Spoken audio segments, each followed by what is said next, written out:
Hello. Welcome to the stream, everybody. Welcome back to Blacksad, Under the Skin.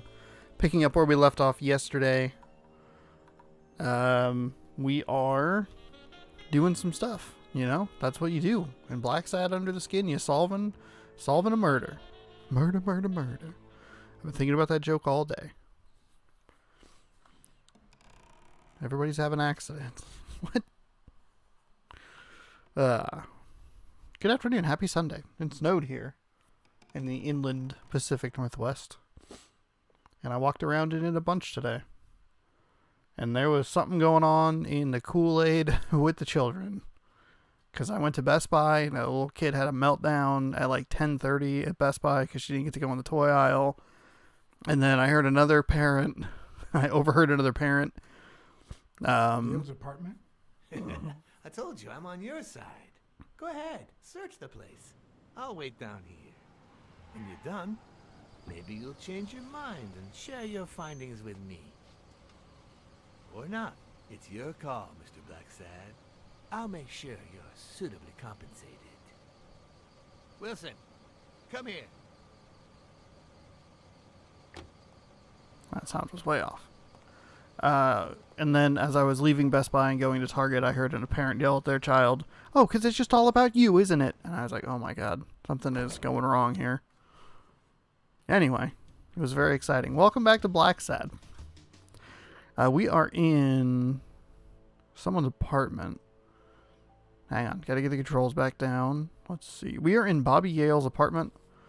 Bobby Yale has gone missing. Vanished the same day that that Dunn died. Oh, that's not the right button. I just meant to zoom out. Hang on. Let me catch you up. Briefly, broad strokes of the story.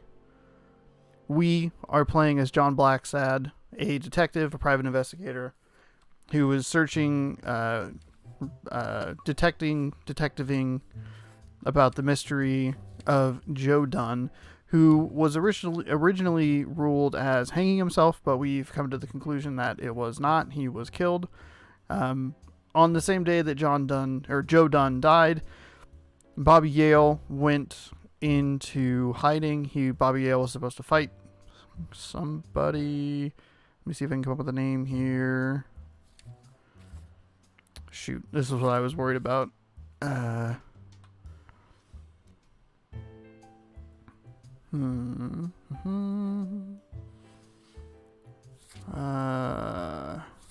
Sonia Dunn is Joe Dunn's daughter. She hired us to look into mysterious circumstances surrounding her dad's death. Al Stone? Yeah, Al Stone was supposed to fight reigning champion, fight versus Yale at MSG in 17 days. So now we are in Yale's apartment, which we previously haven't been able to go to due to the fact that it's been guarded by other people. So now we can finally go in and look. This is really not a game to jump in partway through. I will be honest with you. The worst thing about O'Leary's boys dropping by isn't the beating, but the fact that I can't tell what's theirs and what's Yale's. Can't say this is the ideal drink for an athlete. Then again, it could be your classic bookie thug lunch. Could be. I keep forgetting I don't really have much control over the camera. Bobby seems like a nice kid, but I barely know him. That line didn't come in. This game is good. I'm really enjoying it so far. Mary went to the park with Yale. Mary Purnell and Bobby Yale lovers? Uh-oh.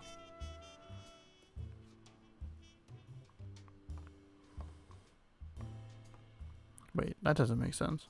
Hang on. The name Mary Purnell. Oh my gosh. It really doesn't want to go any faster than this. Mary Purnell, we have discovered, was with Dunn for 2 years. So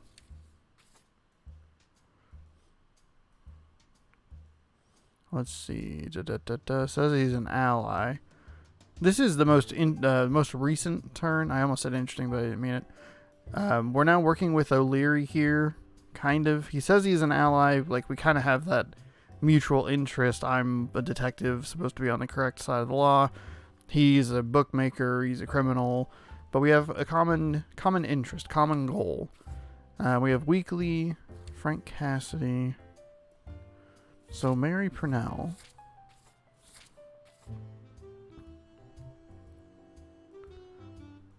So it's with Yale at Luna Park. Lovers? I mean, that's kind of a... Okay. Yeah, I mean, granted, you can't write everything out. Just... Alma Mater. 17th century French fables. There must be one boring old lady. How dare you? Oh. We got that. You can collect these Hall of Fame cards.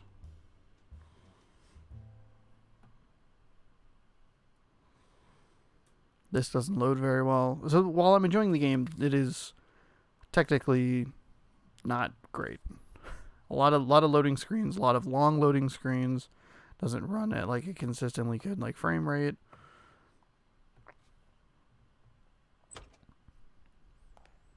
A lot of pop in, texture pop in, stuff like that. Things that normally I'm not terribly concerned with. It's just Judging it's by happening the a general lot. state of the apartment, they were leading a quiet life. And that's what you have to say, looking at the sink. That's where you deduce that. Oh. Dwayne Hodgsman. So I probably am missing a ton of these cards. So there's 23 cards in each section. Baseball, boxing, ice hockey, and football. Started out strong with a lot of them, and then lately it's been kind of tapered off. But, you know, that's how it goes. Doesn't look like there's anything else I really need to... Because he's just going to say the same thing here. Judging by the general state of the apartment, they were leading a quiet life. Alright, go around this way. This is where we got beat up. Was in here.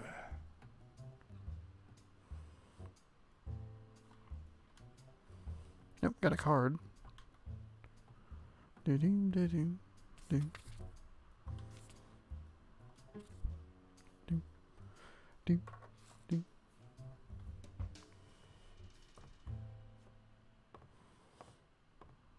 I'm kind of curious what we really think we're going to get out of this.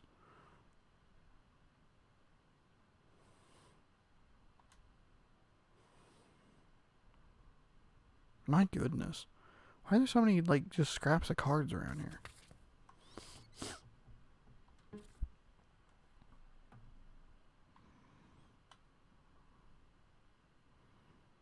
There's nothing else. No reason to look at that. Okay. So, you like your mob stories, don't you, Bobby? Oh, that's not what I meant to do. So, The like A your button mob looks like stories, it's... don't you, Bobby? The A button looks like it's over the top. Okay, never mind. Seems like Bobby inherited something more than boxing skills from his father, besides the tendency to vanish into thin air, of course.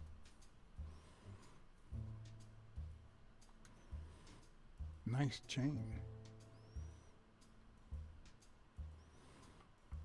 I'm sure that'll be important.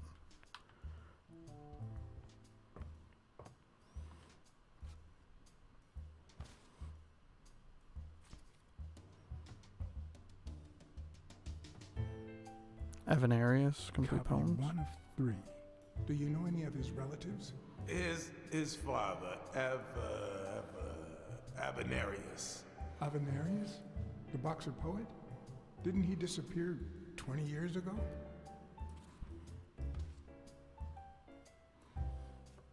Alright. Oh, hang on, we got a card. Controller batteries are low.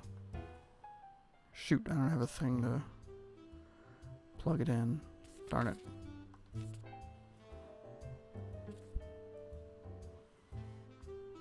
At the current second. If it gets too bad, I'll fix it.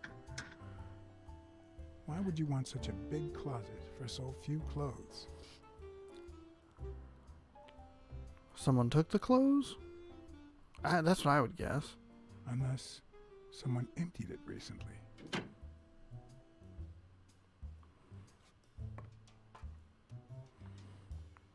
Okay. But I don't feel like we're really gaining a lot of information out of this.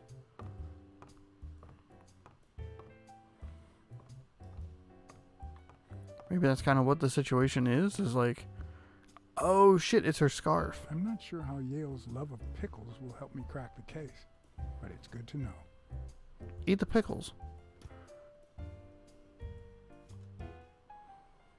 A woman's fragrance. Almost angelical. There's a scarf. Now, we've been told that Mary Purnell's scarf... Okay, there we go. Perfect. I'm glad that popped up. What I was going to say is we've been told that Mary has a cold. I hit the wrong button. Boom. Mary has a cold because she lost her scarf. And there's a scarf at Yale's place. Oh. No, wait, that's not it. Scarf. Mary has a cold. Oh, okay. I didn't realize that was a clue. Okay. That means she's been here recently, but why? What does Sweet Mary have to do with Yale, the murder suspect? Mary Purnell is lying about Yale. Mary's been at Yale's place. Mary Purnell and Bobby Yale killed Dunn. Oh shit. And I think that's about all we can get out of here. Kind of a small area. Just getting one rather important piece of information. Actually, stay. Oh, so I avoid O'Leary. Interesting. Okay, nothing. Just this thing again. I'm just double checking, make sure. Okay. I feel like I was pretty thorough with it. Okay, just the comments. Actually, hang on. I can't even move the camera around. Okay. 15 rounds. Holy shit. That is a fucking marathon. I don't know about boxing, but oh, wait, here we go.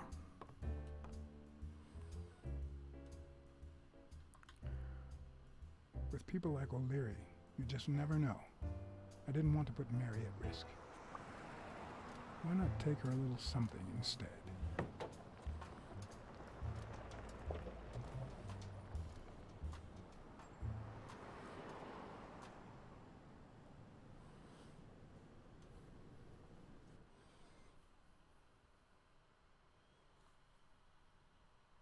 Okay. So we did that. We avoided O'Leary walking out of the apartment. He dropped us off after having a very long conversation with us in a car.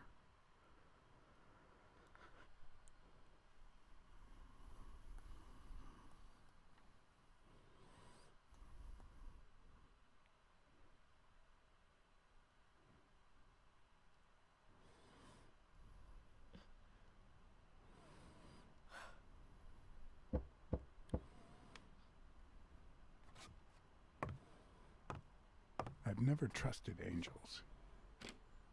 Mr. Blacksad? What a... Surprise?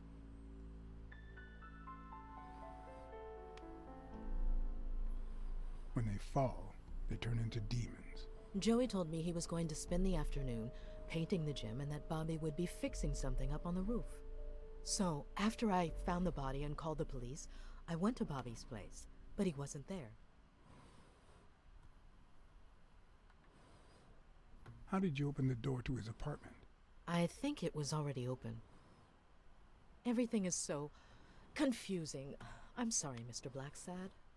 Don't be. I'm here to figure it all out.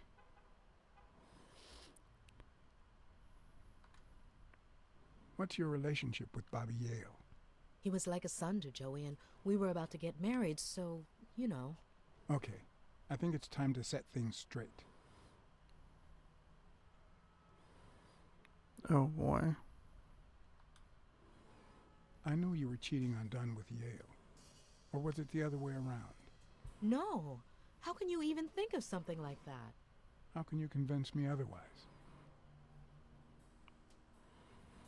I found a picture at Yale's apartment. It's you and him on a roller coaster. Care to explain, Miss Purnell? I'm not white, Mr. Blacksad. What? 7 of my great-grandparents were white. The 8th was black. According to law, I'm a black citizen, even if my skin says the contrary. Do you know what that means when you're born in North Arlington, Alabama? Everything is segregated. Segregated schools and a worse education for colored children.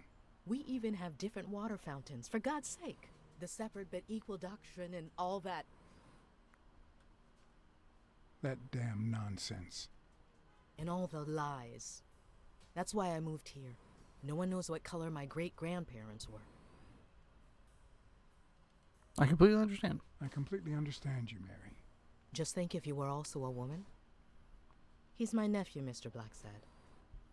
Joe and I first started taking care of poor Bobby when my sister died. That was when he was almost 15. The 3 of us went on that trip to Luna Park. So this is where Joe Dunn comes in. Bobby was the only one who knew about me and Joey. We were afraid that someone would use my past to ruin his career. It's not the first time I hear that story. I'm sorry I accused you so lightly. Don't worry, I understand.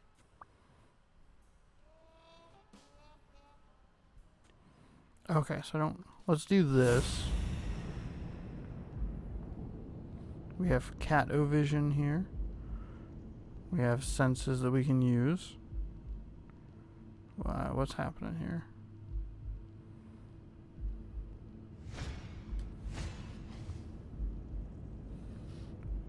Femininity starts at home. Okay. Yep. Alright. Oh, here we go. Something kind of over here. TV and radio all in one.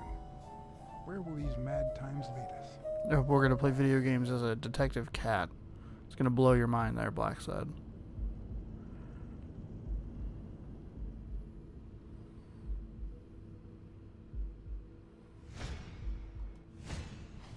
Mary smells like...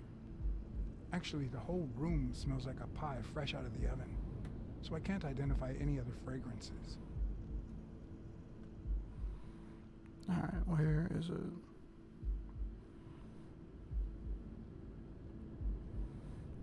The smell? The fire, maybe?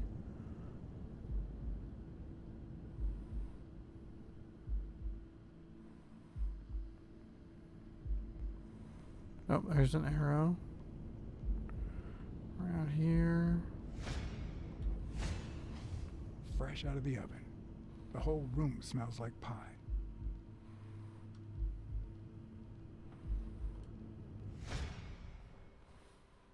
Okay. That cherry pie smells so good. I'm starting to get hungry. Thanks. I pulled it out of the oven right before you arrived. Oh, where are my manners? I'm the worst hostess in the world.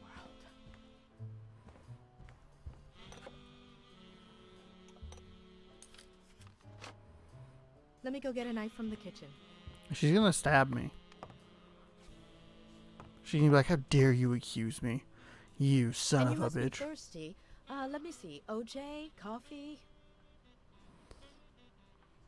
Water. Water's good, thanks. She's wearing the same clothes in both pictures, so she's probably telling the truth. Hey yo. Got me a hockey card. Ha ha ha. Ha ha ha ha. Hello, Beebs. How are you? Thank you for stopping by.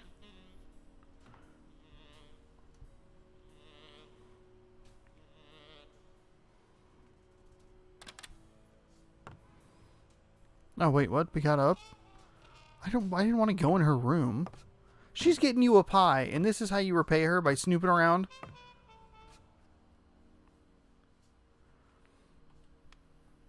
Sorry. I was going to help you with that.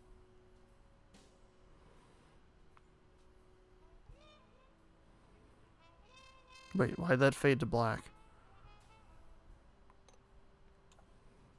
Okay, I was like, that piece of pie better be the only cherry pie he's tasting, if you know what I mean. I came in at the right time. That's what he said? Did he eat the whole pie? Why? What? I'm the worst detective in the world.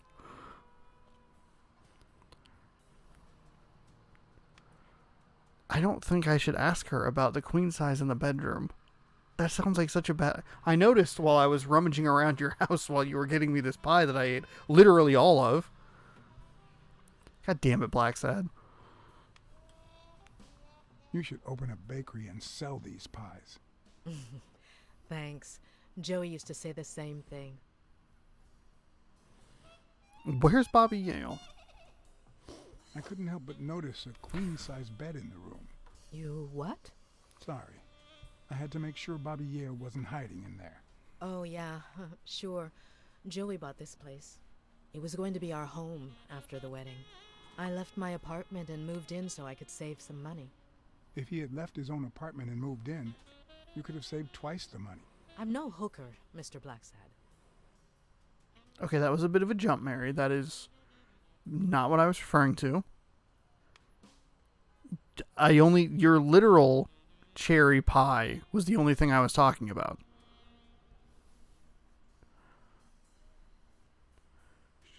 She's going to stab me. I mean, that's a good opening line. That gets your attention. That's how you start a stream. You hope someone tunes in to the sentence. She's going to stab me. Let's see. Your secret is safe with me. Your secret is safe with me. Thanks. It means a lot to me. I already told her that and broke a secret. About Sonia Dunn and the ring. I managed to hide the truth from her. I appreciate it, but at the same time... What? No, nothing. Maybe she has a right to know. I 1000% did not hide the truth from her. Okay, we have 2 more smells. So we eat the pie, and that allows us to smell other things.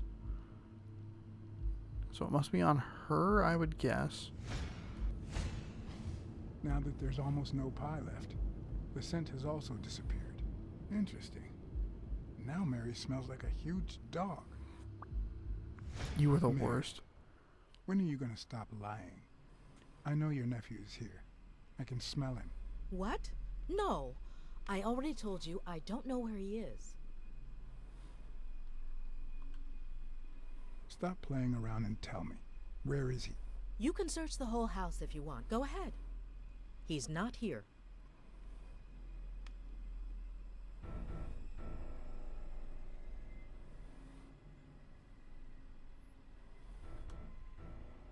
If he's not here right now, he must have left shortly before I got here. Where did he go? Shortly before you got here? I wish. Look, if he's making you do this, just tell me. Oh, shoot, I I'll need to protect do the you. one more scent Bobby thing. would never do that. Why is that so loud? And why does this game not run very well? Okay, let's see. Where's our arrow? What are we working with here? Boop. Nope. We're getting close. Doop, too far. Down. Wait a minute. She's not the one who smells like that. That's where Bobby Yale's scent is coming from. So, that's why you were sitting there. What? I don't know what you're talking about. Yes, you do. Could you step aside so I can check, please? Please go. Oh, shit. Mary, For Christ's sake, put that knife down, would you? Leora.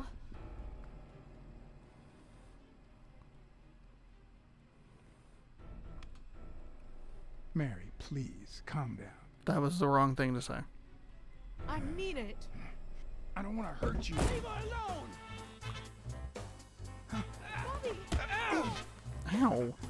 My face. Oh, ow.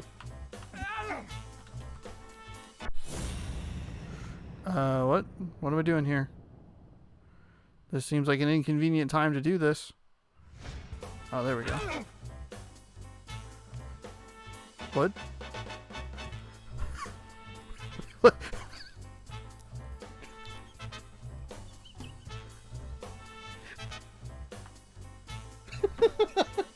Broke.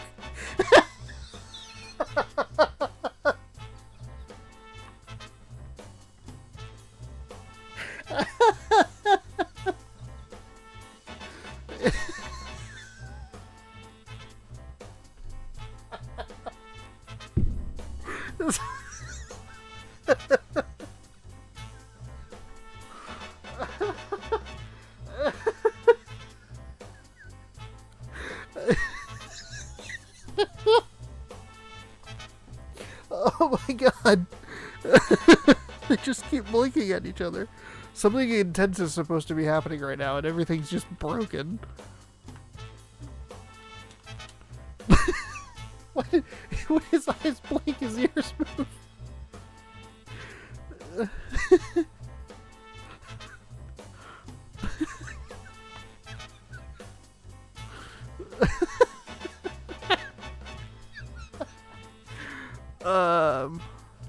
Shoot. All right. Well, go.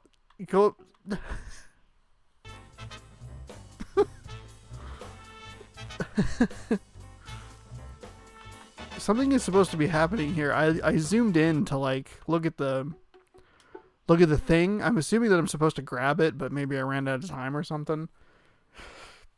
Oh my god. I don't know why, but like just the dog like blinking like I'm supposed to be doing something, but I don't know what it is. Am I hitting you? What part of the script are we in? Line? Line? Punch him with your right fist. And then he punches with his left fist. No, your right fist. All right, well.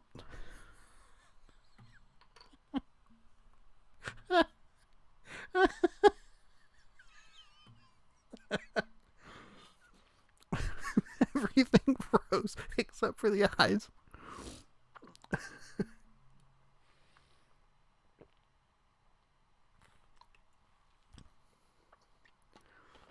Oh, this is a good stream. This is good. This is quality. Did it freeze at 99%? So to be fair, the game only crashed to the dashboard once yesterday. And then I may need to like hard reset it here because it's stuck at 99% now. What the fuck is happening? 3 characters on screen, too many.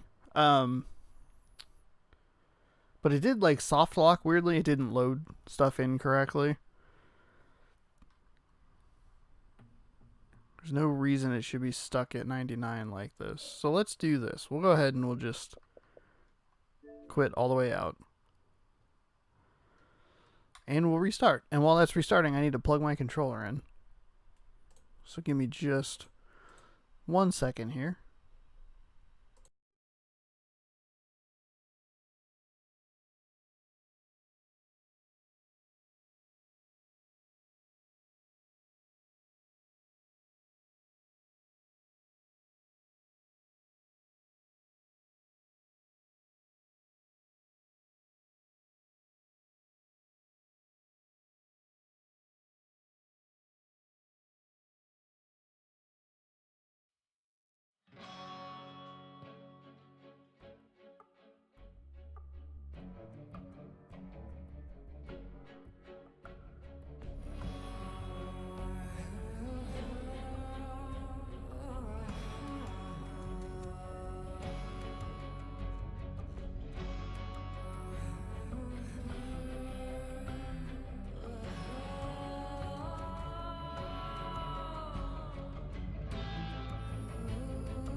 Alright. Here we go. Let's see what it does. 99% again. Uh-oh. Alright. So that's what should have happened the other time, is it should have hit 99. It's actually pretty good about that. I mean it. Okay. Back with a knife. I don't want to hurt you. Bobby. Ouch. Ow. Ow. Okay, and then with this one, we want to zoom in. Hello? Can I...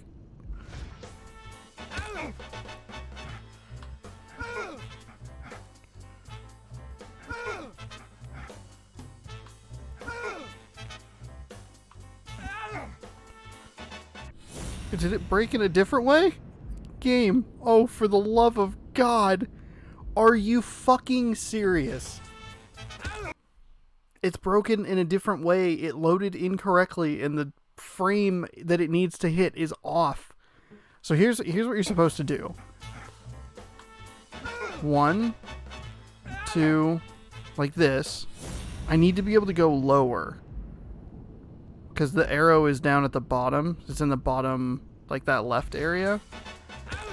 The game fucking... God damn it. God damn it. I like this game a lot. I really like it. It is doing everything in its own power to make me hate it. And if it gets stuck at the 99%, okay. So I can't... What you're supposed to do there, you dodge the punches, right? Dodge the punches, then you hit Y, and that's like his extra senses going off. What you're supposed to be able to do is push the RT button, and it'll zoom in to a specific point, and when you zoom into that point, you hit the A button, and when you hit the A button, that's where the game froze last time. It loaded incorrectly, and the frame that you can move around with was too high instead of being at where it was supposed to be. So you can only look around in that like vision mode, detective mode, whatever you want to call it. You can only look around that in a very specific area, and they don't let you go outside of that. Okay. So because I couldn't go low enough, it soft locked into an infinite loop. All right. Bobby.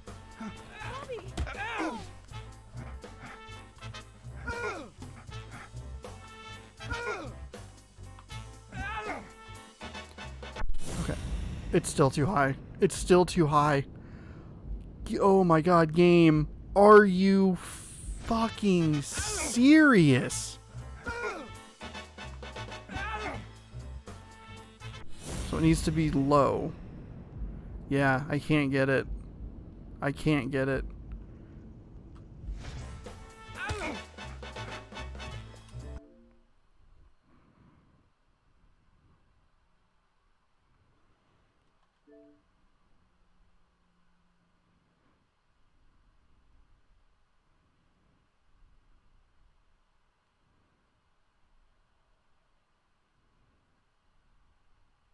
It's broken. The fucking game is broken. Ugh. And just to clarify, it's downloaded the most recent patch.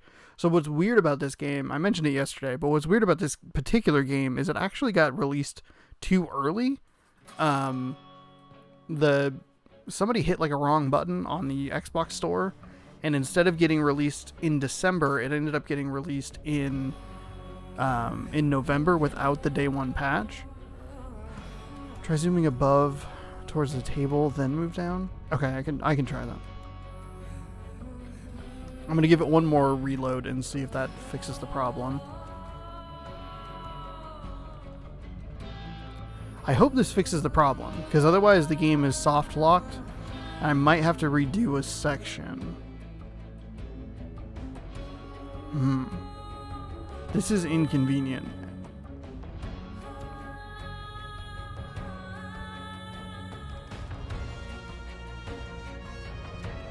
But at the same time, like, I really like it, and that's making it more irritating. It's one thing if it's like, shit, like, this game isn't great and it's broken. It's like, fuck, I really like it and it's broken.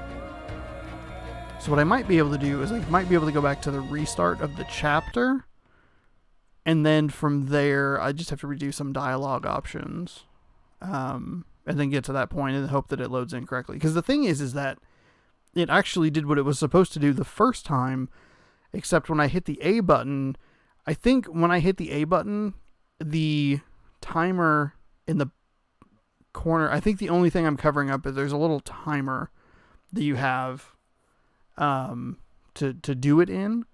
I mean it. I must have hit A at the exact time that the timer ran out. Right. Left. Y. It's still too high. Oh, there it is. Okay, you were right. That was a good call.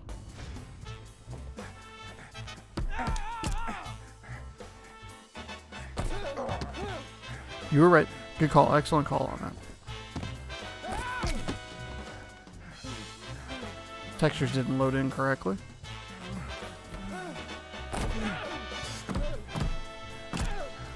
Mashing the A button. I'm on your side, Bobby. Thank you. Appreciate it. Ow.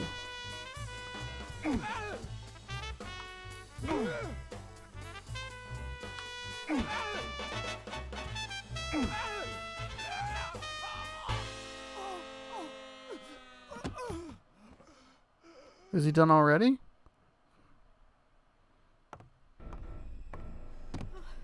Bobby! What the fuck Call an happened? ambulance. Do as I say. Go on, call an ambulance. Do it now. In the face of a heart attack, there's two things you can't forget.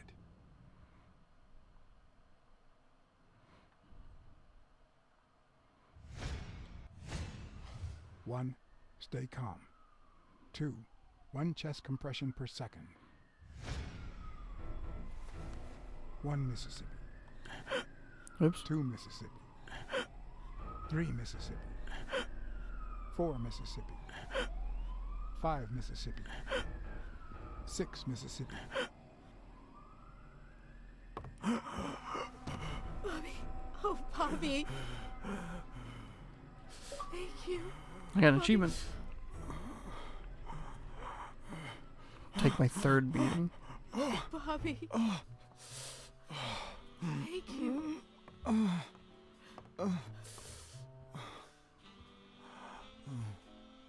I had lots of reasons to consider this a great day.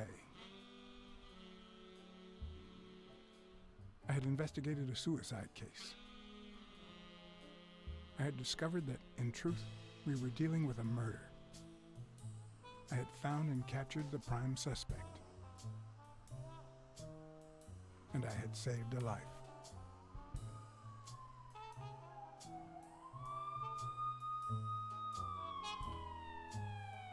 Your drugs and toiletries. And yet, everything in me screamed that something was going wrong.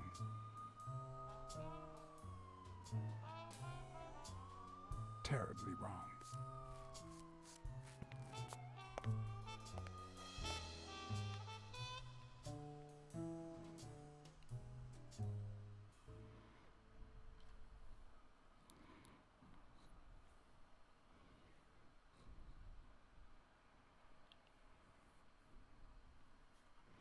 Doom, doom, doom, doom, doom. It's weird that it has you start so high on in that sequence, but that was my fault.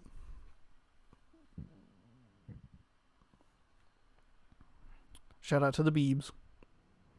Promise me you won't take the law into your own hands. I'd like to think we're not just vigilantes. I want a gun! What the hell? Bang, bang, bang!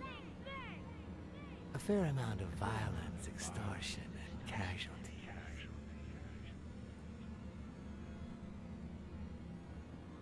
I hate detectives. Bang, bang, bang! You're dead meat, cat. That you, Smirnov? You seem agitated. Nightmare? 70s and bed, but How long have I been sleeping? I just got here. Anyway, why don't you go home? In his current condition, Yale's not going anywhere. Besides, we'll take it from here. Yale hospitalized under police custody. Who is that? Can we trust him?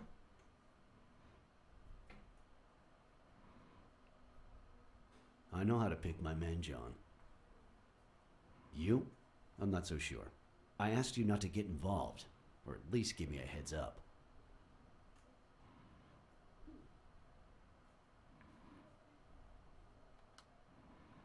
If I hadn't intervened, Bobby Yale could be dead. If you had warned me, maybe we could have avoided a heart attack. Anyway, what's done is done. Yep. No smoking in a hospital, asshole. Of course, this was the 50s. People were like, yeah, smoking is good for you.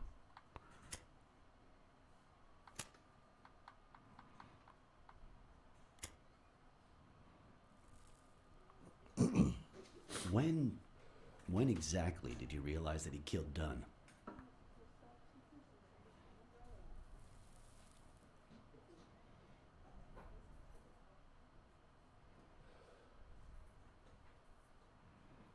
Out of sheer curiosity. I'm a cop after all. As soon as I realized that the murder weapon belonged to him. How about the motive? Any ideas? I knew Dunn wanted to call the fight off after something Yale did, but I still don't know what. In any case, hopefully Yale will tell us more. Would you let me ask him some questions when he wakes up?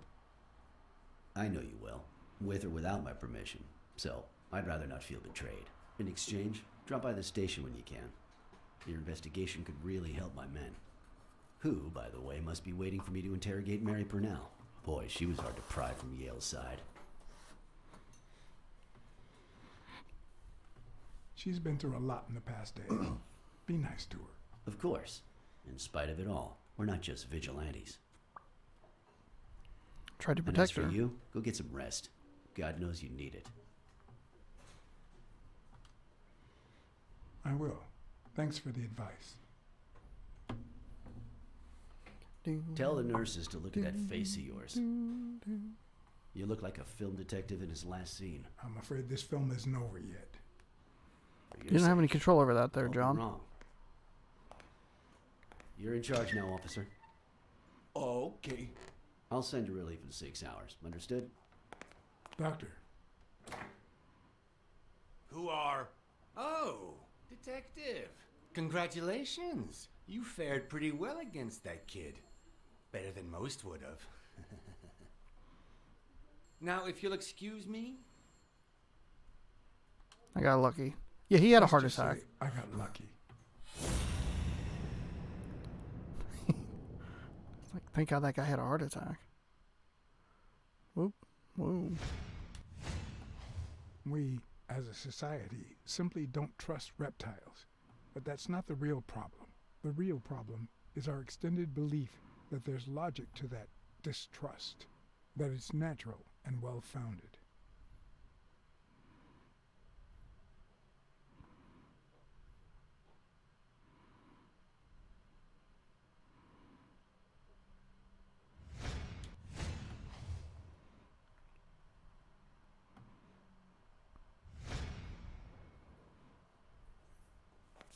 How's Yale? Is he awake? Oh, yeah. Go check on him before he falls asleep again. Although, try not to bother him with too many questions. Will this have long-term effects on his health? It's too soon to tell. He did have a heart attack after all.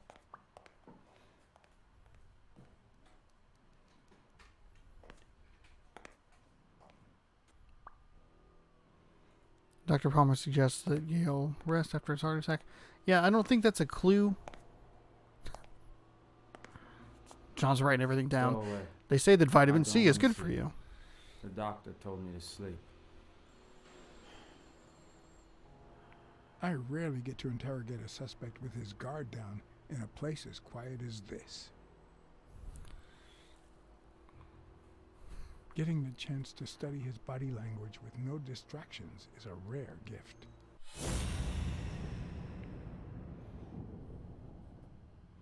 Bunch of oxygen tanks that are, prone to go off at any moment. Let me light up this His cigarette. heart That'll rate go is well. increasing. It could mean that he's lying, but it could also just be pure, unadulterated rage.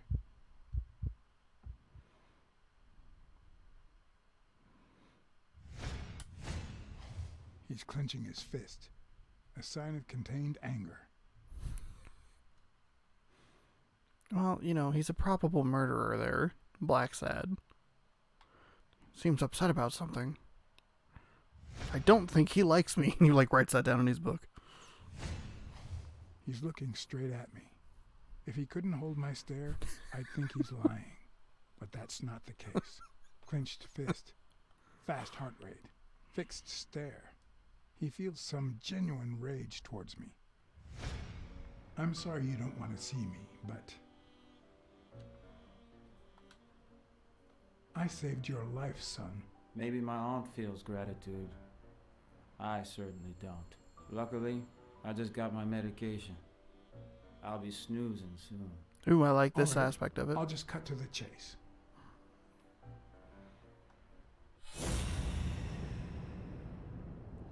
It'd be cool if you only had a limited number, a limited amount of Is time. he lying, or did his heart rate speed up out of rage?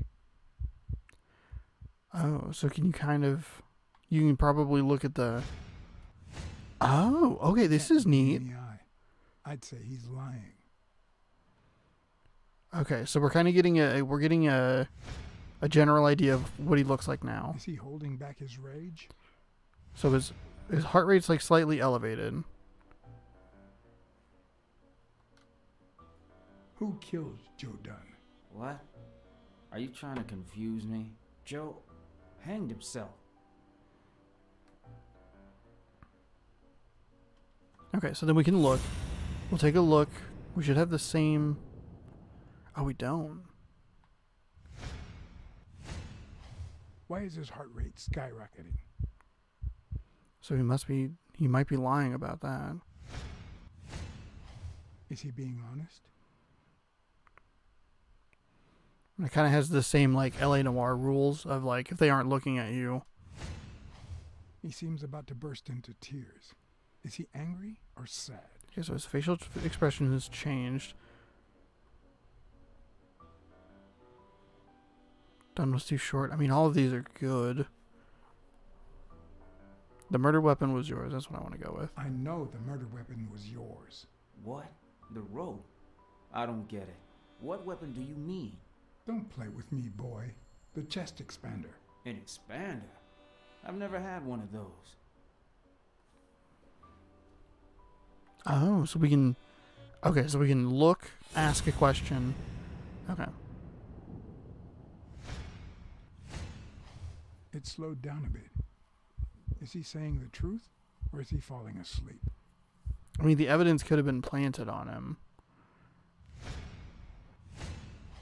Is he being honest?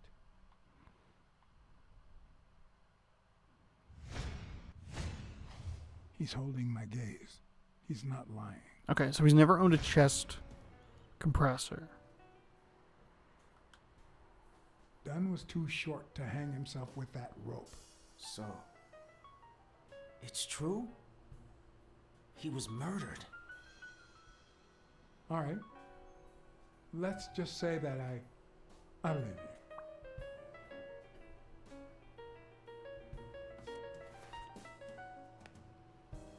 The murderer killed Dunn with a chest expander and planted evidence to make us believe it was suicide. But he also left enough clues behind to make sure we found the true murder weapon. Then he put the chest expander box in your locker to frame you. Do you know anyone that twisted and who also happens to have a motive. I don't know.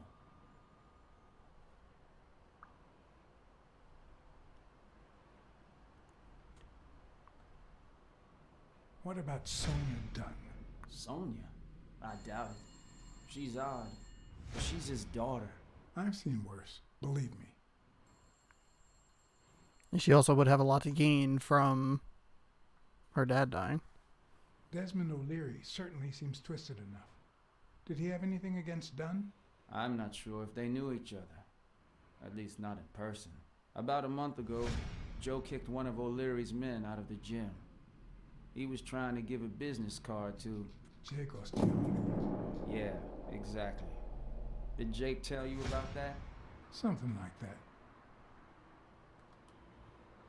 Maybe it was... What am I saying? Jake could never pull off something like that. Nothing. Never mind. That's probably why it might actually be him. What about Frank Cassidy? Do you think he has a motive? Maybe. A few weeks ago, Joe took me to a boxing managers association meeting. Headed by Cassidy. Yeah. He was obsessed with making it illegal for boxers to fight without a manager. Or without an associated manager. Everyone seemed to go along with it until Joe spoke up.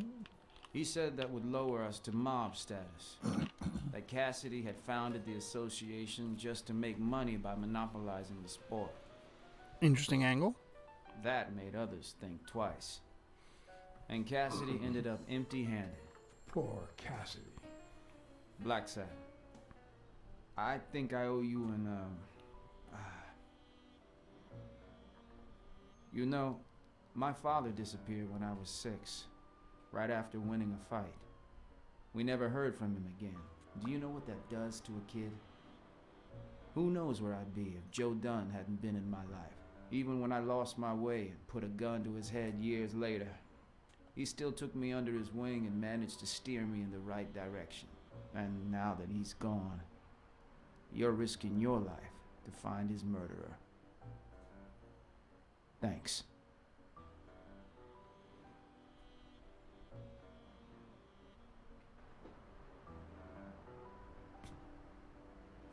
Thank you for...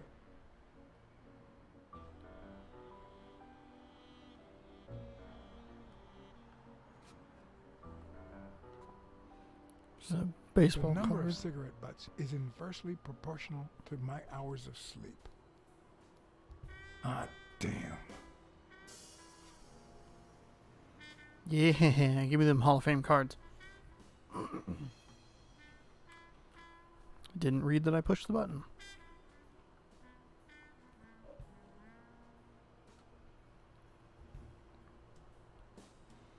Checking to make sure my controller is actually charging.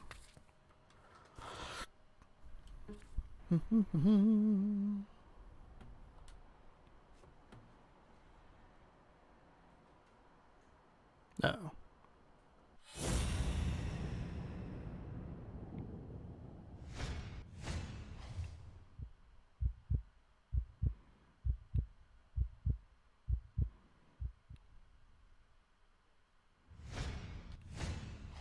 The hands say a lot about what's going on inside a person.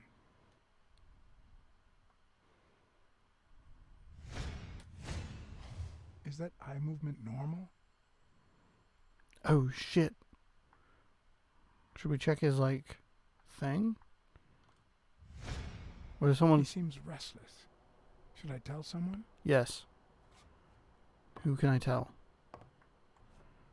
Hang on.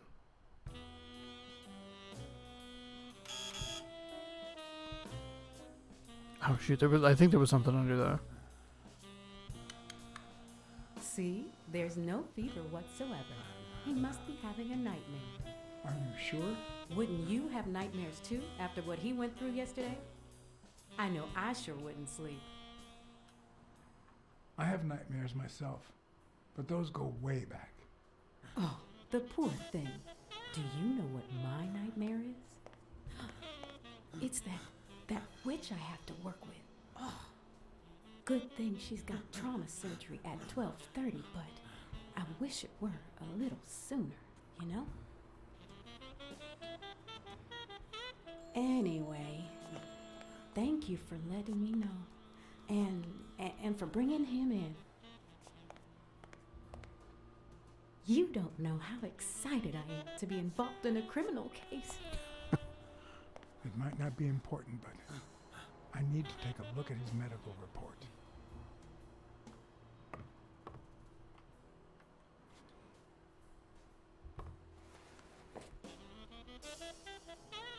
Ugh.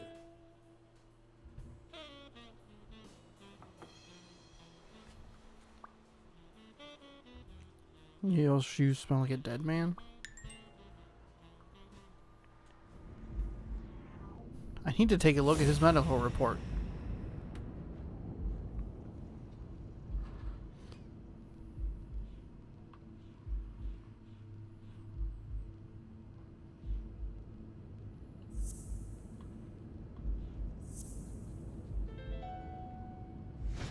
No, the footprints don't match.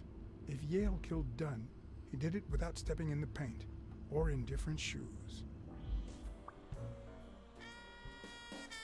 Okay.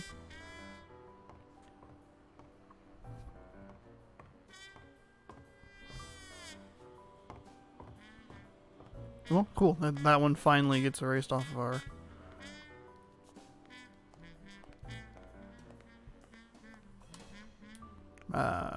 erased off of our clue list.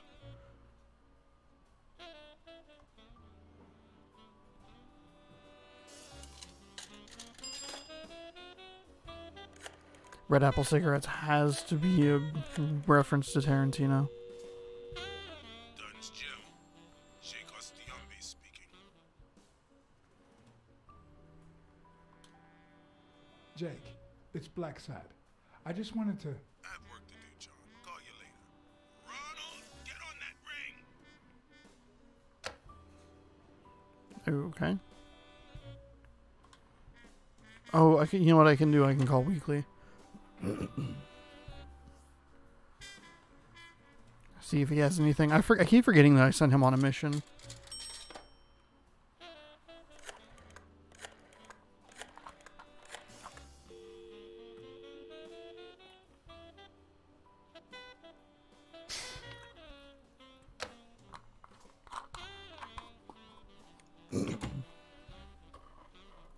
Weekly's like probably tied up somewhere.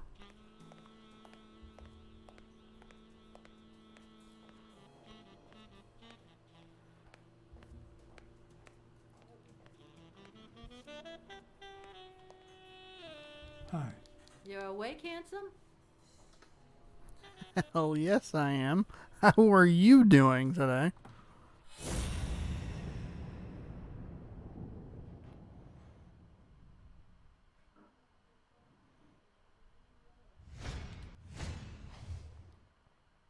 Surgery shifts 12:30. Okay.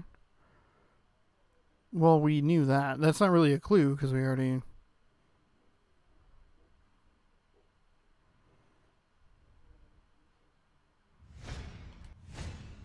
Wow. Cigarettes, 25 cents.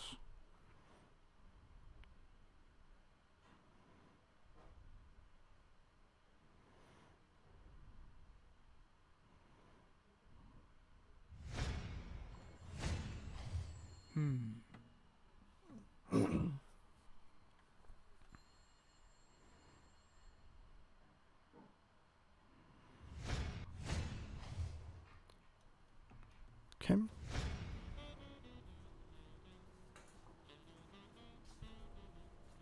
They ran several tests on Bobby Yale last night after admitting him. Have the results come in yet? No, I don't think so, handsome. Any chance I could persuade you to get them? I'll take a pack of Morley's, please. Ooh, paying in a whole $1. Honey, get me a pack of Morley's for Mr. Hanson. Mr. Handsome. I'm buying cigarettes. I got an achievement. 15 gamer score.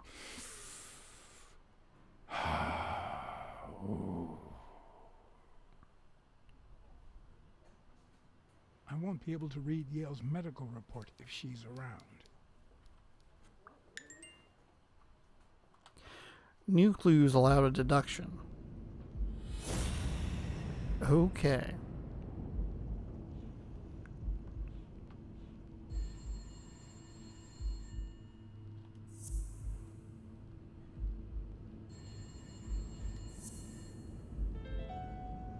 I was at a deduction. Seems like the Doe nurse will be assisting Dr. Talbot during his 12:30 surgery. Is that not what the lady In told us 4 like 5 hours. minutes ago? Could I get them to operate any sooner?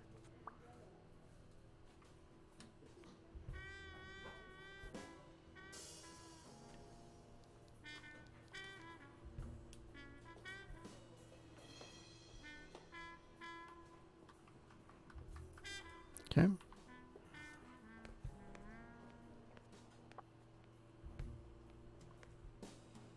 So that name must be important.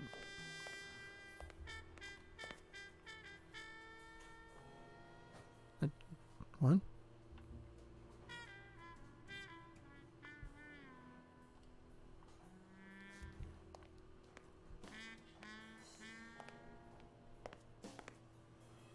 I don't want to do... Do I need to... So, are there any other rooms in here? Is it just the one? So it looks like it's just the one. Initially my thought was, well, why don't I just move the clock forward? You know?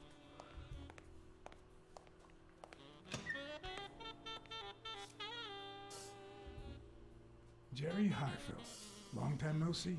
Blacksad, I didn't want to wake you. How's the boy? Asleep. I hope he recovers in time for the fight. I got tickets.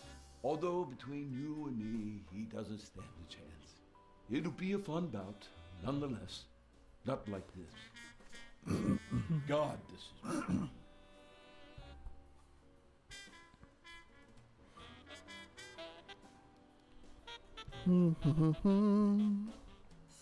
Are the odds against Yale that bad?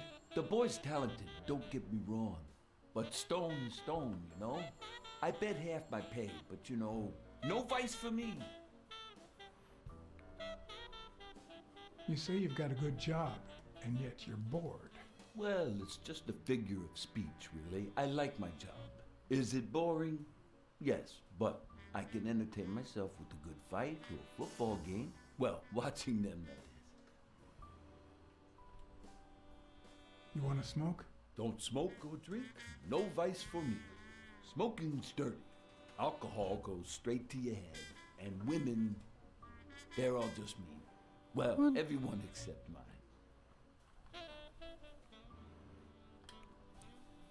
Well, I'm going back in.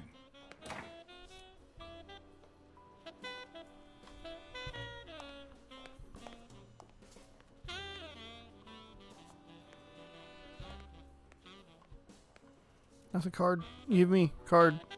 Card. Yeah.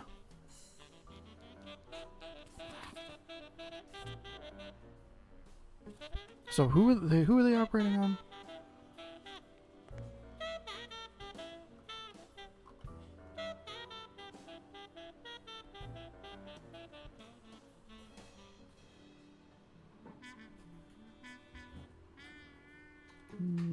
I don't think there's anybody in there that's going to be helpful.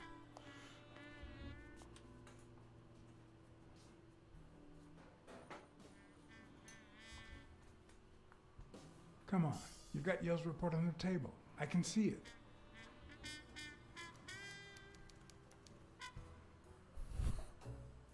Well, that's that.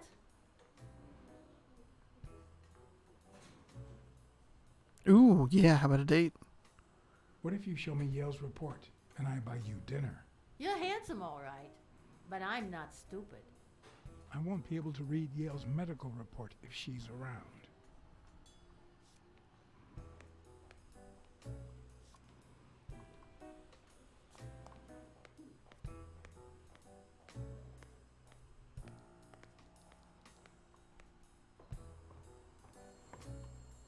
Okay, now what?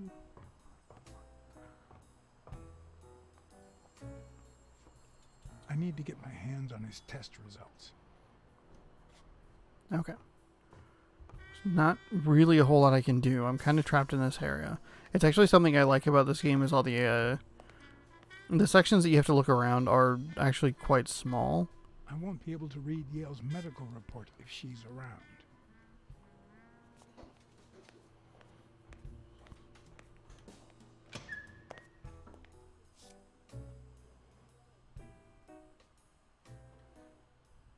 Are you sure about that? Not even one little vice? Nope. Between you and me, when someone gives in to vice, it's because something's missing. Something in their life just isn't right. I've got a good wife, a good job, a good house, a good TV, and a good hobby. Sports. Well, watching them, that is. What else do I need, eh? Blacksad, vice is for losers. Man, I'm bored. Well, I'm going back in.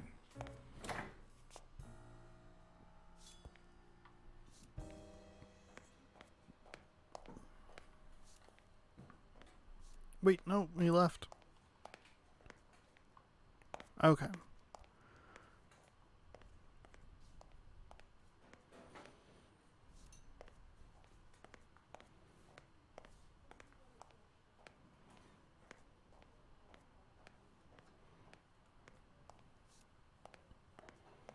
There's really not a whole lot that I have an option to do here. Oh, wait. That's kind of not... Alright.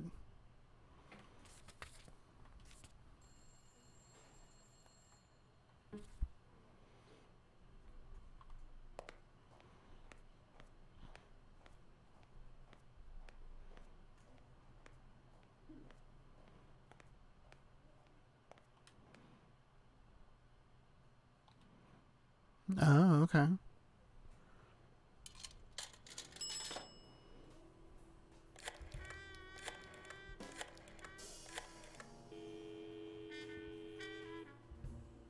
Trauma? Sherry speaking. Get Dr. Gregor Talbot, please. Yes, 1 minute. No, actually, Dr. Talbot won't be in until 12:30 according to my registry. Can I ask who's calling, please?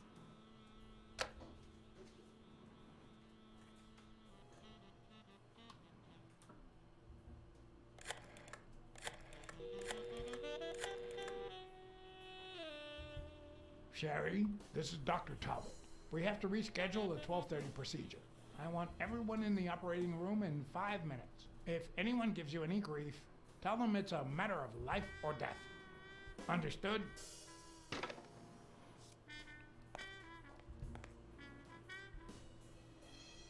A matter of life and death. A matter of life and death. You gotta be kidding me.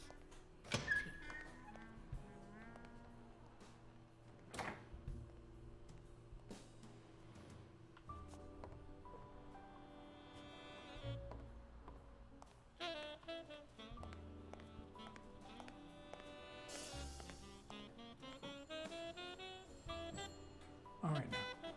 How do I put this? I need something that you... Oh. Only if you guess why I'm giving it to you.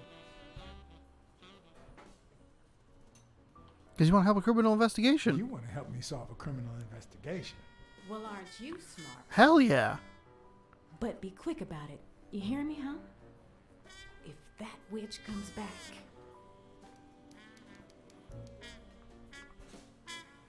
I respect and appreciate your enthusiasm. Blackout following colon pulmonary something. 1943 pursued. What? What does it say here? Ah, you know doctors. The top handwriting is mine. Let's see. Extrasystole and dehydration caused by panic attack. Extra what? You know, arrhythmia, like skipped heartbeats. What about this here? It's a good thing I know that Mr. Yale is in Dr. Ferguson's hands. Otherwise, I'd be worried. Yale's medical report is signed by... No means no, miss. You really don't know who I am, do you? Miss, I've got orders. And the fact is, those orders say that... There you are, Miss Dunn. Huh? Tell him, Blacksad. I can't get through that thick skull of his. You see, Highfill, She's my wife. this is my wife, Jerry. I'll be damned. You didn't even say you were married. Well, future wife. Between you and me, I knew you'd settle down eventually. Just you wait. You'll even quit smoking with this one. All right, let her in. But don't do anything naughty. So now we're married. Ooh, would you like that? Would you like that? Don't play with me, Mr. Blacksad. Oh, I want to play with you. Anyway, Not like that. you did your job. I'll send you a check the day after the fight. You can leave now.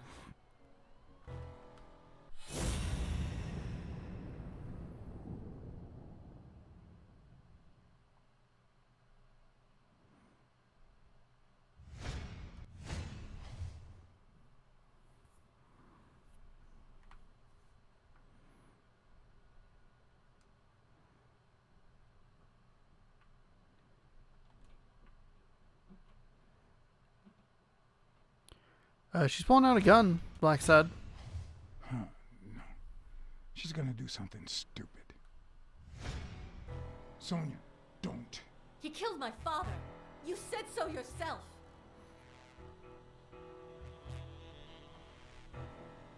No, I told you I wasn't sure. He almost killed you in that floozy's apartment.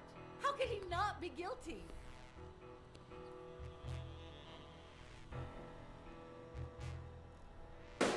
No, no. I didn't answer quick Why enough. did you say that? Oh. Sonia, don't. He killed my father. You said so yourself. Your father wouldn't want you to do this. He was a just man, and this is not justice. He almost killed you in that floozy's apartment. How could he not be guilty? Your father sacrificed everything to pay your way through college.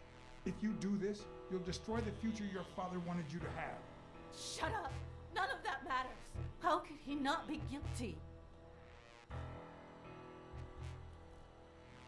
You can't take justice into your own hands. Believe me, it will haunt you as long as you live.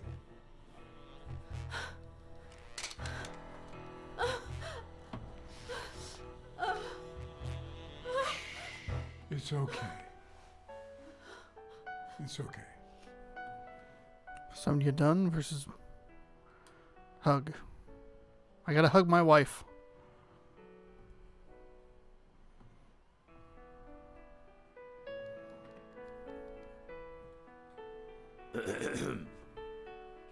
Uncle Tim!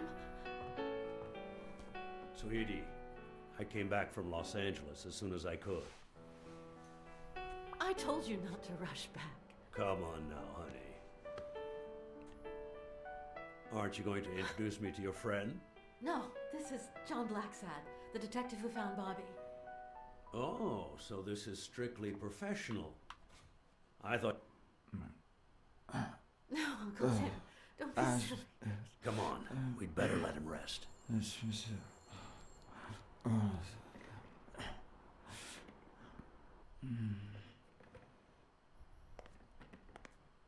I don't know if I moved over. I see. Let's say you're right and Bobby Yale is innocent. Who should we focus on now? We? Well, your father turned down my money, but he made me promise one thing, that I'd take care of you if anything happened to him.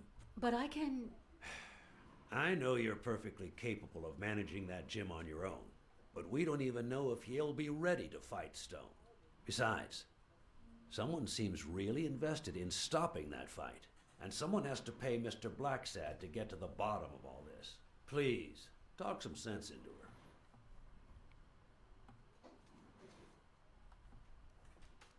It's your life.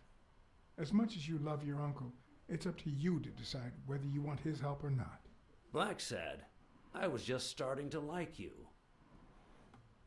All right. Thank you, Uncle.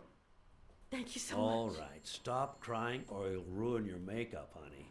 Now fix yourself up and I'll buy you some breakfast. Wait, my purse. I'll get it. It must be in Blacksad, wait a minute. I think she needs some time alone, just like you and me. Listen, boy, do whatever it takes to find Joe's murder. Whatever it takes. If things get messy, don't worry. I'll clean them up. Deal? I'm not a vigilante. Well, suit yourself. Just get that ball to the end zone. No. Are you telling stories about the great iron arm again? Wait a minute. Of course, the Milestones quarterback, Tim Iron Arm Thorpe. It's a good thing folks usually recognize me sooner. Blacksad, you coming to breakfast? I'd love to, but I have to go ask for a favor. Oh, okay. Okay.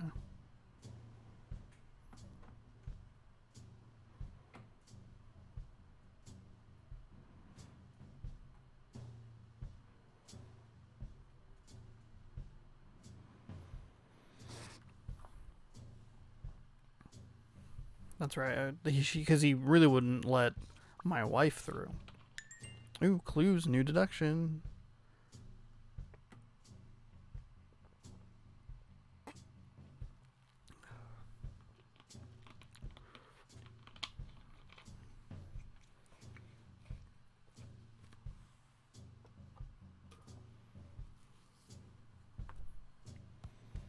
The investigation required that I ask Jake for a small favor.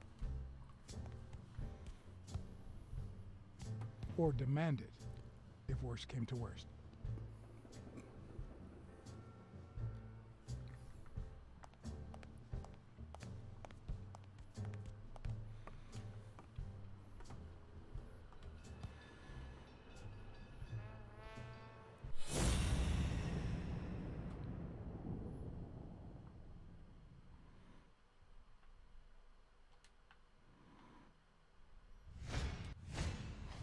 Not the smartest cookie in the jar, nor the most tactful.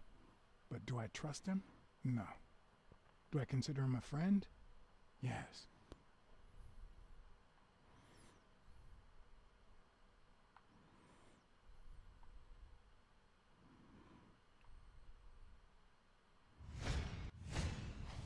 I hope he never feels inclined to hit me. He's twice my size.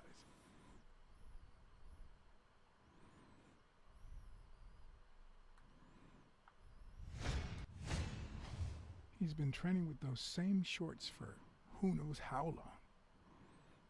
That is not helpful or useful information, Blacksad. Hey, Jake. Not now, John.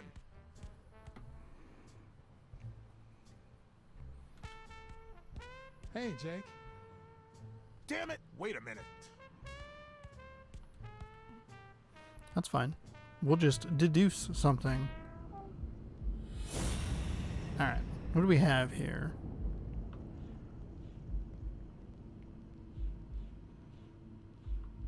Really like to stop seeing that.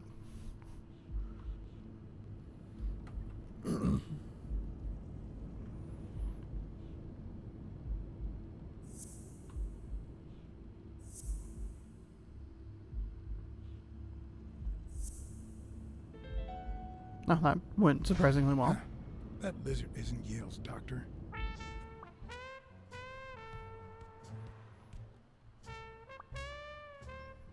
He was the guy passing for Yale's doctor.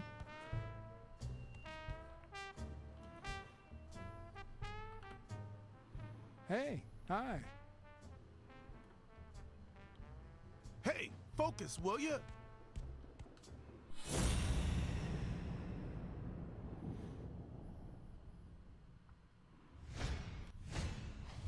This one's got extra padding, just like Jake. What? Why are you taking a shit on these boxers? They're doing more than you are. John Blacksad. How many hits does a boxer take to the head throughout his career? A lot.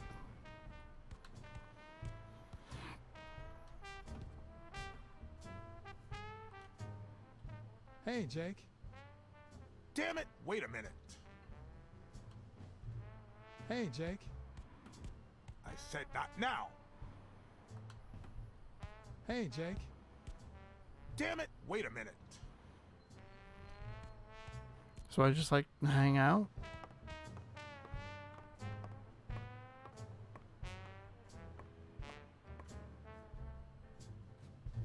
Is that really not a card?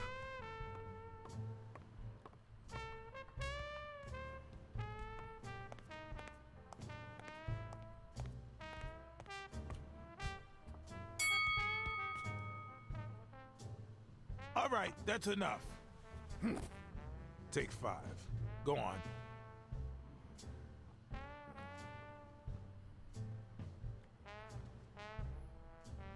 What, John? What's so important?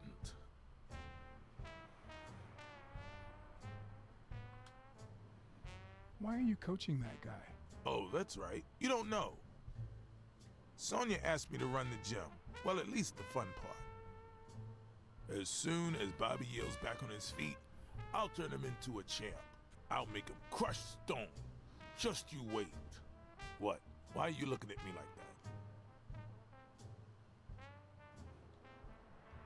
Couldn't you just stop working for O'Leary?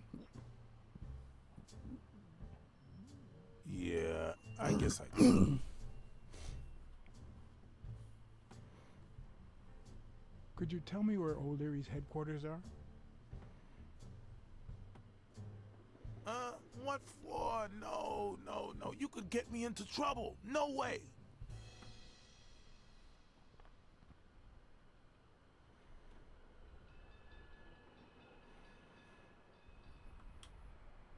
You lied to me yesterday.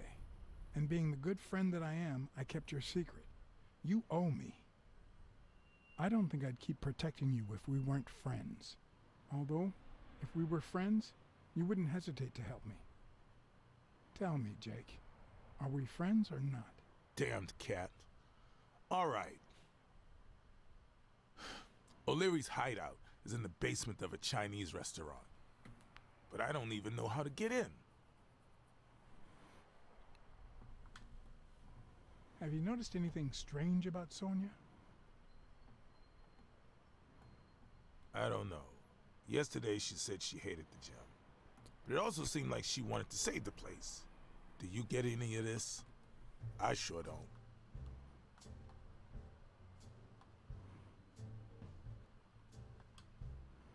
It might not have seemed that way, but she loved her dad.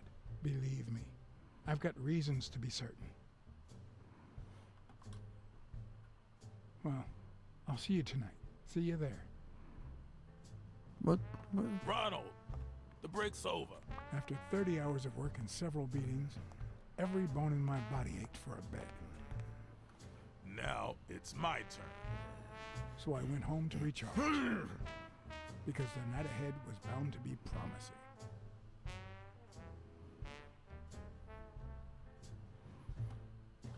Ding da ding, bing ba ding ding.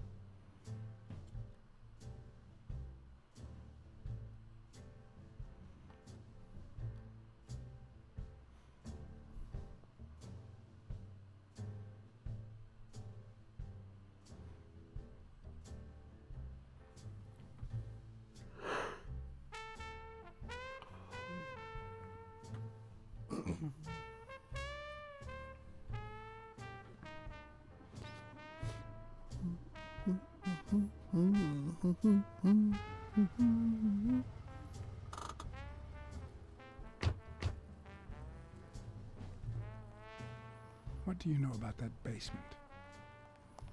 Well, let me think. Nothing? Come on, Jake, for Christ's sake.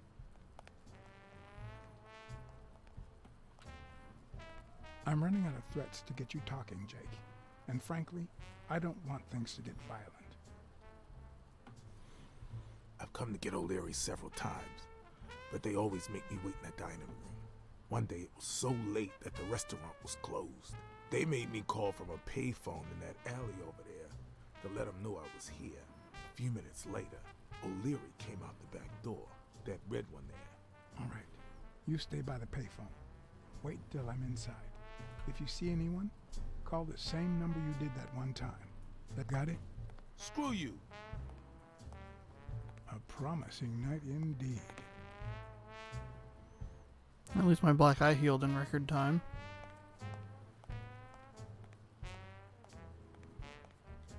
A bit too high to climb. If the basement I'm looking for were in that building.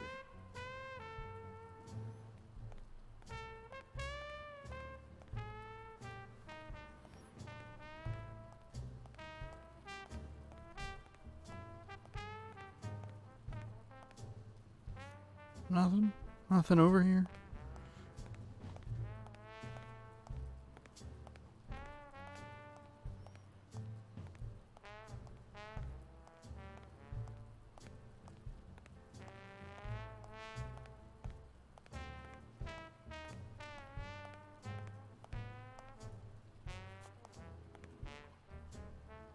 Yeah, more cards.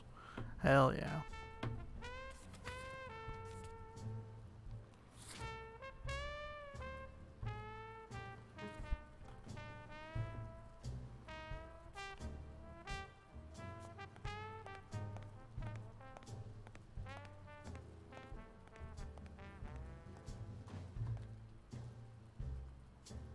No.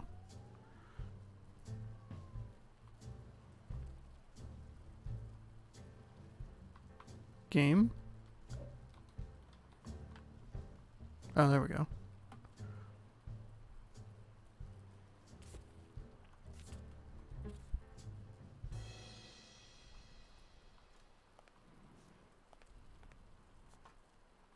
Could it be an elevator shaft? Probably. How does this thing open? That was the thing I was thinking. That was my first thought, was that's an elevator shaft. If only I could reach that box.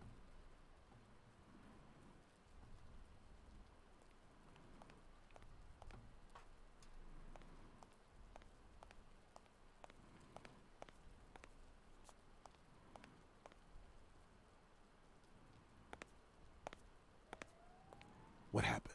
Should we run for it? Do I look like I'm in a hurry? There's a trapdoor on the ground, right by the restaurant. Does that sound familiar? Huh? The restaurant or the trapdoor? Okay. Forget it. Are you done? What do you think? Okay, I'm going back to the alley. I'll let you know if I need anything.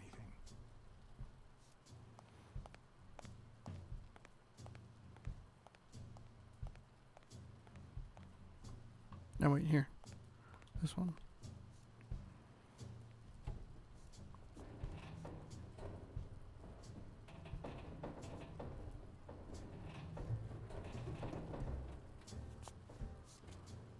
They really leave their lights on with their car?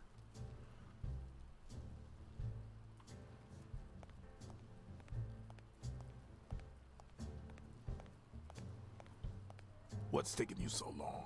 You want to switch places? I need your brute force, Jake. What's wrong? Is the little kitten too, And your silence.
There we go.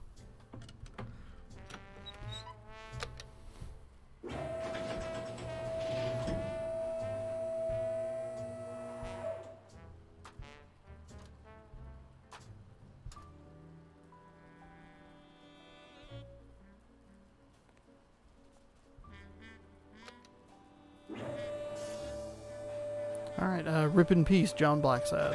It's all over. There are questions we only ask ourselves when it's far too late.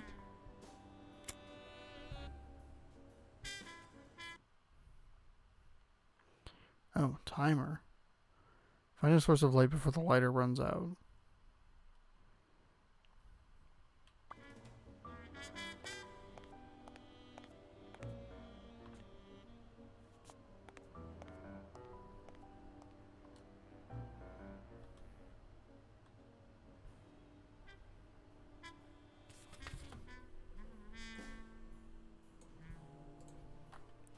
Move that up.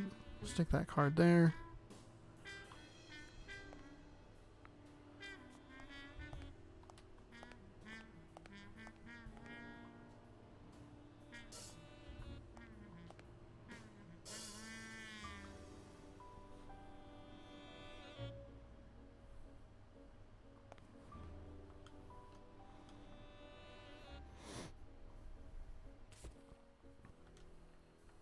Put it up there so you can see the timer here in the bottom left corner.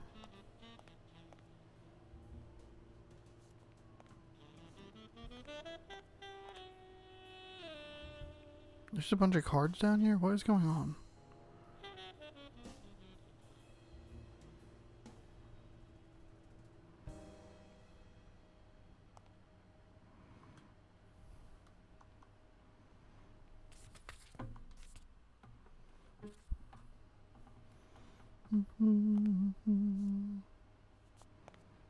I can't seem to go up the stairs.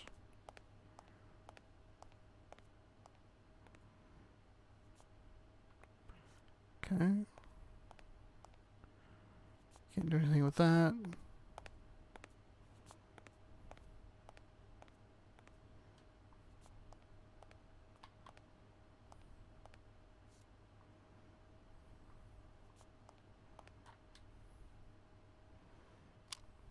Oh, okay. Flashlight. Use R to point your flashlight and enable new hotspots.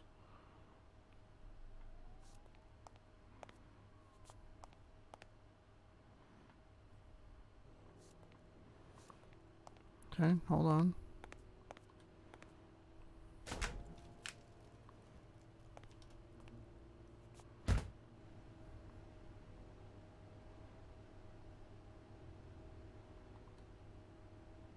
Yeah.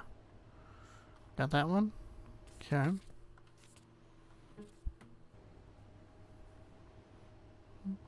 Huh. I was expecting some frozen bodies.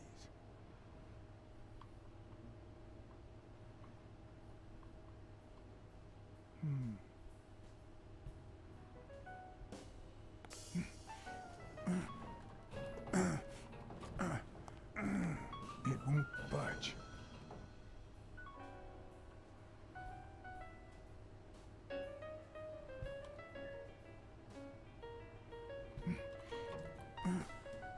That's what I just did.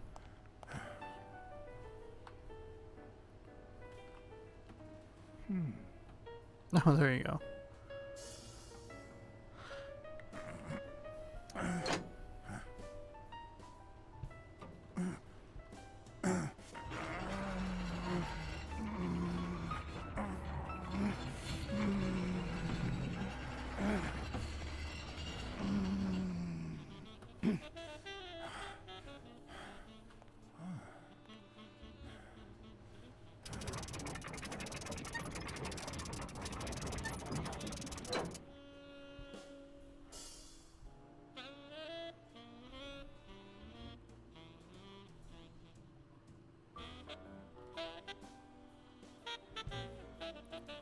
Okay, so we're taking bets on the fight.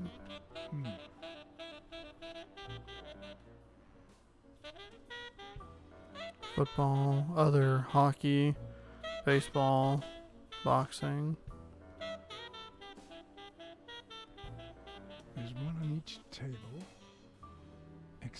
this one.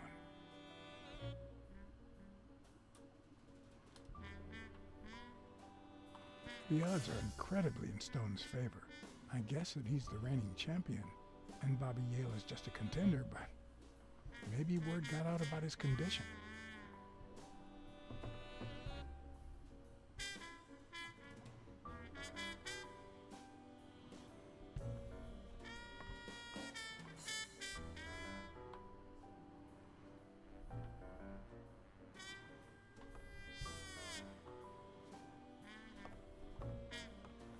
There we go. That's what I was looking for. Can I? Thank you. A. No, A. No, A. There we go. New York. Chicago. Does O'Leary have a network of pals? Not the New York Mafia, just the Chicago Mafia. It's weird I carrying. didn't realize you could place so many bets on a single baseball game. I'm sure he can.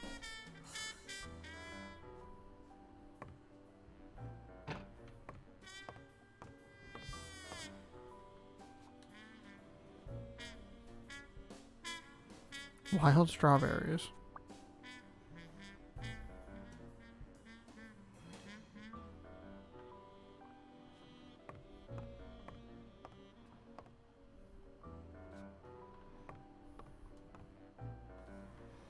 Alright, lots to look at over here. Start over on the left. Looks like a summary of all the bets that come in. Day, amount, bet, wagerer. Wait a minute. Did O'Leary himself bet $5,000 on Yale? A little thingamajig that adds on its own. What'll they think of next?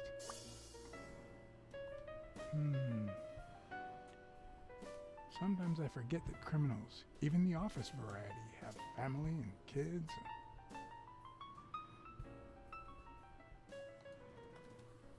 Yet another example of how crime always pays. Except for when Blacksad 16 gets days until the involved. fight.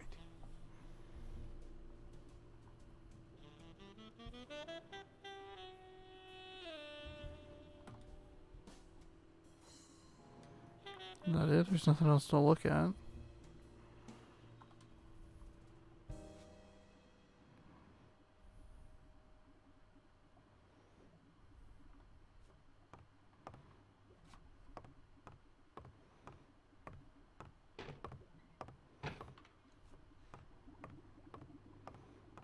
There's a whole other room. Dark and dreary secrets of criminals. Could that be Ireland?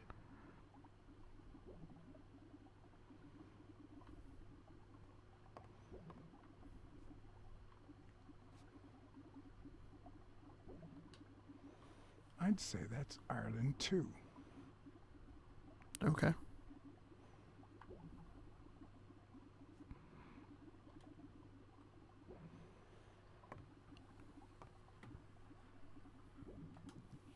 The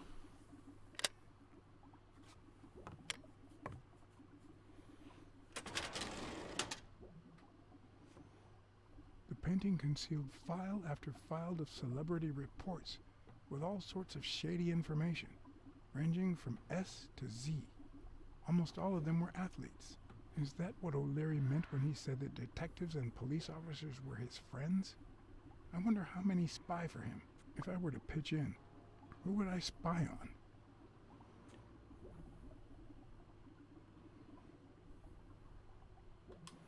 Bobby Yale.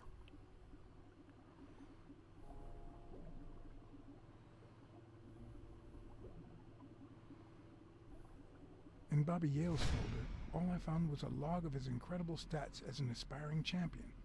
20 victories, 16 by knockout. Although, at the end of the report, someone had underlined one word several times. Untouchable. Okay.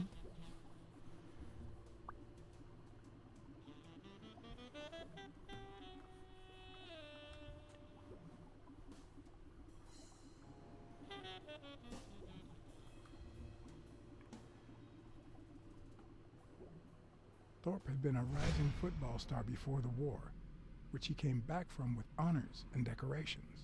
After the truce, he resumed his career. He won 3 season trophies and a couple of MVP awards. He retired after an accident that left him paralyzed from the waist down. He started his own sports advertising agency 4 years ago, but according to the files, O'Leary hadn't even tried to corrupt him. He probably respects him for being so great on the football field.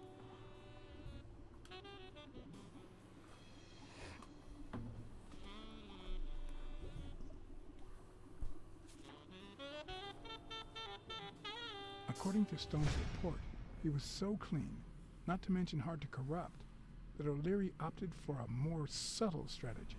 Apparently, when he broke up with the tennis player Helen Moore, he set her up with Stone. Lucky for him, they hit it off. As I put away the report, I stopped in my tracks.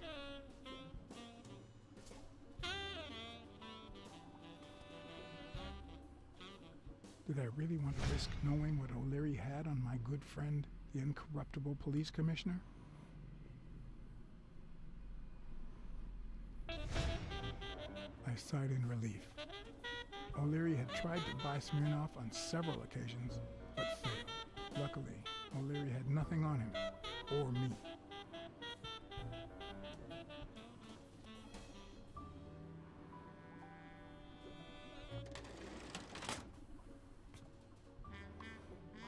So is there another thing under that I could...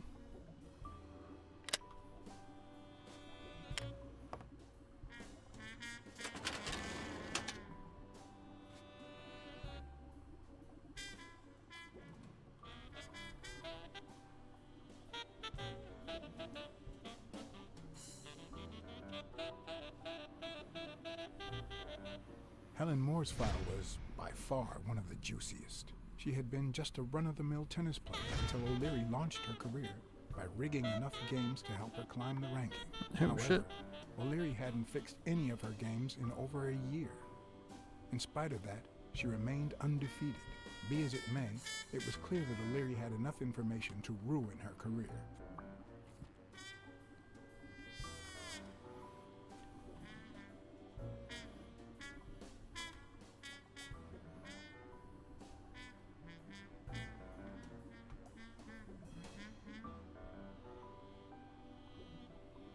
Strange as it may seem, the reports revealed that O'Leary had hired Jake as a bodyguard precisely because he was absolutely clean. Apparently, he liked to surround himself with honest people when he mingled with the high society. Well, yeah. I mean, you don't want... This is my, criminal organization.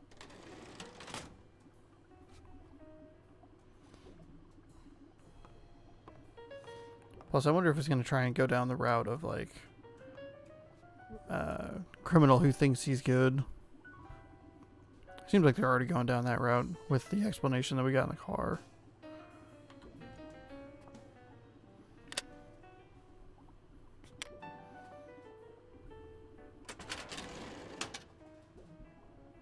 Luckily or not, files N through R included no one that I could somehow connect to the case.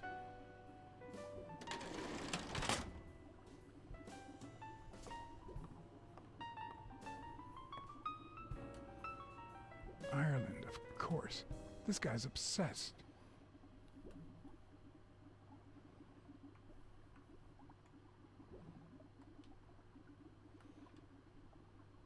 Really? Come on. There we go.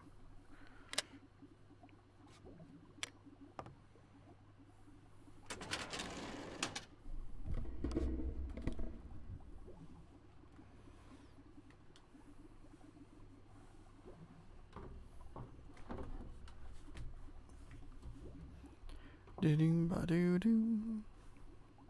The report on Yale's father was the shortest of all, since only his name was left. Why?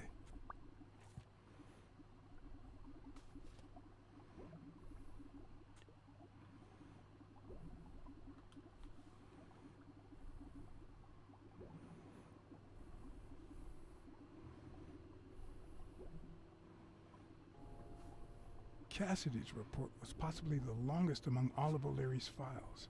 Apparently, the rivalry went way back. So much so that they spied on each other in the most unthinkable ways. At least I was able to confirm what Yale had told me. Cassidy had threatened Dunn after he refused to join the managers' union. Okay. So that seems like the angle they're going to kind of work with for a little bit. Try and connect Cassidy to it.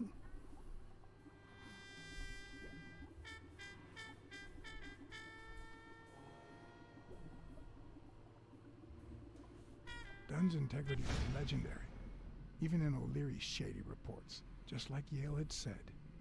Dunn had kicked one of O'Leary's men out of the gym when he found him snooping around.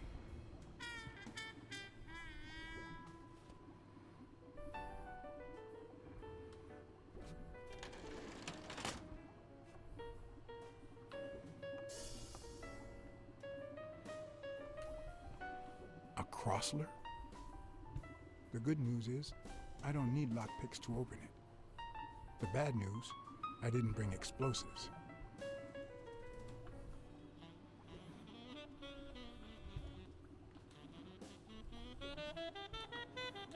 Game? No? There we go. Doom doom. Even Dunn had a gun in his office. O'Leary couldn't possibly be the exception.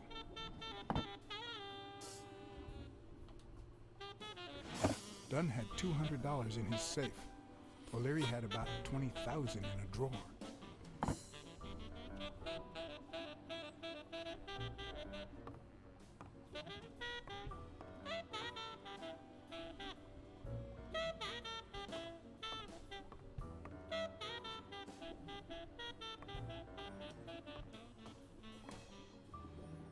Anything over here?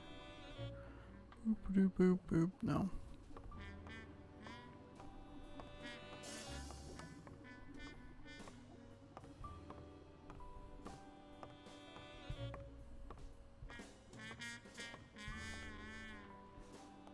Am I missing something?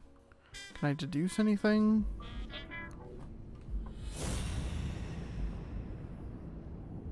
No. Okay.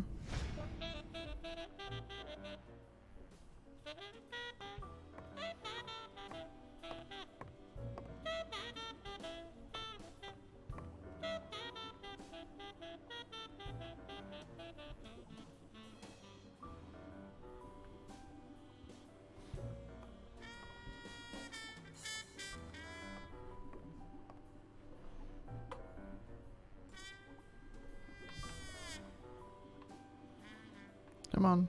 Come on.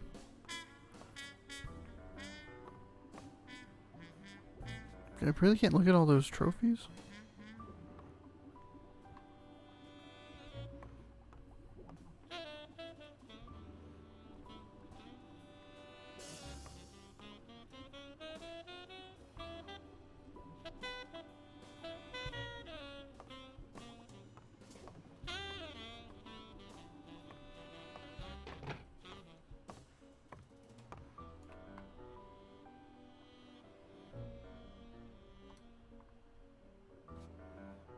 Nothing extra.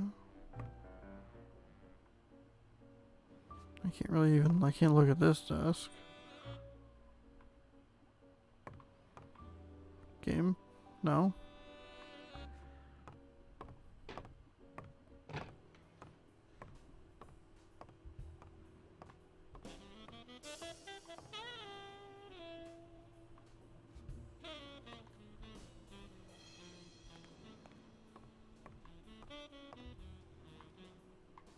Nothing. Fudge.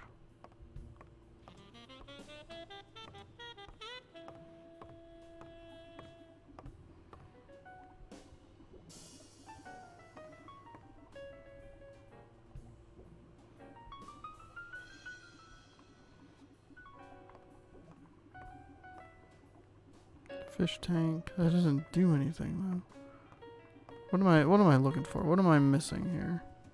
Ah, here we go. Here we go.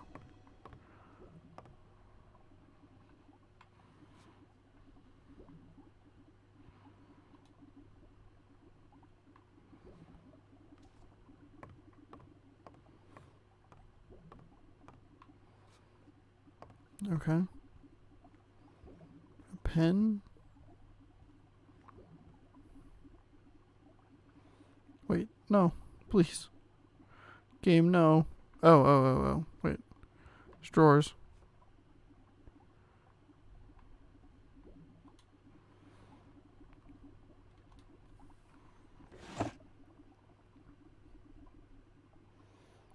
Complete poems. Limited edition copy 2 of 3. We listen, if you call it listening, to the sentimental romance. Your eyes act like the moon.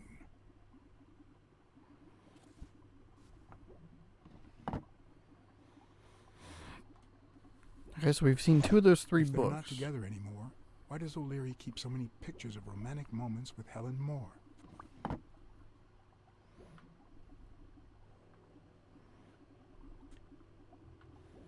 Something else I could look at over here. Maybe. Oh, come on. There it is. Go back. Okay.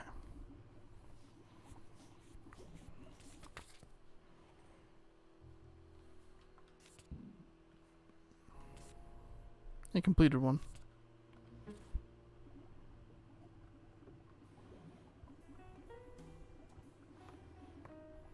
Can I leave now?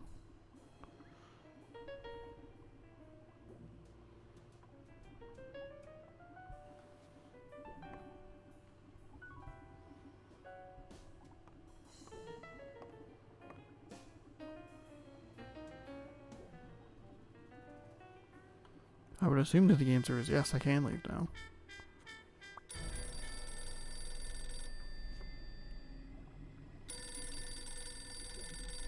Jake. Someone was coming. Are we or are we not exemplary workers, Jimmy? Here it is, middle of the night.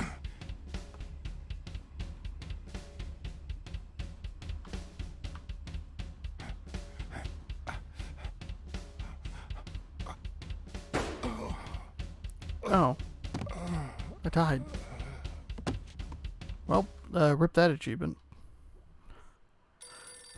There's an achievement for not dying in this whole game, and that's it. It's over. Have to do a whole new playthrough just for that. Someone was coming. Are we or are we not exemplary workers, Jimmy? Here it is, middle of the night.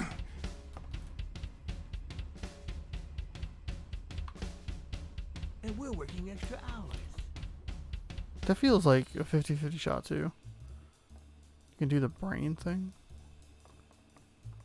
I would assume that's from a while ago. Jimmy, what do you think about that? Maybe not. I think he's scared stiff, Desmond. Why's that, Jimmy? We're giving you the red carpet treatment. We even let you in the boss's office. You're one lucky fellow. You can't say I don't treat you well, Jimmy.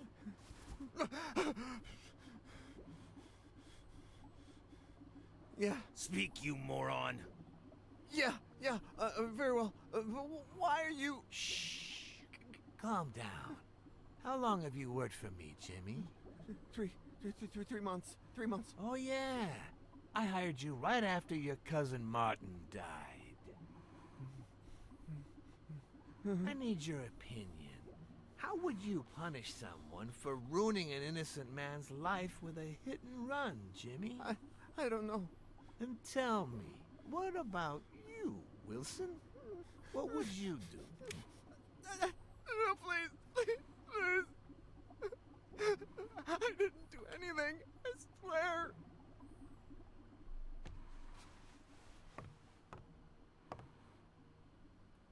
O'Leary, the police have surrounded the... You don't need to worry about that.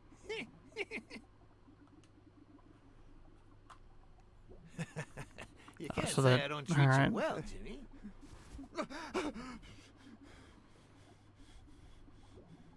Yeah, Speak, you moron. Yeah, very well.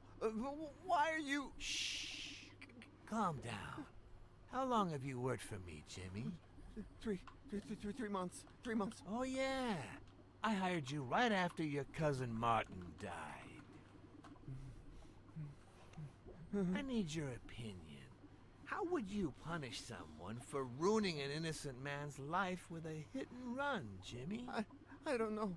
And tell me, what about you, Wilson? What would you do? No, please. I didn't do anything. I swear.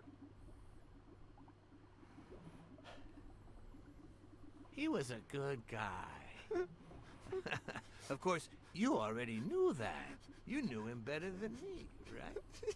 He was my cousin. That's why I hired you, Jimmy. You see, Martin was a dear friend. And his widow said you were a nice kid. That you do a good job. And you needed the money. And I have a soft spot for those in need. Please. But, you know what? I talked to her just yesterday. She told us you did some naughty things to her with that gun, Jimmy. No. That's no way to treat a widow, is it? She's lying. Why would I do that? What about the kid? Are you so sure you know how long a kid can hold his breath? With his little head inside a toilet bowl? Son of a bitch. I didn't want to. It was his idea. Selfishly, I was glad I hadn't risked my life to save Jimmy. There was no space in that subtitle. Maybe not even someone like him deserves to die. But one could also argue that I didn't deserve to die for someone like him. Who's your boss? Give me a name! Cassidy. It was his idea. He said you'd hired me if I'd managed to scare the widow, and I just... All right. Let's just... calm down now. It's gonna be okay. There are 2 sacred principles that rule my life.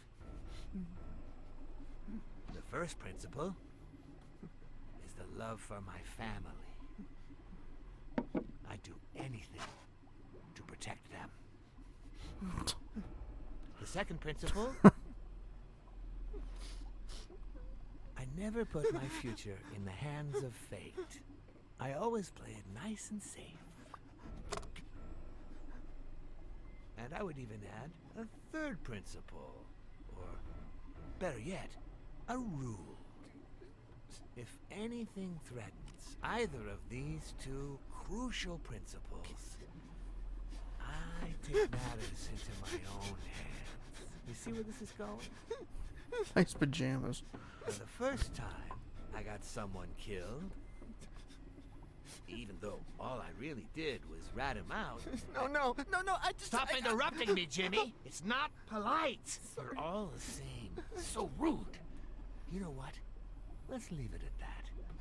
You're going to give a message to that disgusting walrus Cassidy, aren't you? Yeah, sure. Whatever you say. Yeah, sure. Good boy. What's the message? Aw, Jimmy. You still don't get it, do you? You are the message. Huh?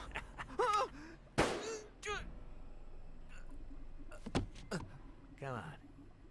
Wrap him up. Make sure Cassidy gets the message for breakfast, will you? I hope he chokes on it. Got it.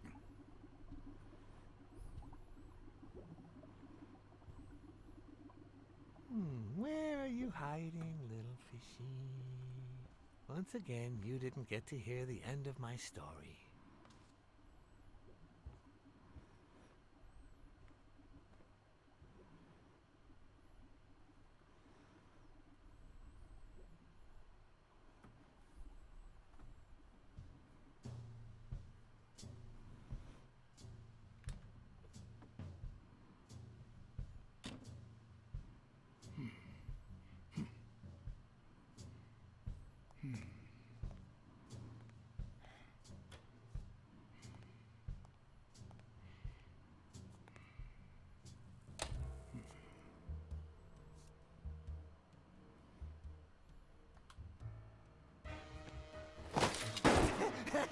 when you can.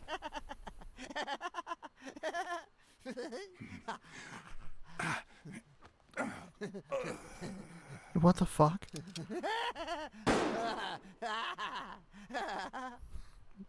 I have died so many times in just this segment alone.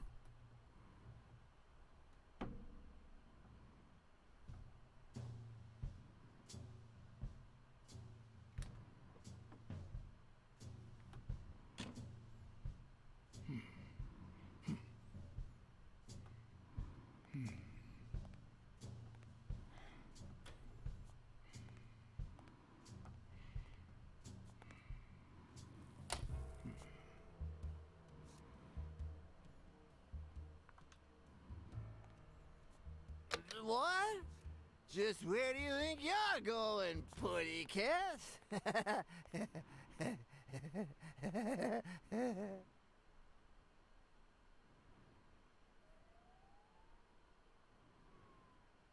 What?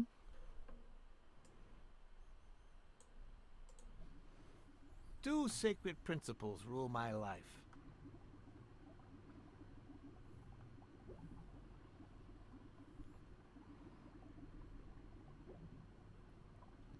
The The love you love feel I for your feel family. What is going on today? What in the fuck is happening?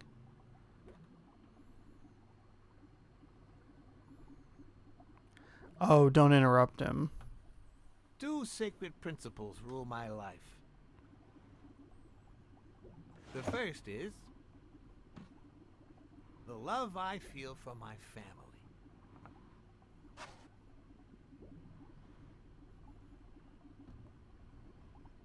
The second,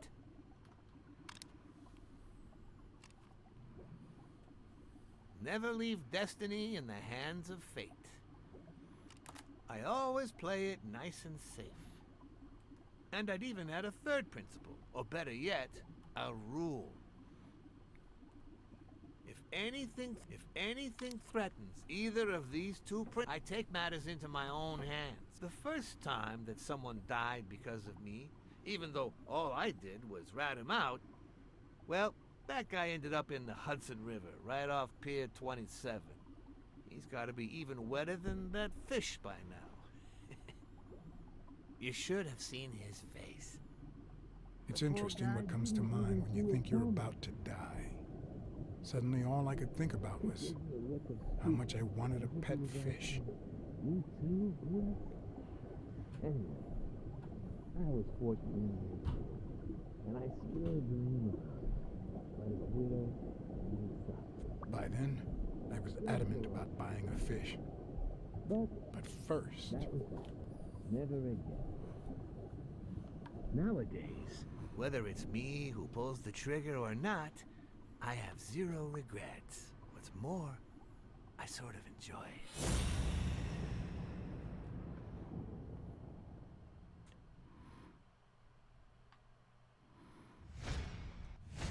His pupils are dilated, and there's a slight grin on his face. The bastard is enjoying himself. Oh, I'm sure he is.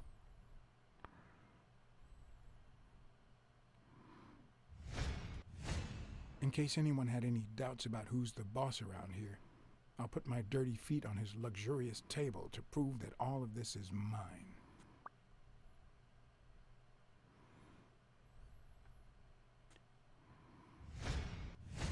The guy never hesitates to pull the trigger.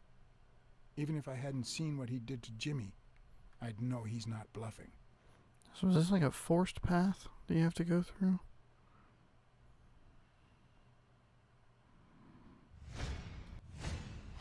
When a mob boss declares his love of family, it can only mean that A, he won't hesitate to ruin yours, and B, he's cheating on his wife.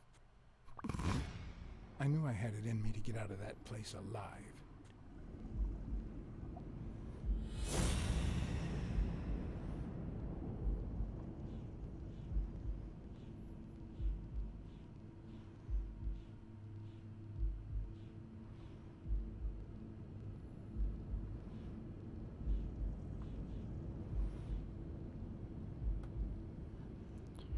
Da, da, da, da.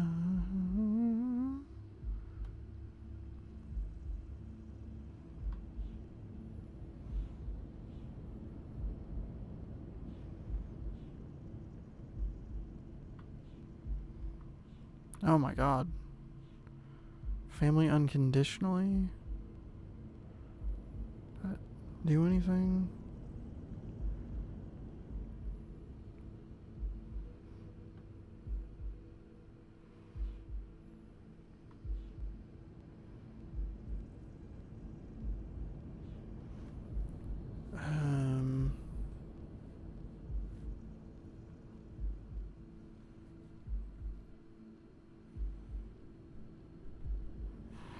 O'Leary claims to love his family unconditionally.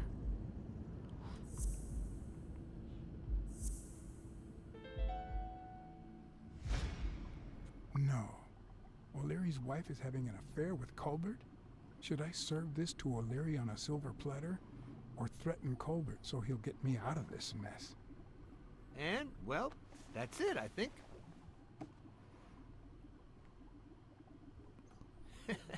You know, Blacksad, I never made it this far. Congratulations. You're going in style. I didn't want to interrupt you because I respect you and your word. Colbert told me to come here. What? Me? No way. You did what? Colbert? When?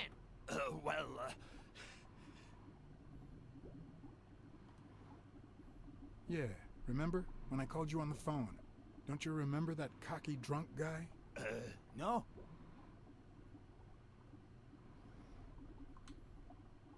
He kept bragging about how he was banging another guy's wife.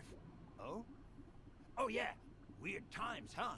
Yeah, and you congratulated me for finding Yale and saving your life. Several times. Then you assured me that O'Leary would thank me. Well, I didn't put it that way, but yeah. And then you told me to come here to ask the boss himself. Yeah. I think you deserve it. Right, Desmond? Oh, Blacksad, Blacksad, Blacksad. Thank you. And sorry for jumping to conclusions. First, you get a random beating from Wilson. And now this. Although you have to admit I had my reasons to be suspicious. You ran away from Yale's apartment, didn't you? But as you well know, you can't trust anyone in this world. Take it. It's only fair.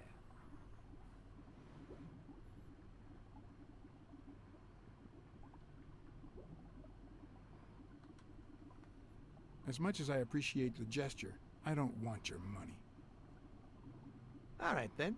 I understand. No problem. Really? Oh, Blacksad. Aren't these odd hours to pay me a visit? Your message was important, but certainly not urgent.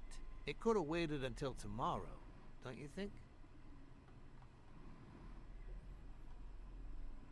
We cats and wolves hunt at night.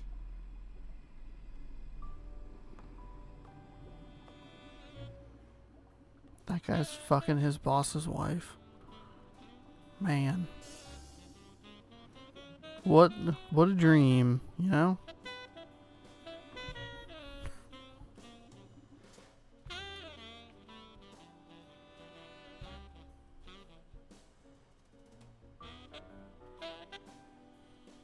Booty, buddy, do.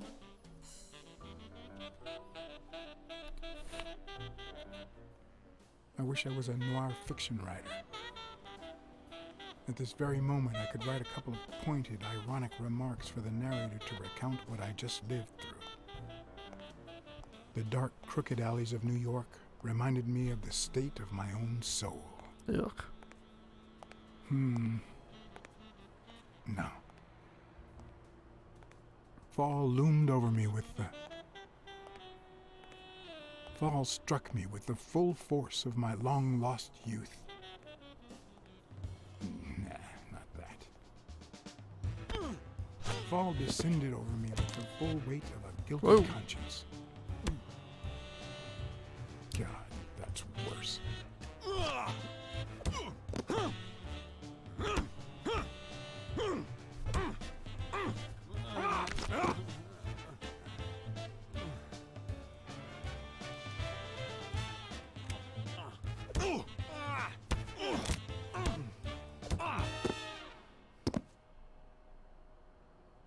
What were you thinking? He wants him alive.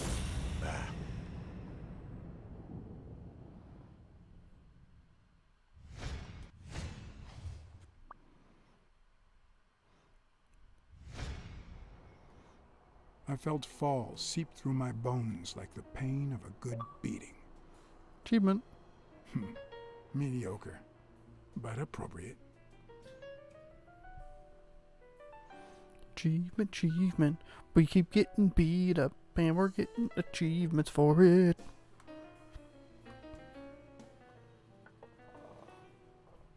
Get punched in the face. 5 gamer score.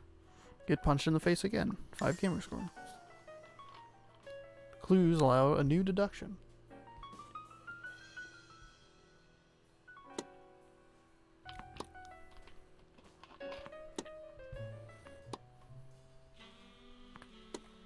Against all odds, next morning I got up bright-eyed and bushy-tailed. And I had my kind, unknown assailants to thank. The beating had taken its toll, but for the first time in months, I had slept like a baby. Babies don't sleep well, though. They cry all the time and wake up in the middle of the night. I don't get that. Oh, he's an agent for the FBI.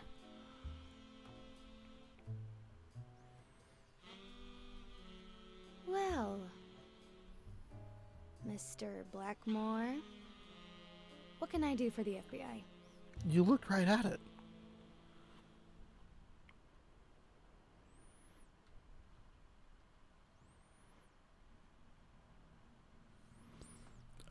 We want that, I guess? Cooperate with law enforcement. All you have to do is talk. I like to speak through my actions, but still, could you be more specific? Take a lot of beatings. Yeah. That's what I do. I wake up every day and just get my ass beat.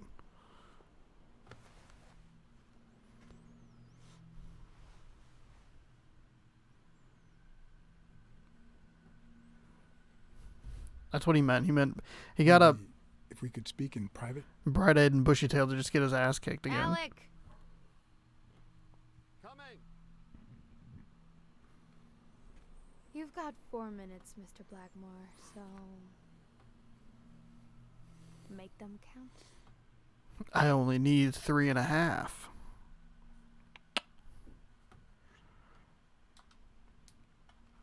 They say you're currently involved with Al Stone, the boxer. Is that correct? Wow, the FBI sure knows what it's doing. So, out of the 100 million Americans who know about that, who did you extort to get such highly confidential information? Don't beat around the bush. We know why you're with him. Oh, so you like his biceps too? Desmond O'Leary Fuck yeah, I asked do. you to seduce Stone. Why? What? No, I met Al by chance at a party. A party hosted by Desmond O'Leary. No, that can't be. No one is that shrewd. Not even him. Damn, I hate that bastard.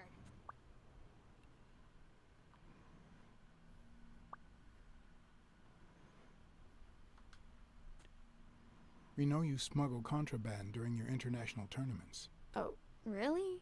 Are you sure? Like, what exactly? I think she called my bluff. Or did she? Should I follow through or say I was kidding?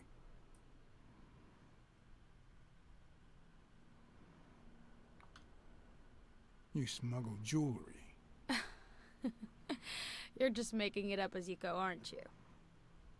To think I was starting to like you. Damn it. Come on, what do you really want from me?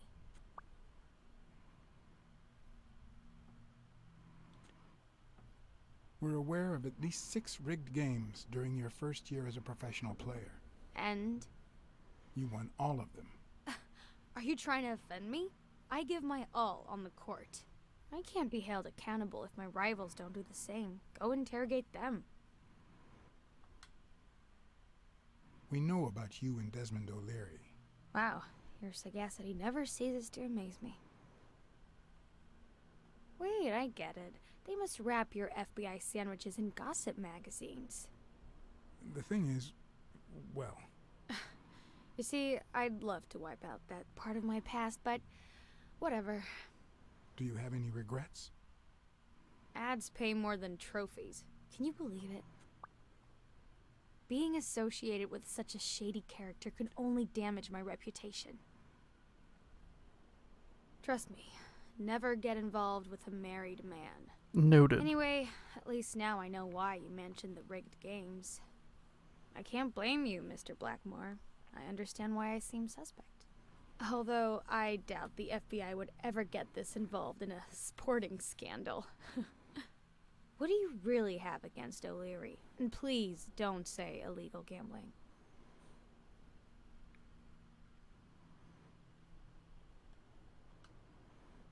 O'Leary is a murderer. Every criminal organization has blood on its hands. His is no exception. And we have proof. Well, what's the big deal? At least it's not a matter of, I don't know, smuggling jewelry. I'm serious, Miss Moore. America can't afford to let anyone shake its foundations like that. And America's sweetheart can't afford it either. Help us out. Talk to us. And why should I, Mr. Blackmore? What do I stand to gain or lose? We can put out here. I'm sure you're aware that we could end your career if what we know goes public. But no one wants that to happen, right?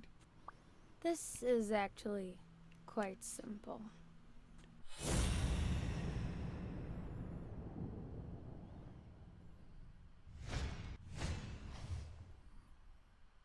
I love you now and forever.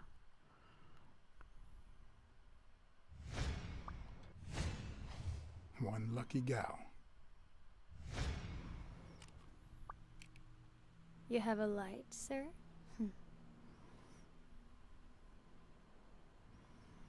There's a shamrock engraved on the outside. The pearly white teeth of someone who barely smokes. Am I making her nervous? Damn. I'm almost out of fluid.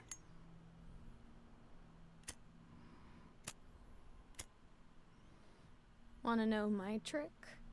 Go down to start, then up with it, and then down again.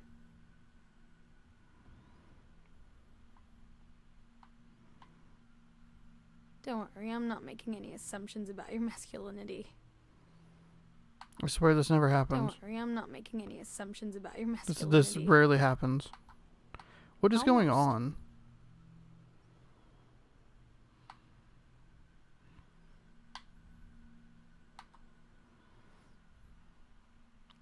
Thanks.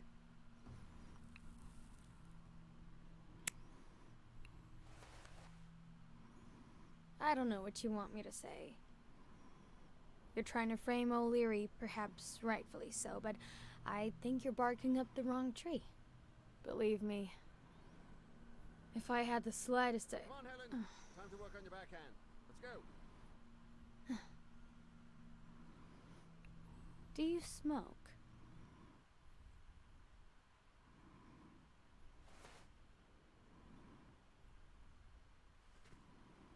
Nice meeting you, Mr. Blackmore. Did you bring my water?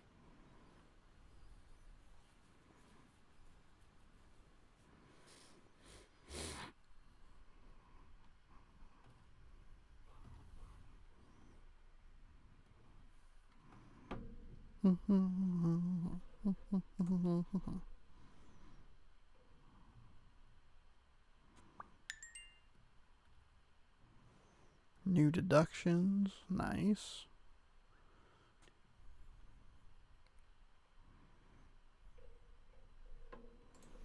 I feel like I have a bunch of those. Dumb bitch. She tossed the cigarette in your face? You're such a loser! Too bad I was busy chasing Cassidy. If that had been me, America would no longer have a sweetheart.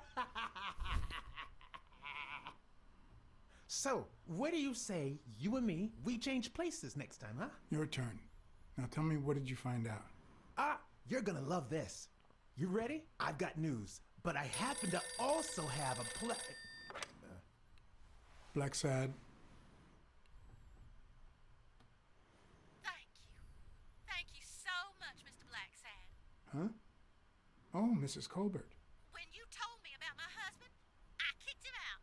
But this morning he came back with a bouquet of roses and asked me to forgive him. He said he had some kind of big scare yesterday and that he hasn't stopped thinking about me since. He wants to take me to Niagara Falls on a second honeymoon. And? I threw the roses in his face and I told him to shove Niagara Falls up his ass. You think I could forget what he's done just like that? Well done. Now you're talking. You saved my life, Mr. Blacksad. Send me the bill when you can. This is certainly the best investment I've ever made.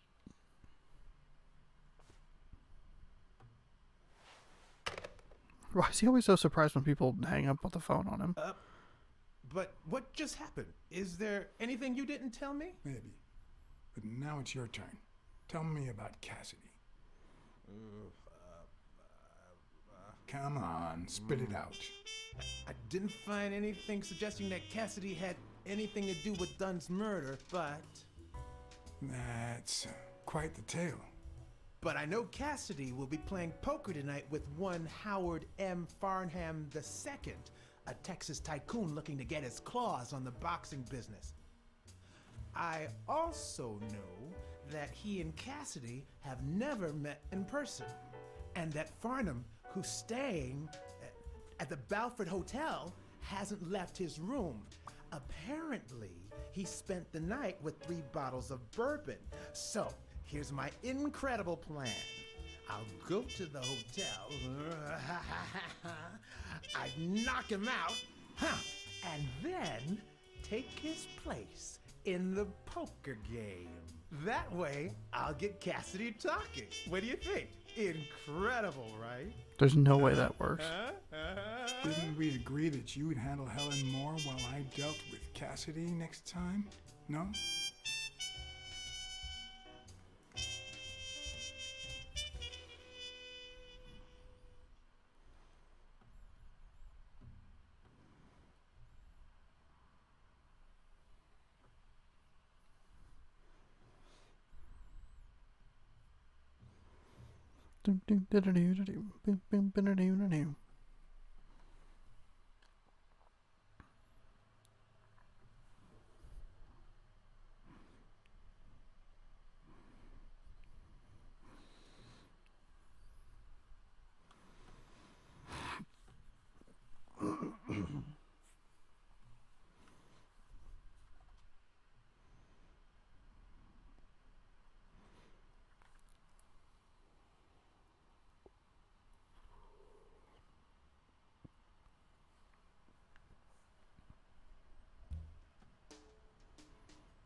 Ooh, look at us. Looking good there, Blacksad.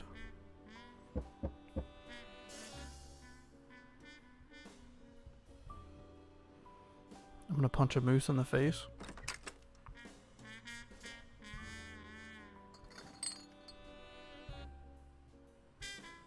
Good afternoon, Mr. Farnham.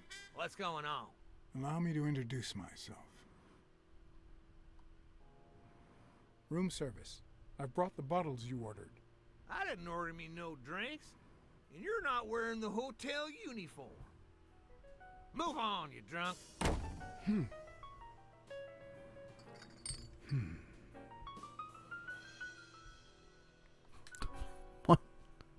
Good afternoon, Mr. Farnham.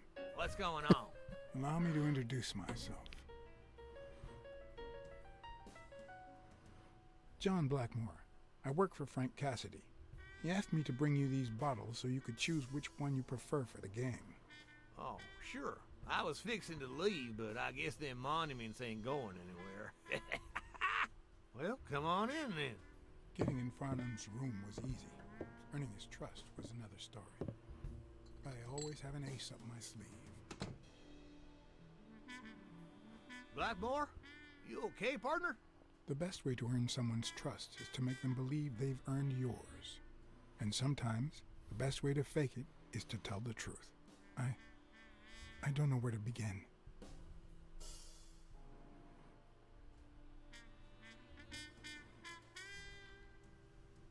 Since I got back from the war, I haven't been the same. Sorry to hear that, son. You should have paid somebody to go in your place, like I did. The poor bastard didn't have a pot to piss in, so he done a fair deal. Till he went off and got himself killed. But you know what? At least he earned his place in heaven. Good Lord bless that man. And us while we're at it. Cheers! One of the tricks of this trade is to be Farnham wary of hates the biases poor. we all have. They cloud our judgment and blur the person in front of us, painting them with the shades of our preconceived notions of who they should be. But every once in a while, you run into someone so locked in personality that they can only be regarded as a stereotype. Farnham was a disgrace, not only to himself, but to Texas and the entire human race. To think I had to impersonate him. I wish I was like you. You seem so content, so free of burdens. Stop right there, partner. You think this old dog don't have ticks? Let me tell you something about my first wife. Woo-wee! Once I had gained Farnham's trust,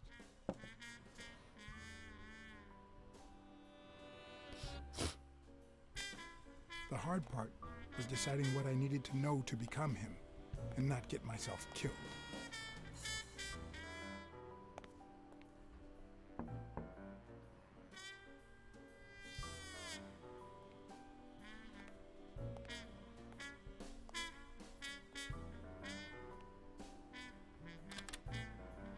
What can I do for you, sir?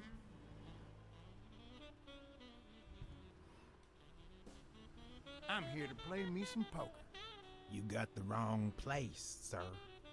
Did you miss the barbershop sign above the door? You have a good evening, sir. Wait,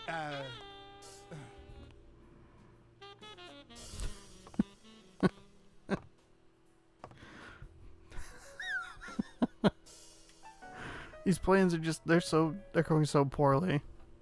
You're not room service, and then that's it. That's the end of the game. Was deciding what I needed to know to become him and not get myself killed.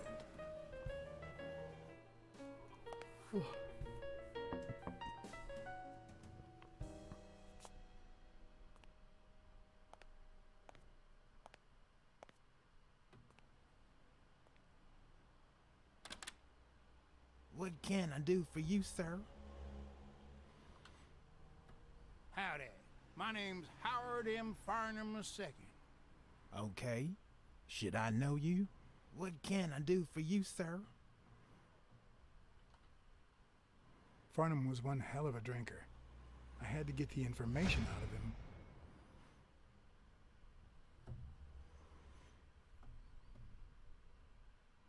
Before he drank himself unconscious. Otherwise, I'd have to find that information myself. What the hell? Find the requested info before time runs out.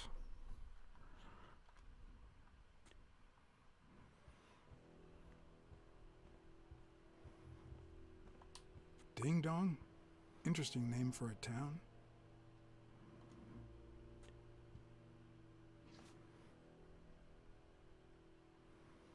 Billy Bob's Barber, 9 p.m.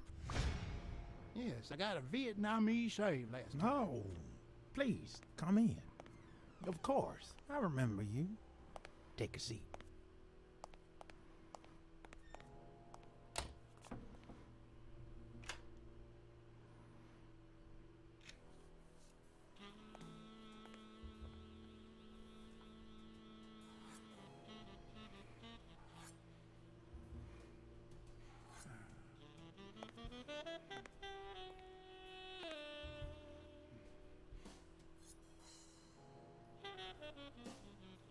I'm sure you'll understand we can't be too careful. Our host has many enemies, and someone has to keep them at bay.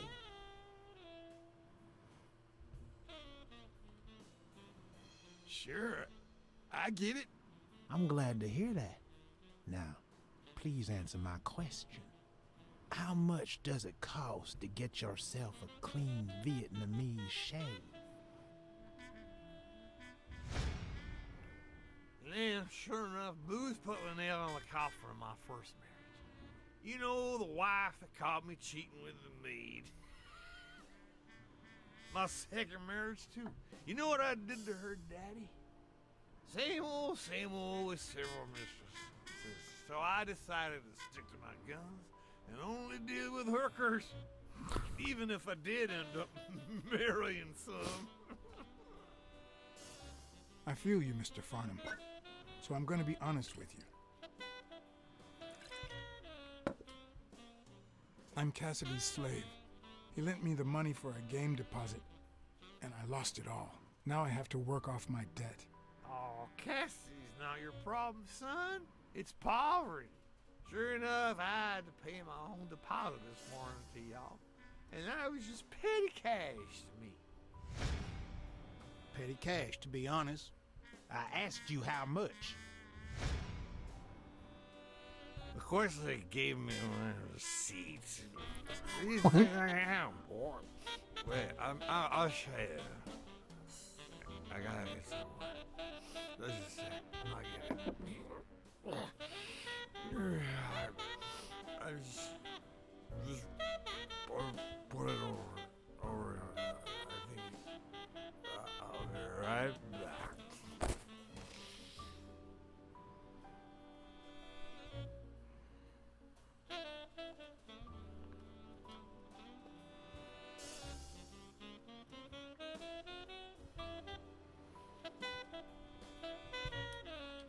Oh, perfect. This is exactly what I need.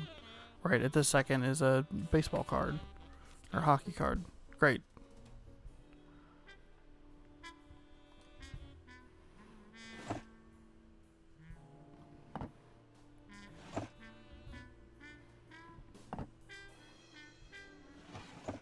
Not even a Bible. Uh-oh. Need a receipt, need a receipt, need a receipt.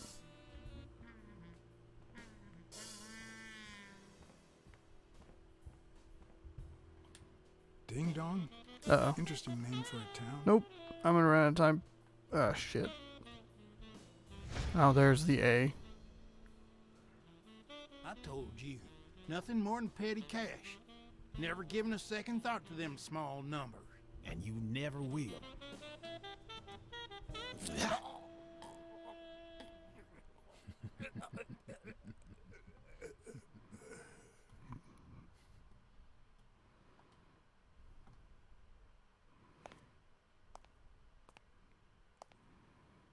Motherfucker.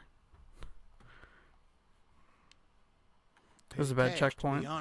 Oh, no, wait, never mind. You how much? Never mind. It's alright.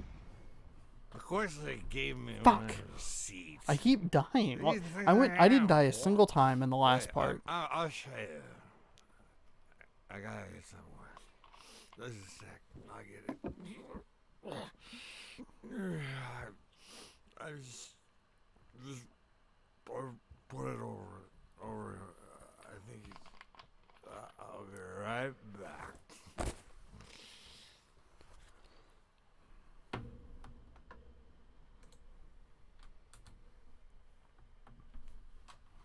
Oh.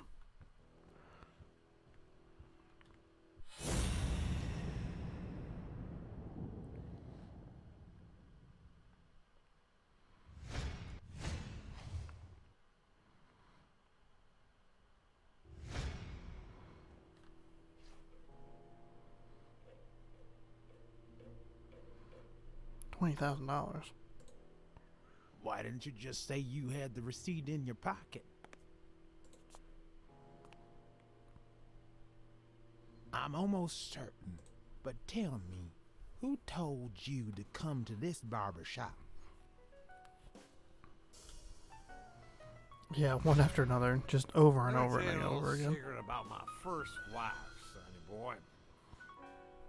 When I met that woman, she had no manners, no money, no. Who in the hell?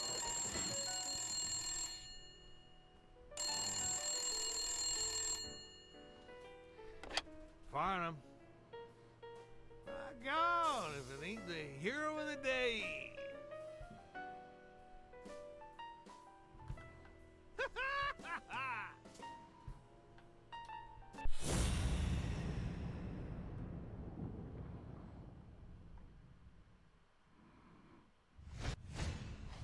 It's not going to be easy to sound Texan, but I'll give it my best shot. I'll be damned.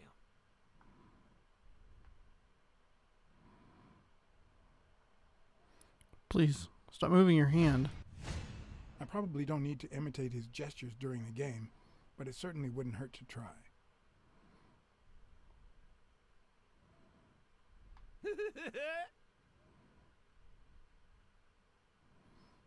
What am I looking at? What am I doing? Yes, sir. New York City.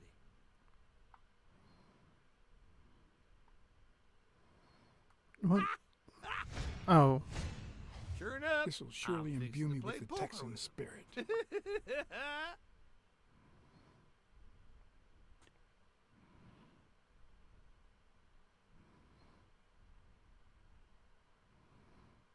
You can say that again. And again. Nothing says Texan like a cowboy hat.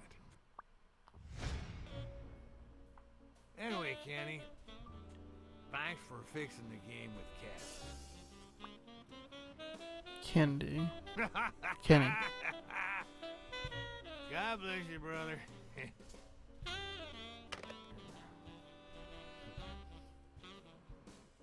Craziest goddamn Texan in New York.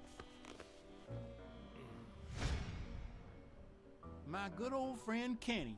Craziest goddamn Texan in New York. You know how many Kennys there are in New York? Kenny who? Who fucking cares, man? Besides when and where the game will be, the password, and the money Farnham dished out, what else do I need?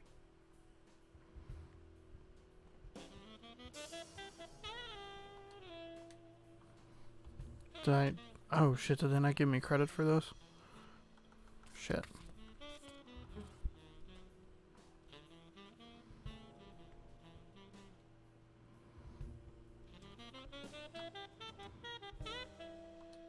At least it's comforting to know that when Farnham drinks too much, his female companions have less of a hard time.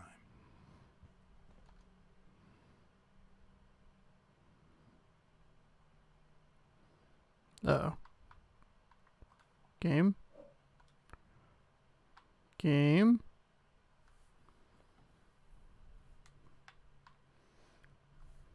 Give it a minute. That's a crash to the dashboard. Mother of... Oh.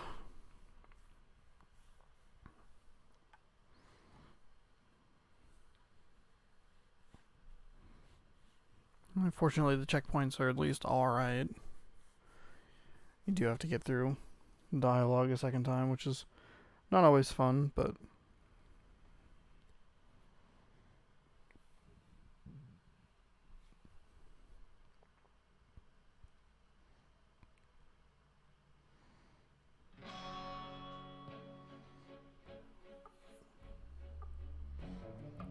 Boom.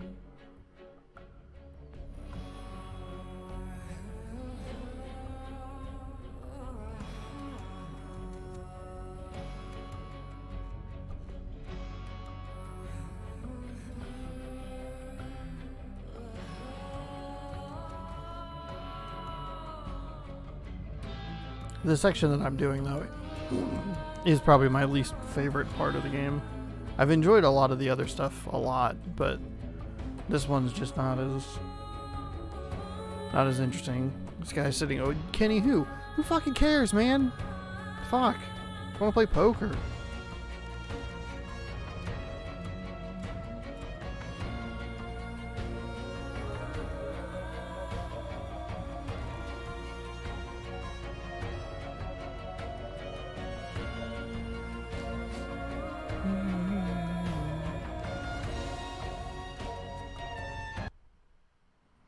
Alright. See where it puts us. Should be an okay spot.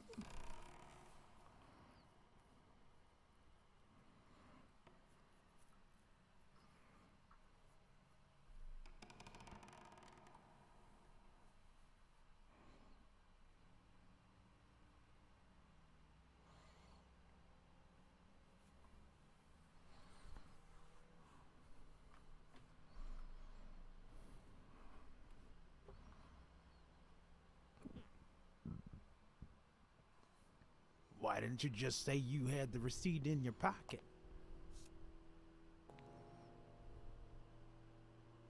I'm almost certain, but tell me, who told you to come to this barber shop? I'm gonna try to remember. Let me tell you a little secret about my first wife, sonny boy. Previously on Blacksad I Under the met Skin. that woman. She had no manners, no money, no. Who in the hell? Doom doom doom doom doom doom doom doom doom doom. Playing a video game. My God, if it ain't the hero of the day.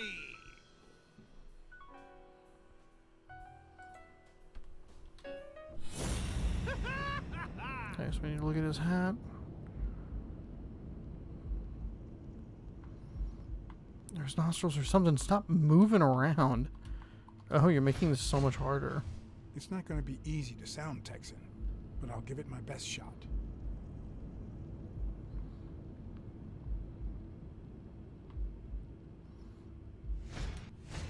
I probably don't need to imitate his gestures during the game, but it certainly wouldn't hurt to try. I'll be damned.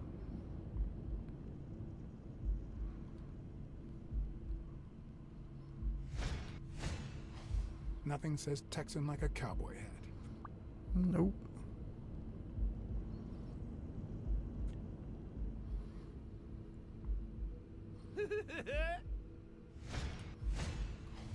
With this and that hat, I'll really look the part. Yes, sir. New York City. Anyway, Kenny, thanks for fixing the game with Cassie.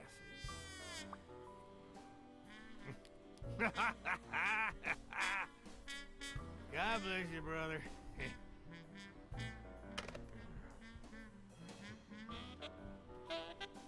Craziest goddamn Texan in New York. My good old friend Kenny. Craziest goddamn Texan in New York.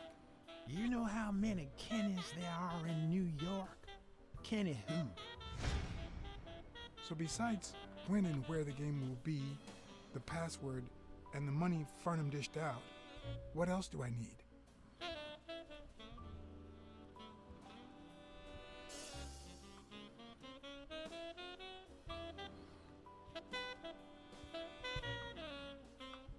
Okay, well, good.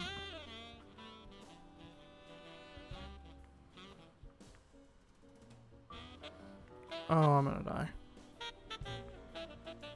That doesn't do me any good. At least it's comforting to know that when Farnham drinks too much, his female companions have less of a hard time.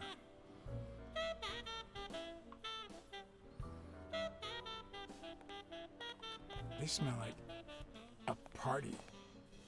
Where the... What? How the fuck am I supposed to find a goddamn last name?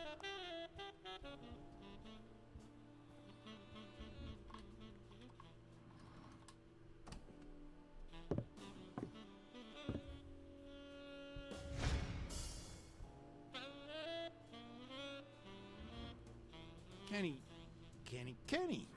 Hey, do you think you can't be friends with someone and not know their last name? Let me think. No. God damn it. This is trial and error in a way that is not interesting or fun. My good old friend Kenny. Craziest goddamn Texan in New York. You know how many Kennys there are in New York? Probably a lot. I don't really give a fuck. So besides when and where the game will be, the password, and the money Farnham dished out, what else? So many times. please.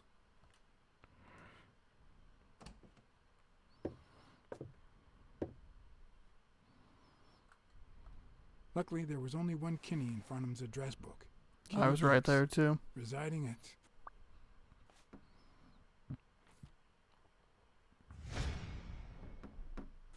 Cornell Plaza, Manhattan. Stunning penthouse. I'm not surprised. Mr. Eakes has excellent taste. Do you happen to know what he asked for the last time Oh, he was Jesus, God in heaven.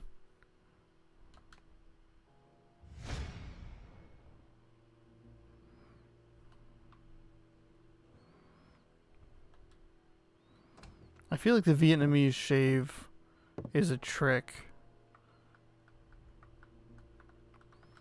No. Great. Fantastic. Oh, I'm gonna fucking die again.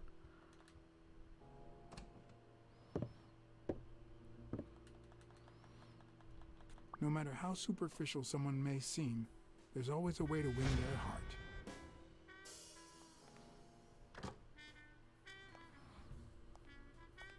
Don't tell me, Billy Bob. This here is my new friend Father. Am I right?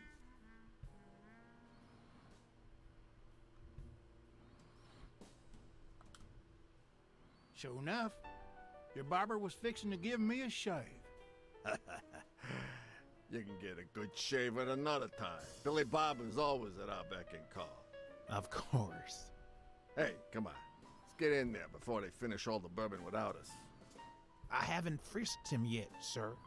I don't think that'll be necessary. Mr. Farnham here, he's an honest Texan. And I'm sure he'll hand over his weapon if we ask him to. Right? Sure, but you better take good care of my girl. It'll be my pleasure.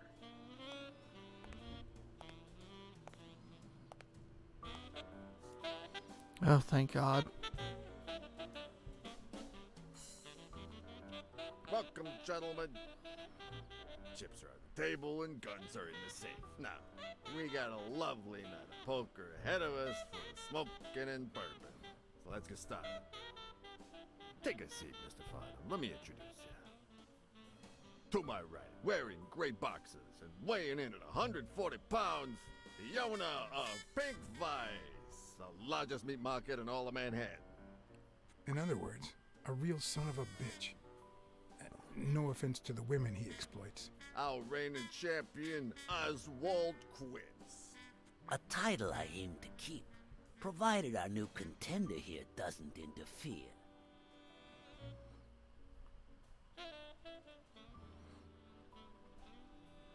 Well, I'll do what I can.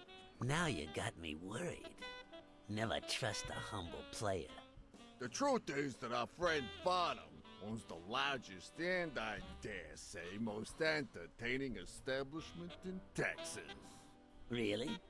So we're colleagues then? Yeah, you wish, Quince. He owns a casino. Damn. And it's not even in Austin or Dallas. It's actually in a little town called, what was it? I looked it up the other day. Had a funny ring to it. I hate it when this happens. I thought they moved all Texan casinos to Vegas, where gambling is legal. You mean Ding Dong, Texas? Ding dong! That's it.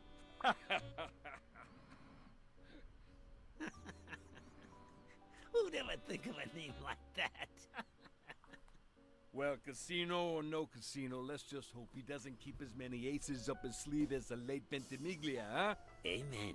To my left, wearing brown boxers and weighing in at 396 pounds. Frank, show some respect, huh?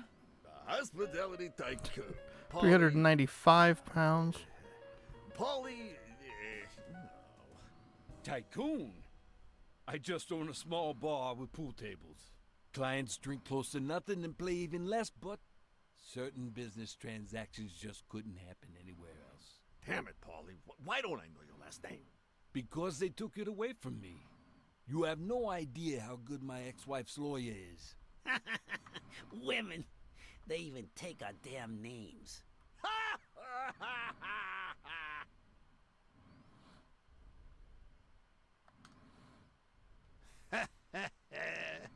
You're too much, Paulie. When you're done sightseeing, why don't you drop by La Iguana for a game of pool, and I'll buy you a drink. But I have to warn you, my clientele isn't crazy about furry fellas such as yourself.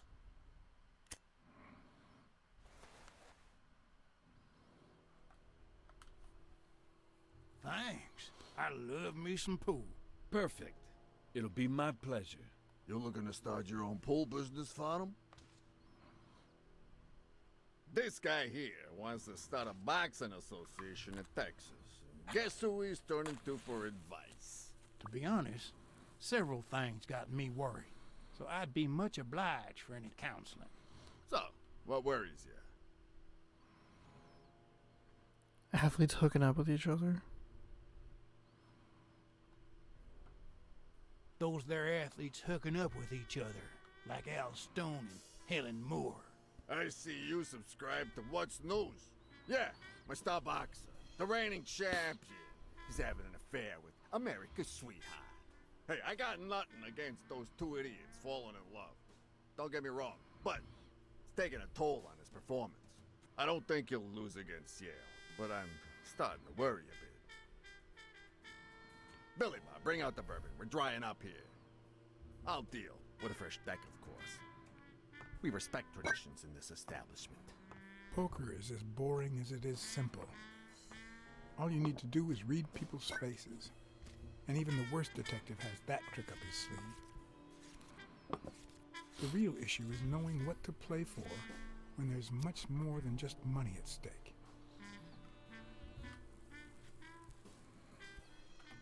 Play to win, baby. Damn it! What again? How many games have you won, Farnham? Looks like we got a serious contender. Hey, Gwent, you better start unbuckling that championship belt. This ain't over yet. Mark my words. Farnham will be calling his wife before the night is over. Ha! Oh, hey, by the way, did you guys hear about Kenny's wife? Pretty tragic, huh? What happened? Oh, plain bad luck. Hey, but Farnham, I'm sure you know more about it than I do.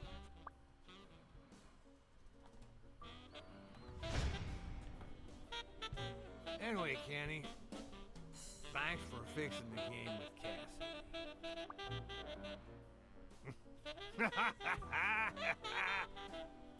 God bless you, brother.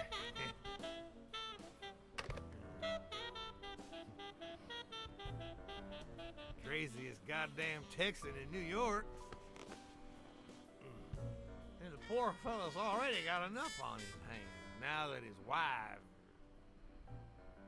Women just gotta have their vices. But she's in a rehab clinic now, hooked on tranquilizers. Tranquilizers? Good God. That's it, tranquilize. Don't tell me women don't have their vices, too. Bring out the bourbon, Billy Bob. Come on, give me the bourbon. Maybe I spoke too soon when I said that poker is easy for a good detective. Let's just say it's relatively simple. There's always someone ready to surprise you, relatively speaking. Well, I'll be damned! I don't believe this! What happened, Farnham? Beginner's luck doesn't last forever. And that's when the real champ comes in. I hope you're ready to lose it all, my friend. Poor Farnham. Came looking to make big bucks in the city with his boxing, and he's gonna lose it all with poker. I hope your counseling will make up for it. Yeah, so how can I be of help?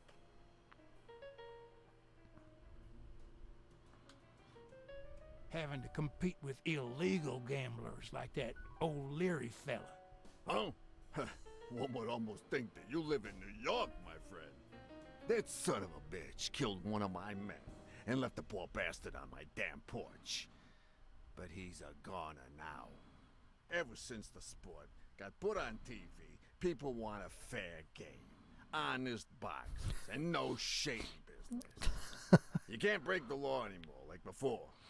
Nowadays, they gotta bribe those big network executives to negotiate for broadcasting rights.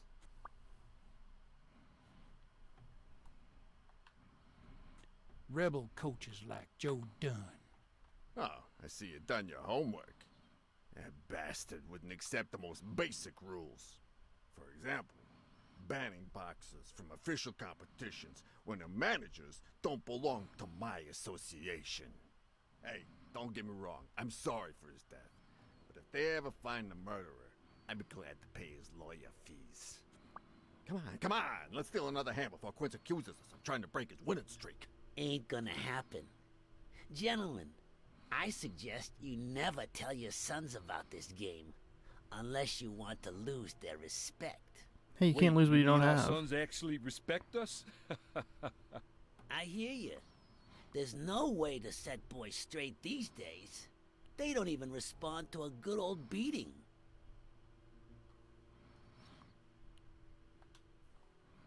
Then try not beating them. There are better ways to educate boys. Hey, careful, Quince, you're talking to a pro. So, Kenny told me you had quite a house full. How many kids you got in that house full of yours?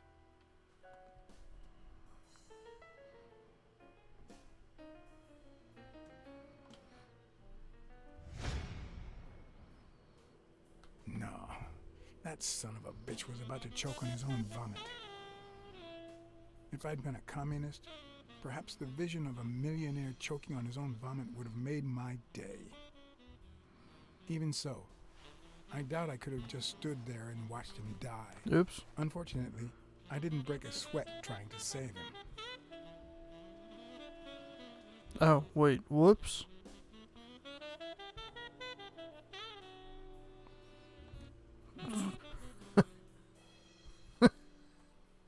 I didn't realize that it was a quick time event.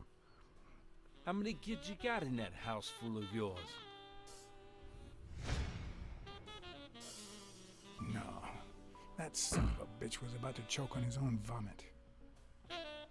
If I'd been a communist, perhaps the vision of a millionaire choking on his own vomit would have made my day. Even so, I doubt I could have just stood there and watched him die. No, deserving or not, the man would live.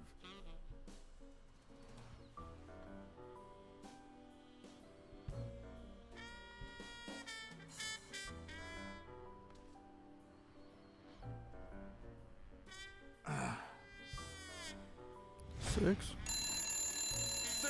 Well, that's something. I don't know how you deal with all of that. All boys? Does it have to be What the now? hell was going on there? Never let Quince near one of your daughters. Come on, Folly. Children are sacred. I won't lay Cassidy. a finger on them until they're 12. After that, well...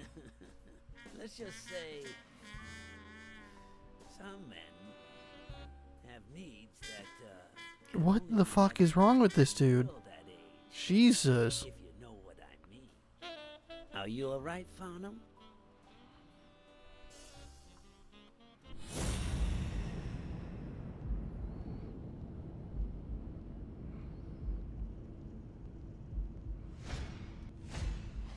There goes your winning streak, you sick bastard.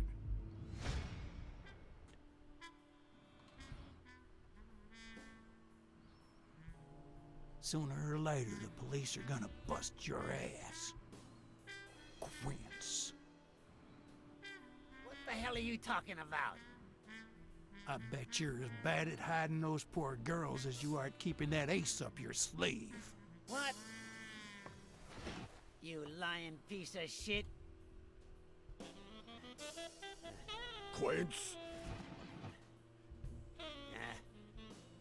Don't believe a word he's saying, Frank.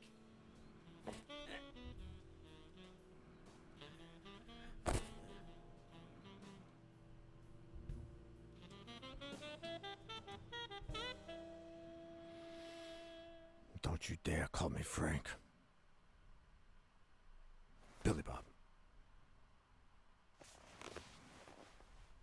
It's 500 more. Huh. For washing up. It's a deal. A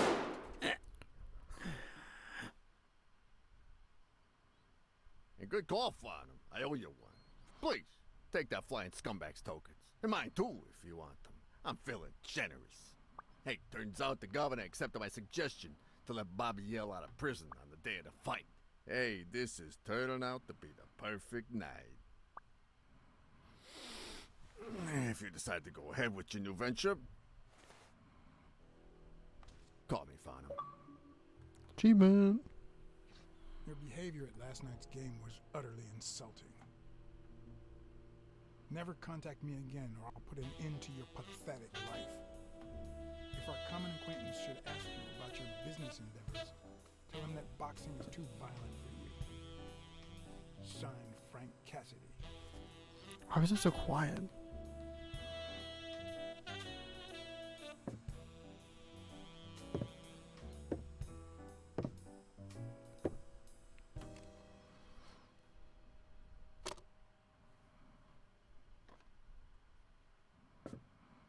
My own tracks would be covered the following morning when Cassidy read this note from Farnham. Dear Mr. Cassidy, though I'm grateful for your kind help, last night's game made me realize that boxing is just too violent for a peaceful Texan like myself. I have decided to invest elsewhere. Yours sincerely, Howard M. Farnham II. Damn Texans.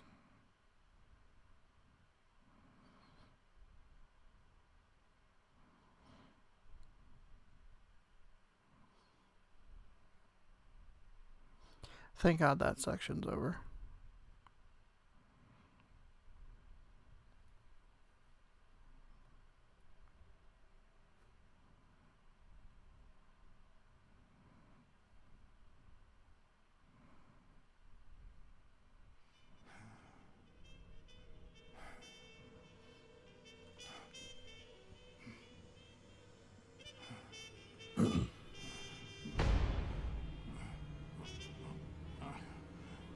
As for me, it was the first time in days that I had gone to bed without my daily beer. A real shame.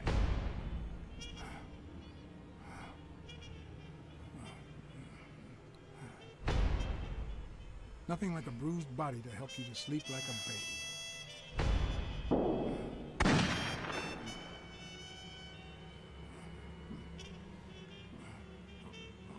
Maybe I should have given myself a beat.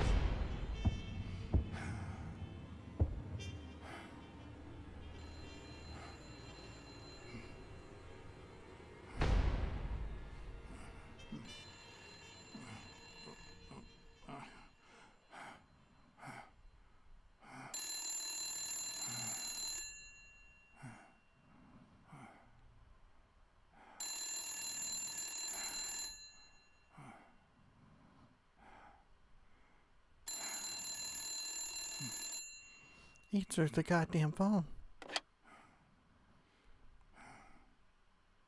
Blacksad.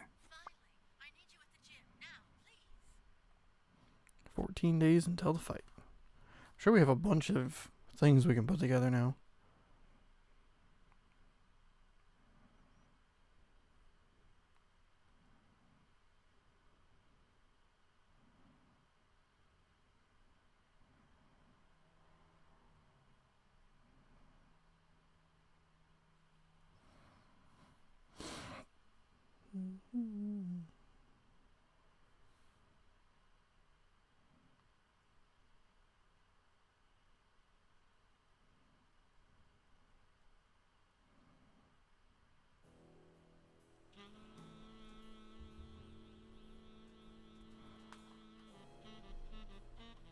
It was like this when I got here.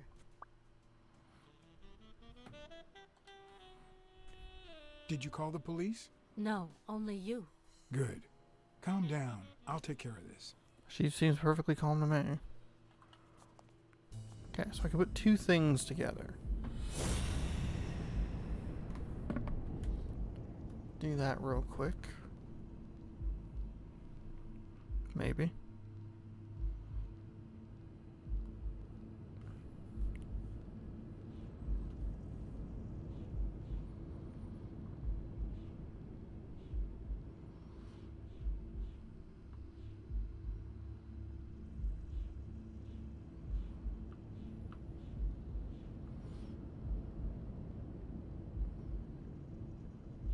All right.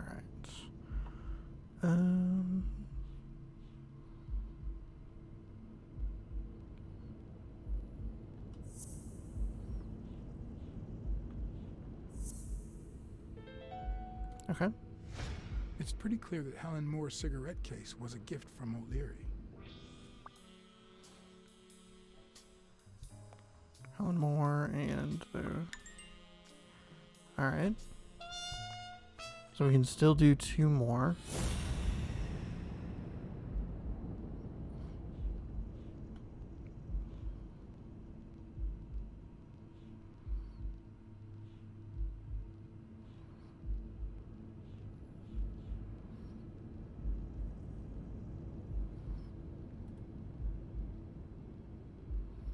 Helen says she hates O'Malley.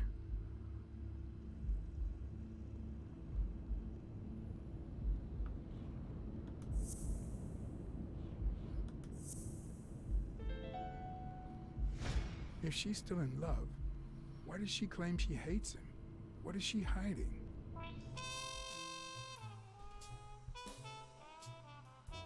That didn't seem to do anything. Cool. So one more of these.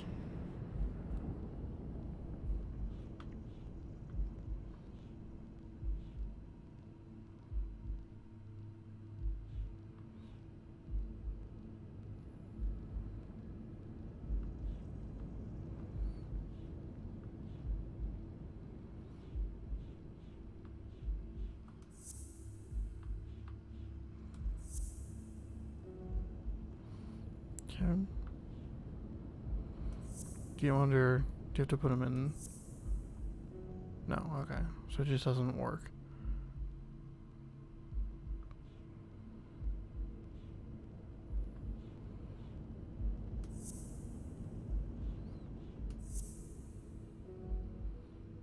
No.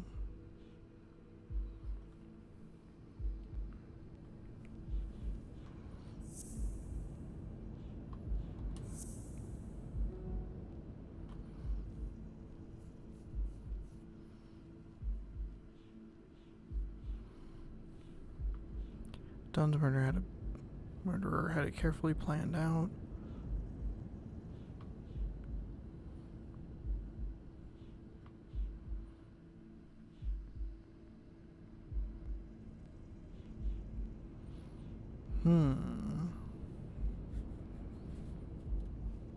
This guy posing for Yale's doctor.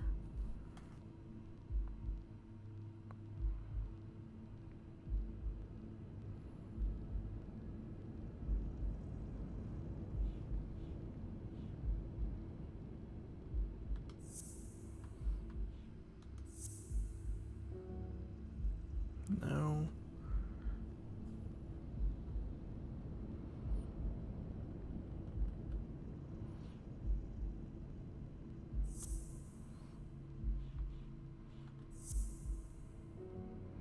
Doesn't make any sense.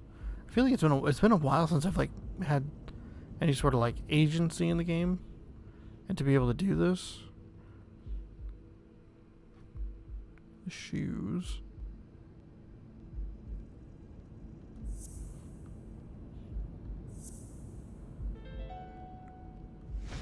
No, the footprints don't match.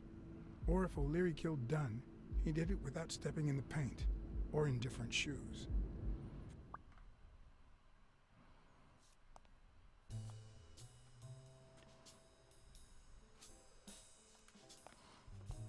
Okay. Had you already finished looking through these papers? I wish. Well, I guess you'll enjoy sorting all this again. Good one, Blacksad.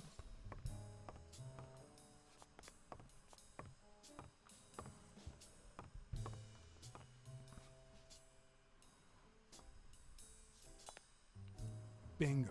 What is it? Nothing. Just a freshly signed contract. Don't. The gym burglar signed a document with his foot.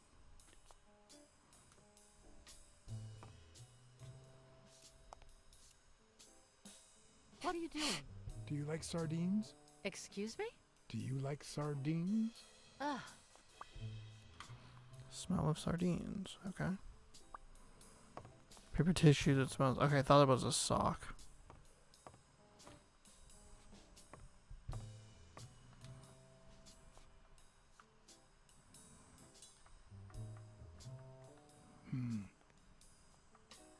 Not that I suspected otherwise, but it's obvious they weren't looking for money. Looks like the burglar isn't interested in bureaucracy. Did they take anything? No, although... When you went in the hospital room to get your purse, did you get the gun as well? Yes. Isn't it there? I put it back. I'd rather not go through that again. That's too bad. It looks like they took it.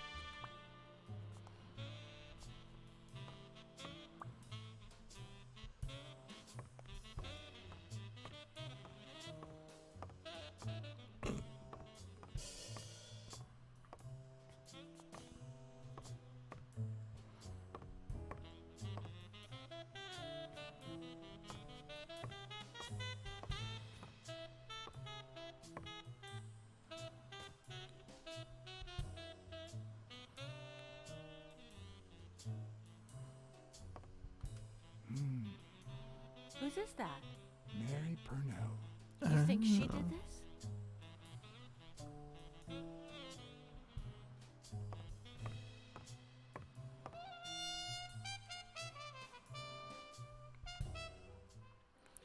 Are we gonna have this issue again? I can't go downstairs.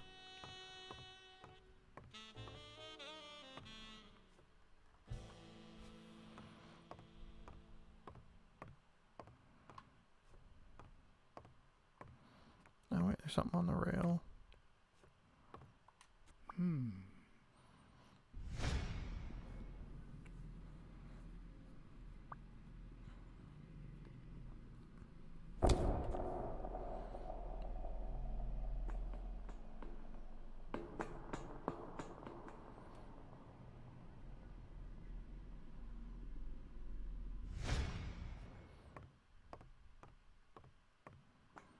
Wait here, please.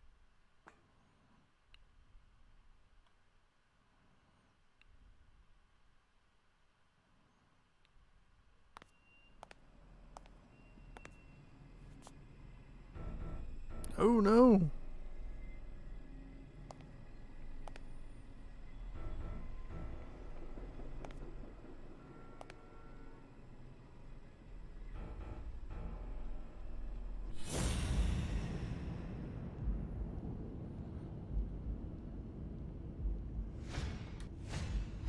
Could be a knife wound.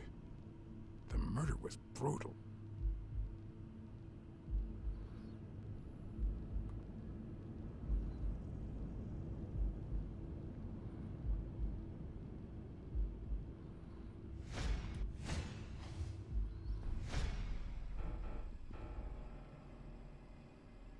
Dear Sonia, I need to tell you several things about your father.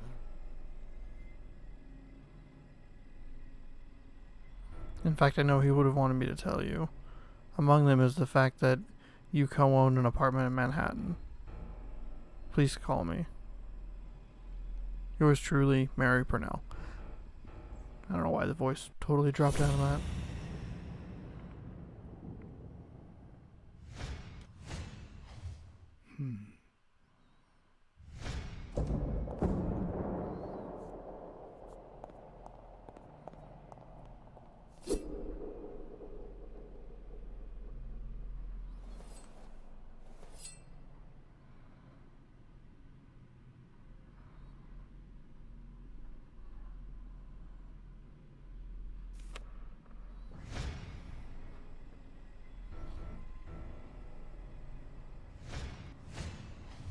If I were you, I wouldn't quit. Trust me, It might be painful at first, but time heals all wounds. Why did you listen to me?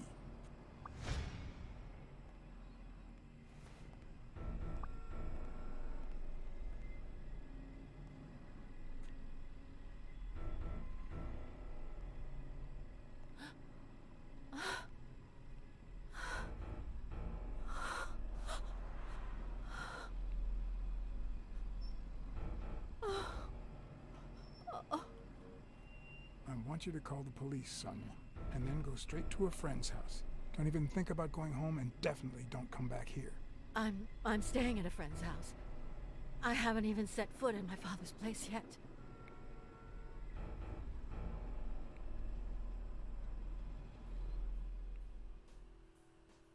Good. Do you have the keys? It's a very long didn't find delay. what he was looking for, that might be his next stop, if he hasn't been there yet.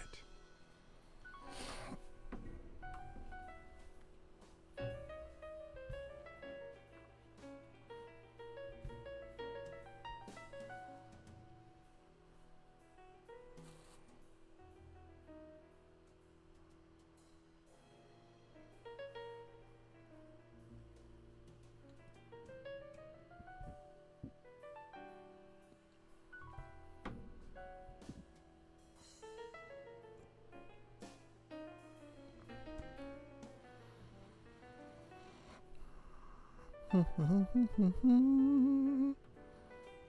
boom, boom.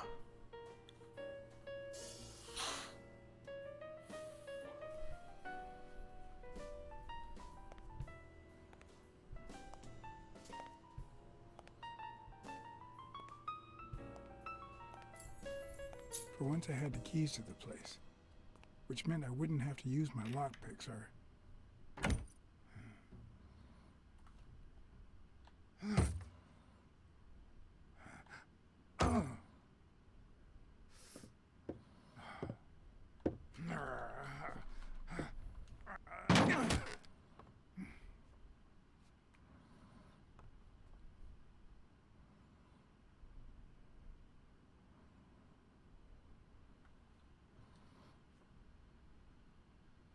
It doesn't look like anyone picked the lock.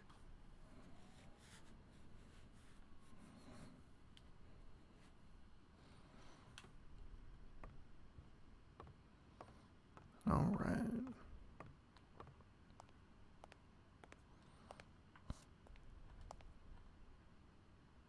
Yes, another card.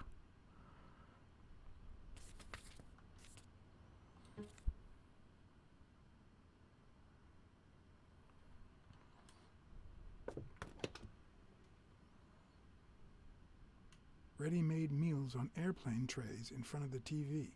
Who would have thought we'd end up eating like this? Hell yeah, man. It's the best way to do it. Dunn died 4 days ago, and that lettuce still looks okay.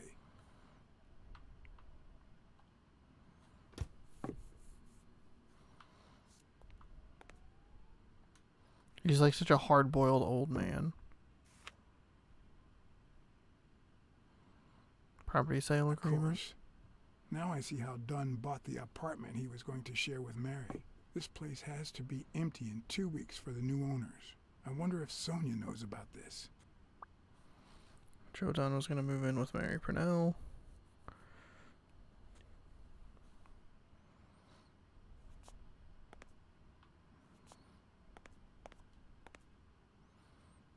What in the heck? That is quite the face.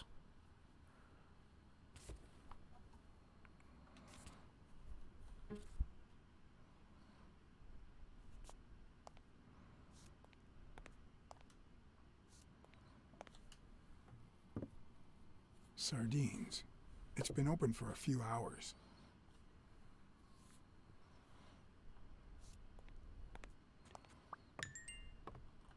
So, somebody was like, man, breaking and entering is really, really tiring. I think I have time to eat some sardines.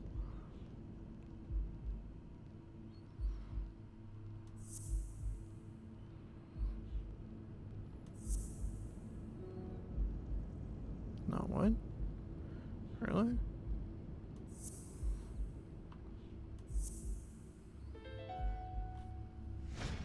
pretty clear that the burglar came by the house before heading to the gym, which means he probably didn't find what he was looking for in here. Smelly gym burglar didn't find what he was looking for at Dunn's place.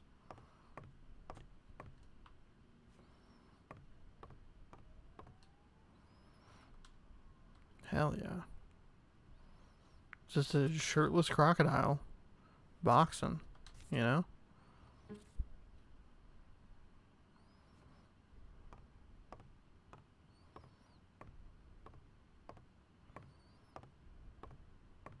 You still looked at her every morning, so many years later, with a new love? Maybe we don't need to forget. Maybe pain just transforms into, I don't know, something.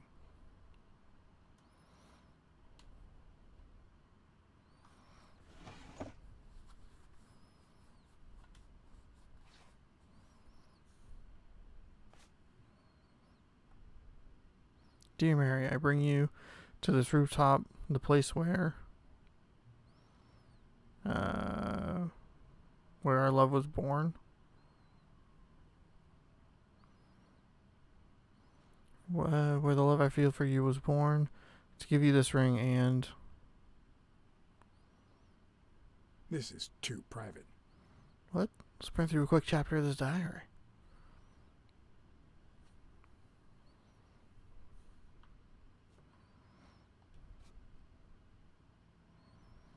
For the world's best dad on Father's Day, Sonia.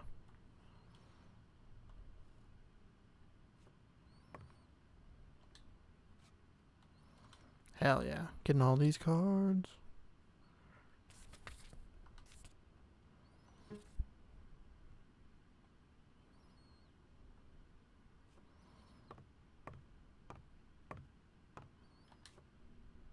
Elaine. I think that was Dunn's wife's name, according to Jake. There's a picture of a tree painted by his wife. Okay.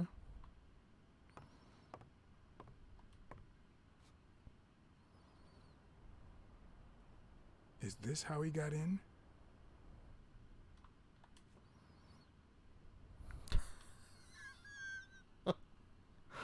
His big doofy face.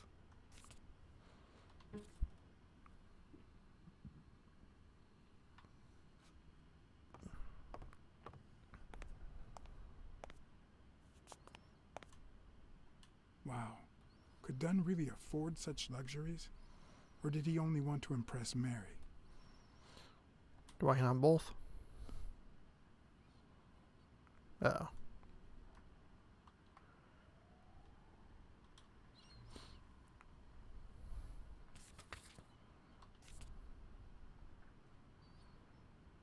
I mean, are any of these really, like, coming together? Kinda. Hockey page is looking alright. There's like there's what, 100 collectibles or something like that? 75, 50. Yeah.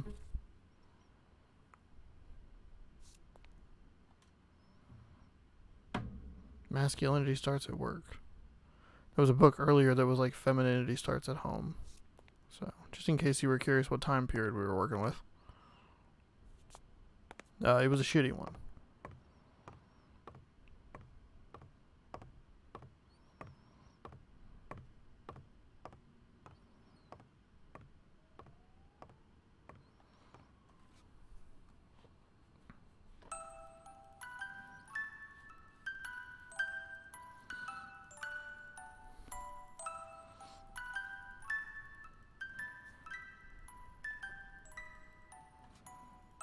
Could this be the origin of Sonia's interest in business management?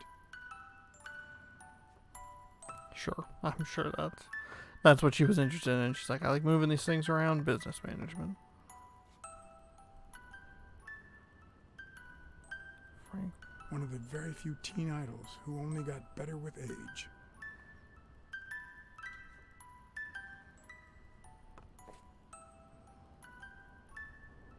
What's this doing here?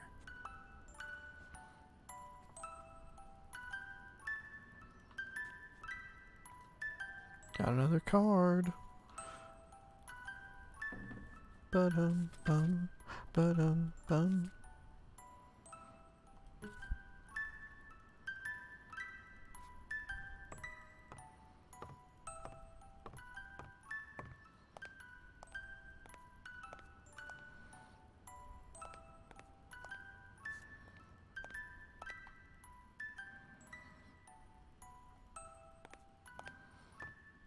There doesn't seem to be anything in there.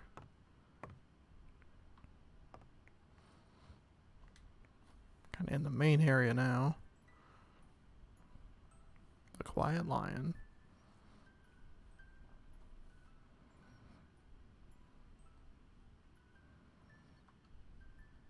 I seem to recall Fitz Randolph being a boxer, but who knows?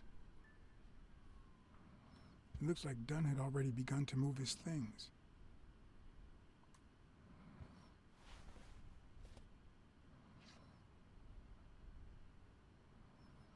Dunn? Thorpe? No idea. And these two, they look familiar.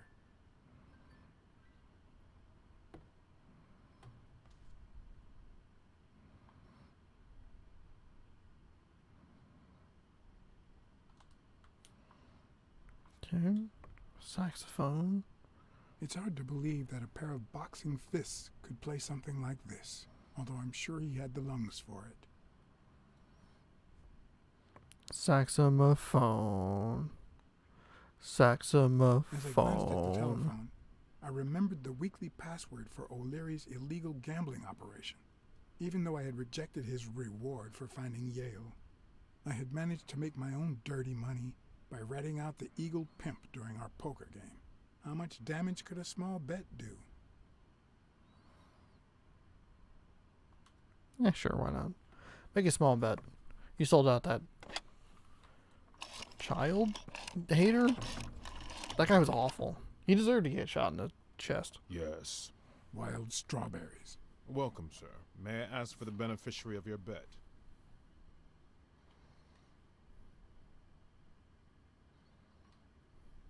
John H. Blackmore. I see. Event? Stone versus Yale. Madison Square Garden. Got it. Amount? $5,000. Winner? Yale wins. Place of delivery? I'd seen several locations written out in O'Leary's basement, but I could only remember one, courtesy of my new matchbox, La Iguana Pool Room. All right, sir. Good afternoon.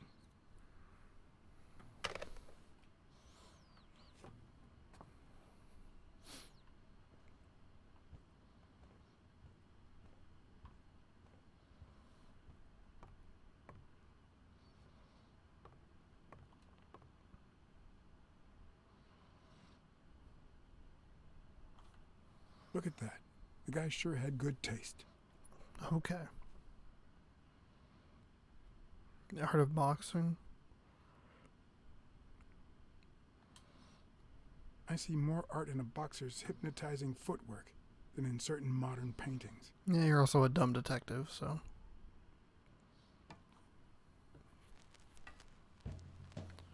Uh-oh. Look out for the copyright strike.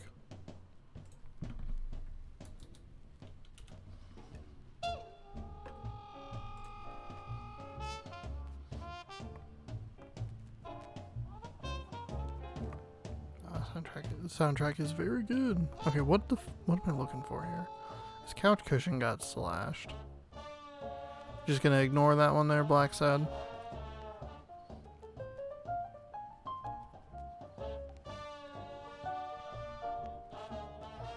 Bartholomew Finn. No matter how hard I look, I'm not getting anywhere. I need to talk with Sonia, and maybe with her Uncle Tim. Oh, okay. Well, that was it. I guess I interacted with everything. I guess that's the only.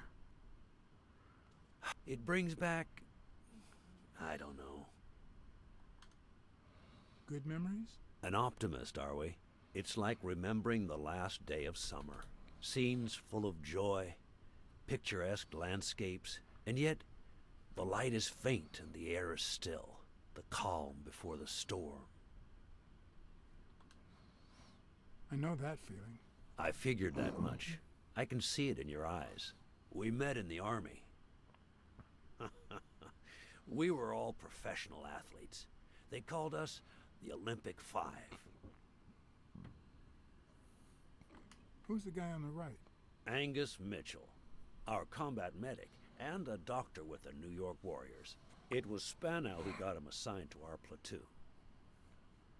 Hey, isn't that Craig Spano? The guy on the Morley's billboards? Yes, indeed. Our captain. He was the oldest, after all, and star of the New York Warriors. He was an orphan, you know. But he loved the sport so much that he said baseball was his family. He was the one who had Mitchell assigned to our platoon. Who's the guy on the left? Ah, Victor Sukovsky, the athlete. You've probably heard of his medals. Was Dunn already boxing? Yes, he was. I had already seen him fight before I even met him. He was as humble in the ring as he was in life. He'd always let his rivals take the initiative. I remember how he barely dodged the blows. If you didn't look at his feet, it seemed like he wasn't even moving. And the footwork, pure dancing. You could almost hear the music. The song would play until his opponent was exhausted. Then came the drum roll, followed by Dunn's victory by KO. What about you? I had just signed with the Milestones. I hadn't even played my first game, but people said I had a bright future ahead of me. And you did. The cop at the hospital sure seemed happy to be the proud owner of a Tim Ironarm Thorpe autograph. Who would have thought that I'd end up becoming Tim Iron Legs Thorpe? What happened? I fought the Nazis for 2 years, up there in the sky, over Europe. And I never set foot in a field hospital. 3 years later, I crossed the street without looking. And look at me now. Oh, wow. What happened to all of them? Zukovsky died the same day they injured Dunn. Dunn received an honorable discharge and came home. He quit boxing and opened his gym. Mitchell was redeployed to a field hospital. Spano and I continued in the same unit, but nothing was ever the same. You see what I meant with the last day of summer. And after the war, well, who the hell cares? I do. What happened to Spano? Well, you've seen the billboards. He made it big time. When I was forced to retire, I got him some advertising deals. That's how I founded this agency. But then, something happened to him. He became sullen. He fell out of shape, and slowly but surely lost touch with reality. He withdrew from public life and broke off our friendship. Haven't heard from him in, 3 years? And believe me, I've tried to contact him.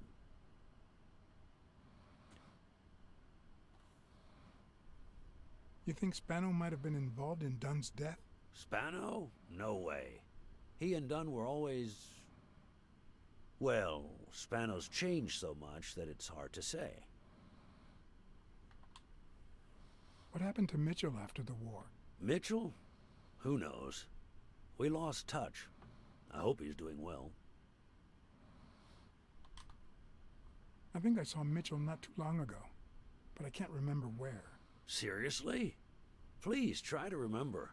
I'd love to hear from him again. I'll do my best. Allow me to double your wage. You have to find the murderer. Maybe Dunn stayed in touch with Mitchell or Spano. Maybe even with both. But he never told me anything. Maybe Sonia knows. I doubt it. But that's not the only question I've got for her. May I?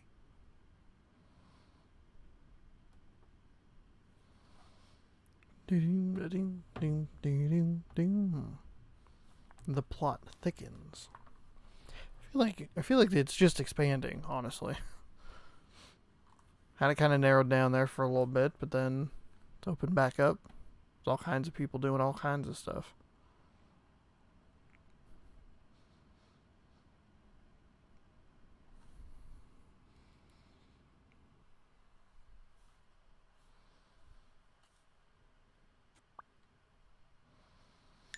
Oop, clues allow for a new deduction.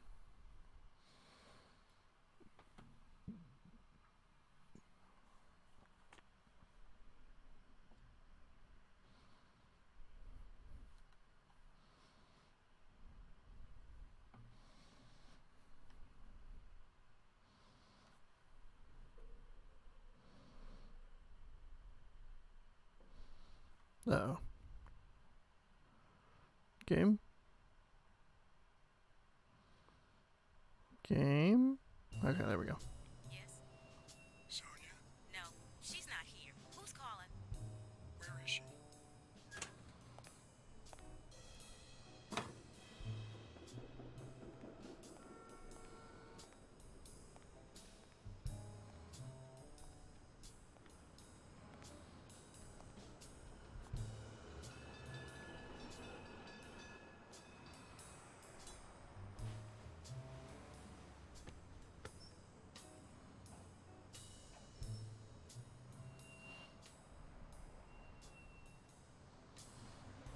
Was your father still in... Have you ever wished you'd never been born? What?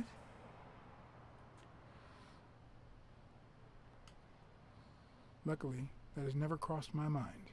Then you can't help me. First time was right after moving to New York. I hated my mother. She was the reason we moved from the countryside and the smell of freshly mowed grass to this dirty city and the smell of medicine. Her medicine. The second time was after she died. I hated myself for having hated her before. He looks so bored. For not having loved her enough. The third time was when my father shut himself off. I hated him for that. For abandoning me. For giving in to the booze. Now he's dead, so... take a guess. You hate yourself for having hated him.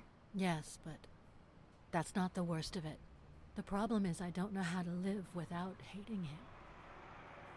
Over the last few years, everything I've done was meant to push my father far away. To avoid being like him. To avoid making his same mistakes. Without him, I just don't know who I am. And you won't even let me hate Bobby, which might actually help me. Bobby Yale is innocent. He doesn't deserve your hate. Don't you think I know that? I need someone to blame. Without that someone, I have only myself to hate.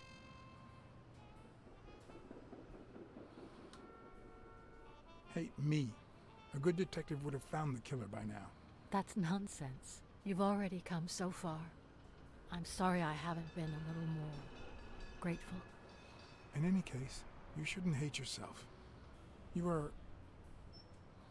No, you have such good qualities. You're kind, smart, and beautiful. Are you really trying to flatter me now? No, seriously, I didn't mean to... Sorry. Anyway, can we just drop the subject? Did you go to my father's apartment? Yes. The thief went there before coming to the gym. He ate 3 cans of sardines. He didn't find what he was looking for. And what was he looking for? That's what I intend to find out, with your help.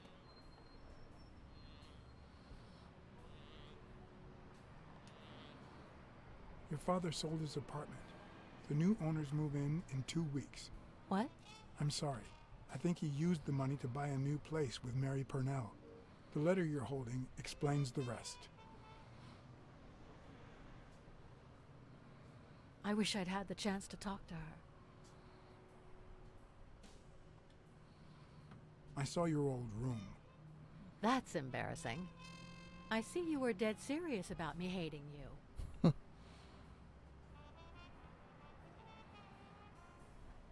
I found a baseball glove with Spano's autograph in your room. Oh, I've never seen it. My father must have put it there, although I don't remember him having a signed glove.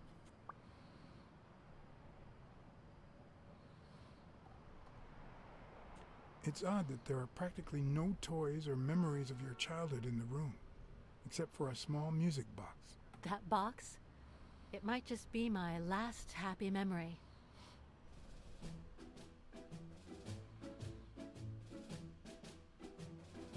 It's from before my mother got sick and we moved here.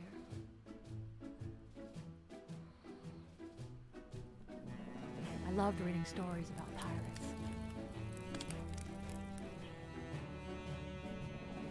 So my father drew a treasure map for me. I searched the whole house one clue at a time. It led me to this enormous tree in the yard where Daddy had put up a tire swing. X marks the spot, so I dug to find my treasure. I loved the music it played, the ballerina, and the little secret compartment. Oh, the secrets I kept in there. I think it's the first time I heard you call your father Daddy. Really?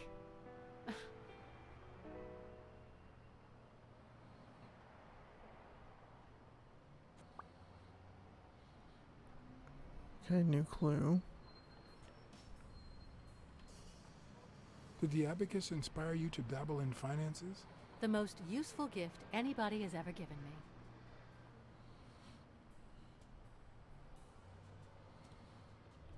A gift from your father? From my Uncle Tim. He used to say that in this day and age, a woman should know how to count. My father didn't agree, but he didn't oppose it either. People thought he was a liberal because of his attitude towards racial issues. But at home, things were different. I'm also a fan of Frank Papalia. Oh yeah, the poster. I only liked him because my father thought he was too modern. Your dad had great taste in music. So, better taste than I had as a child? Well, now you've put me on the spot. You don't know how happy that makes me. I found a picture taken during the war. The Olympic 5. Did you meet any of them, besides your father and uncle? Well, Uncle Tim actually isn't my uncle. No? He and my father loved each other like brothers. Did he tell you that he saved his life? Thorpe saved your father?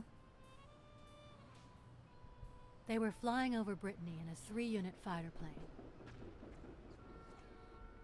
Zukovsky was the pilot, my father was the co-pilot, and my uncle manned the machine gun. Suddenly, enemy fire killed Zukovsky and injured my father, which is why he never boxed again. My uncle jumped out of the gun turret, ran to the cockpit, and managed to pilot the plane to safety. Oh, the times my father told me that story. And now...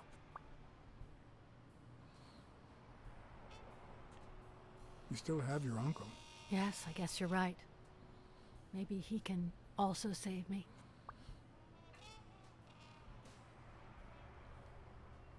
Did you ever meet Mitchell, the doctor? Mitchell? The lizard? No, never. Why? Oh, nothing. I think I've seen him somewhere. Did you ever meet Spano? What can you tell me about him? I think I saw him once, but I was just a little girl. I think my uncle turned him into a star. That was a long time ago. Are you cold? A little. Maybe I should go. Anyway. Thanks for the company. Yeah, we'll just ignore that I immediately... Sonia. Thank you. Just ignored how she was sitting on the edge of the building. So I need more information from you. She's like, I'm really sad. I knew I was looking at a solution. But what exactly needed solving?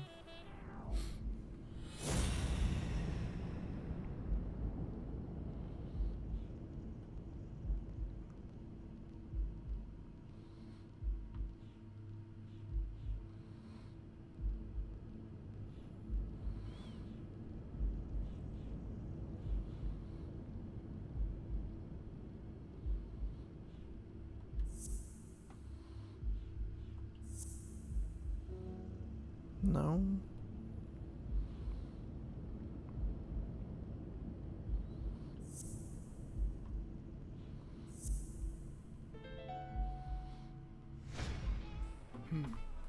Maybe Dunn used the same hiding place once more. Oh, okay.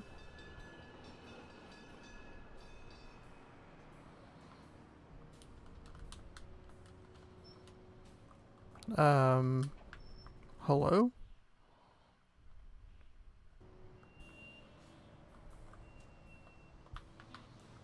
Nope.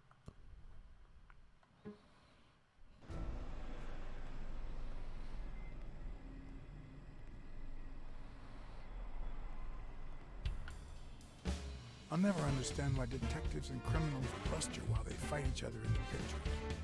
What a waste of breath, focus, and energy.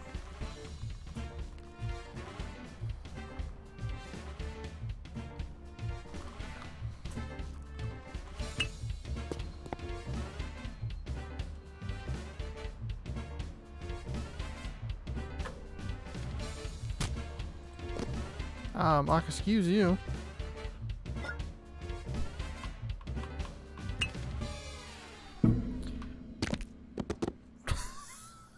Mother of God, he hit the left stick left.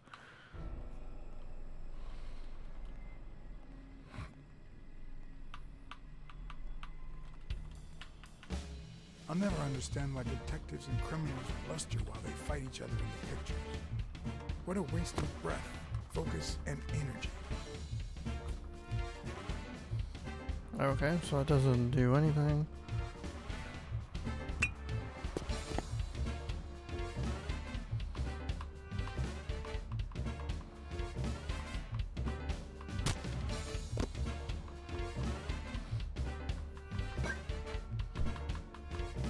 It's not the lack of credibility in the screenplay that bothers me.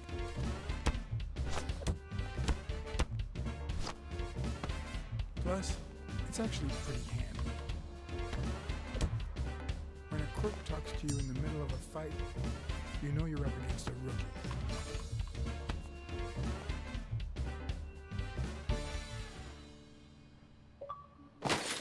Oh.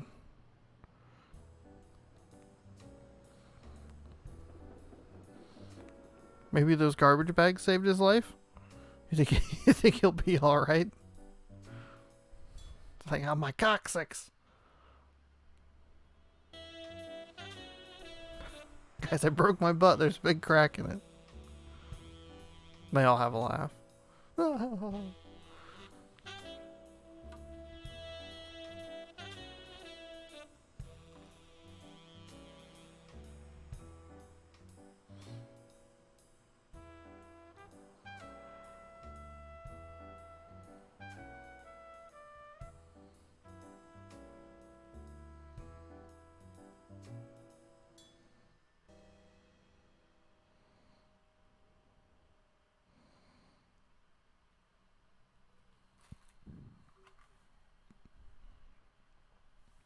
Also, I've taken yet another beating.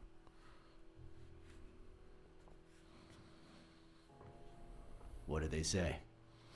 Nothing serious. I lost another one of my 9 lives. Oh, this hurts. Got many left? I'm in the red.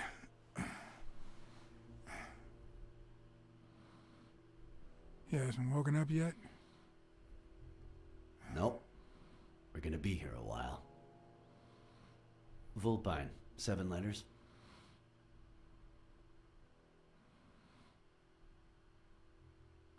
I'm not that great with crossword puzzles.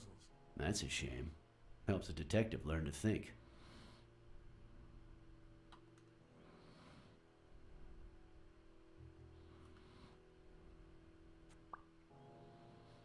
Relatively small shoes.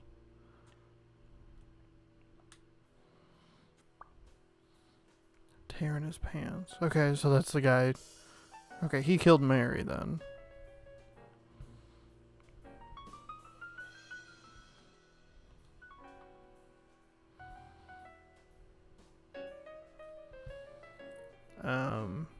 What?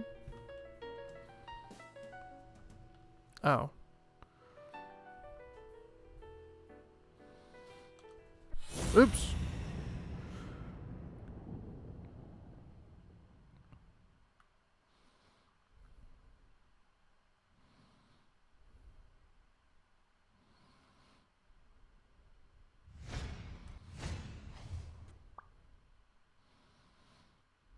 Oh, okay.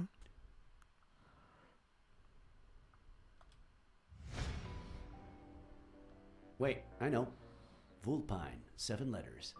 Cunning. What are you looking for? Nothing. Will he live? He'll live. So what have you found out? Randall Lee. Apparently in love with our penitentiary system, judging by the frequency of his visits. Theft, assault, extortion. You know, minor things of the sort. Any partners? Always works alone. He's never ratted out his employers, provided they exist. Did you find anything? Is this our man? Do you have proof?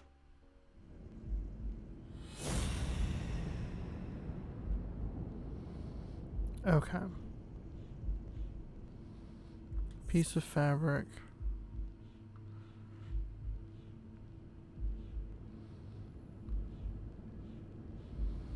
Oh, actually, I need to.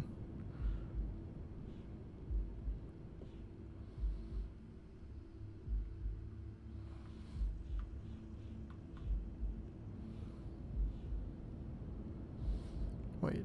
Oh. No, it's there. I just didn't see it. I did not see that at all. It looks like we know who tore his pants following Mary Purnell up to the rooftop.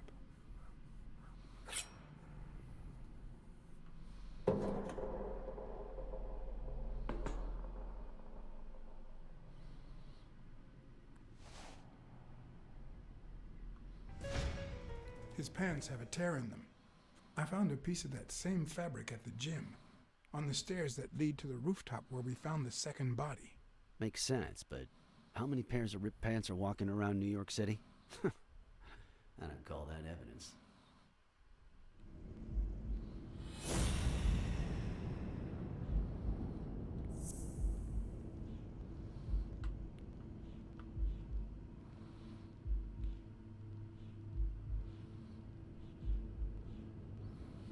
Oh wait, is there no... What in the fuck?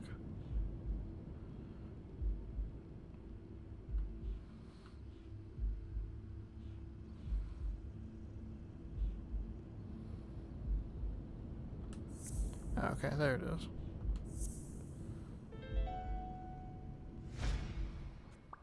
The guy who broke into the gym in Dunn's place has a thing for sardines. Did you smell his breath? Right, because there's only one sardine fanatic on this side of the Hudson. I need something more.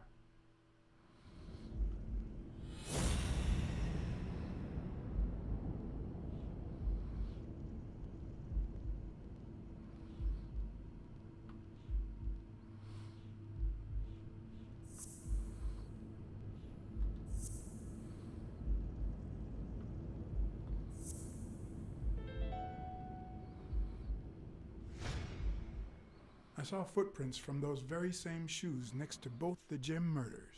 Unless you're telling me that shoe is a limited edition, I'm gonna need something else.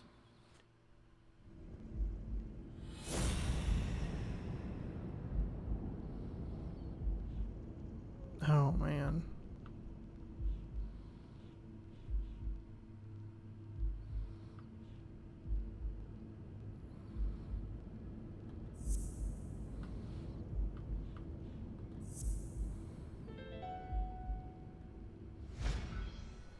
One of the thugs that attacked me the other night had a snout just like his. I'm sorry, but you can't incriminate someone based solely on species. That's not what I was trying to do. What more do you need?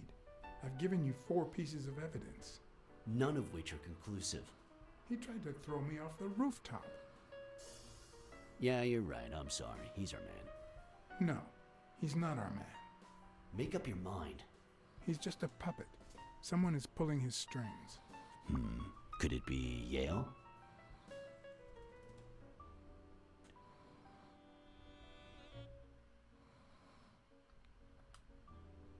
I'm starting to have my doubts. Maybe I dismissed him too soon. By the way, was he discharged? His room is empty. They let him out yesterday. He's in police custody now. You can tell he's an athlete. Made quite the comeback. Anyone else would have taken 10 times as long. Anyway, he better be fine. You know they've ordered me to escort him to Madison Square Garden on the day of the fight. That's the first I hear of it. Quick, what do you want? Good cop or bad cop? I'm the bad guy.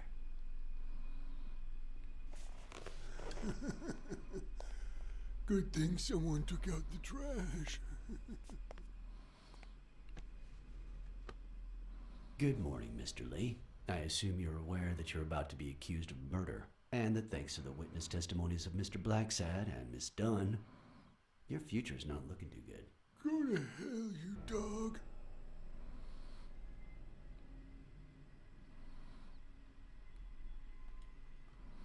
I swear that if I catch you outside, you'll wish you were in hell. Blacksad, stay out of this. Remember who's the cop here. Maybe we can offer you a deal. We know someone hired you to kill Joe Dunn and Mary Purnell. What do you have to say? I'll call your bluff. You ain't got nothing.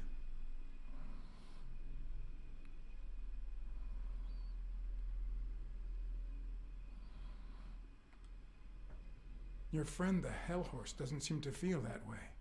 Although I'm afraid he won't be talking anymore. Shut up or I'll kick you out. If you tell us who hired you, we'll help you. What can you offer me?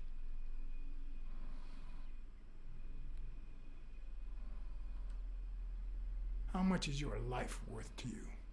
Don't pay attention to him, Mr. Lee. We aren't vigilantes. But we can significantly reduce your sentence. That's a start, but it's not good enough.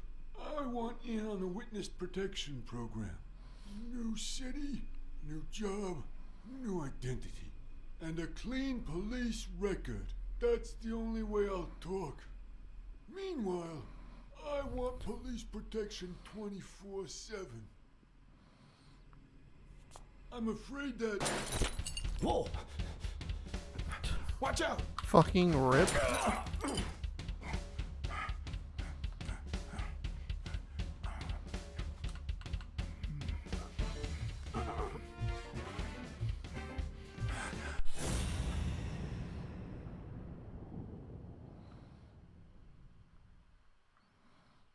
Down. What am I doing here?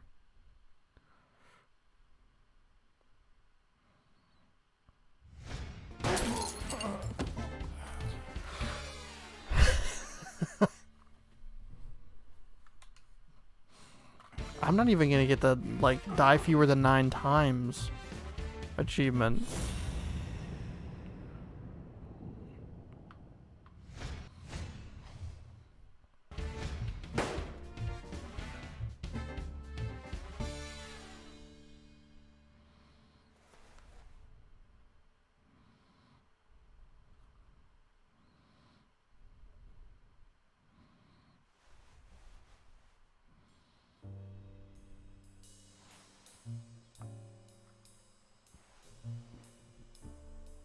Luckily, Smirnov's wound wasn't as bad as Randall's. Unfortunately, the police found nothing on the nearby rooftops. Our best shot at finding the killer was gone, so I went back to my previous lead.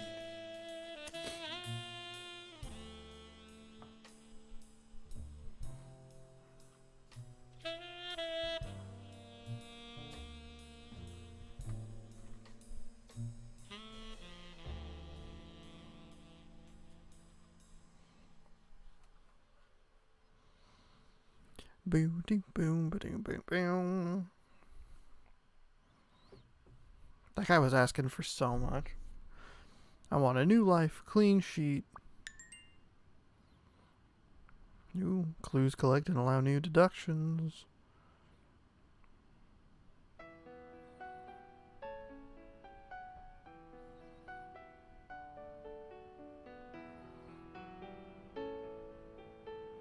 It's from before my mother got sick and we moved here.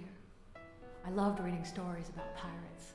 So my father drew a treasure map for me. I searched the whole house, one clue at a time. It led me to this enormous tree in the yard where Daddy had put up a tire swing.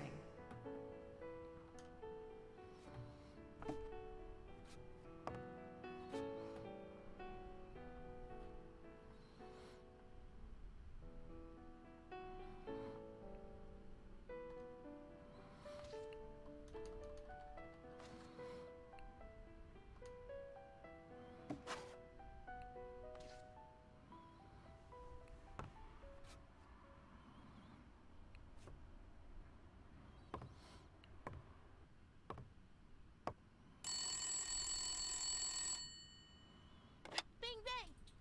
Hello, Smirnoff residence. You're dead! No, I got you with my lasso! Can you quiet down, kids? Dunn got killed for stirring the hornet's nest. And you confessed your crime! Kids, please. He'd been investigating athletes for months, including Helen Moore and Al Stone, among others. Dunn's notes aren't all that clear, and I'm not sure what he was after. But I'd say we're facing a widespread corruption case. Well, if you're right, that could be some dangerous evidence. Bring it here ASAP. Sure, but there's something important that I need to finish first. Done. Against corruption.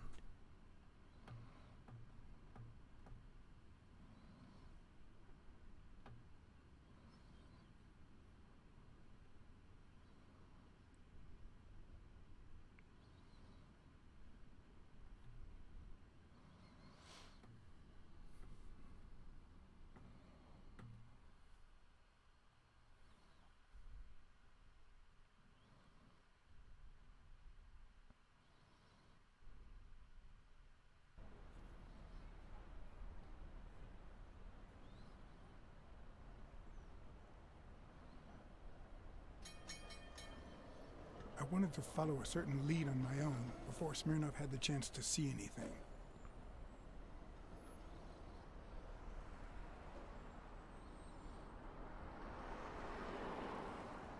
According to his notebook, Dunn had seen Craig Spano at Sam's Diner just 4 days before his death.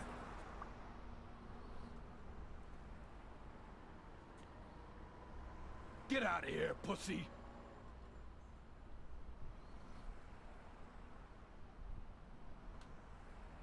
Beat it or what? Well, I can't make up my fucking mind. Either call the cops or beat your ass. Which would you prefer? It might have been easier to slap the information out of him, but I decided to trust in a universal truth. Everyone is guilty of something. You don't know who I am, right? Don't know and don't care. Come on, spit it out. I'm John H. Blackmore, Public Health Inspector. Oh, yeah, right. There are some real freaks around here, so I have to be firm, you know? Have you eaten? Dinner's on the house.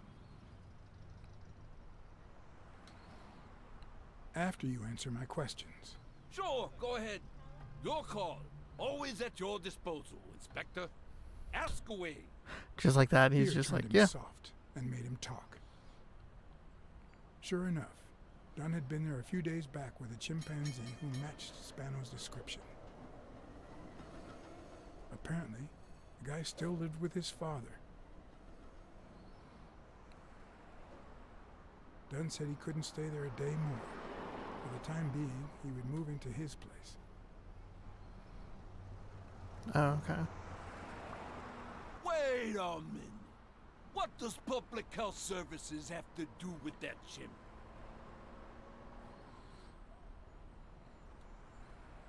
The chimp died of food poisoning, But wait! He didn't even eat! which is even worse.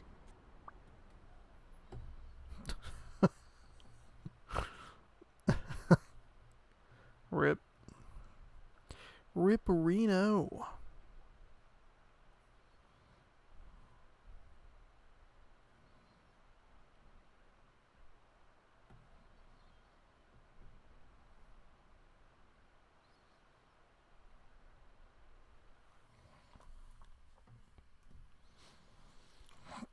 Bum.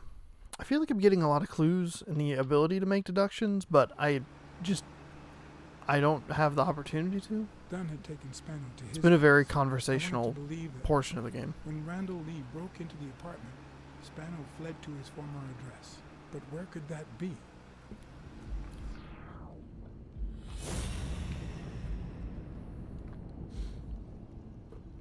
So, like, I can make 3 of them.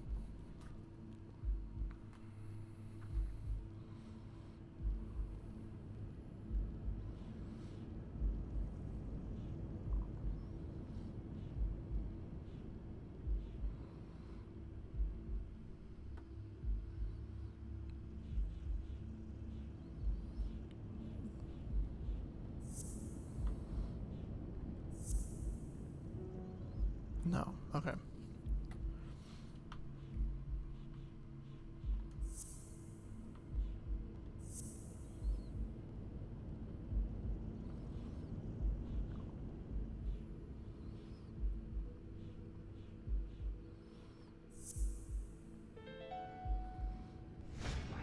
I gotcha. Spano lives in Greenwood. Okay.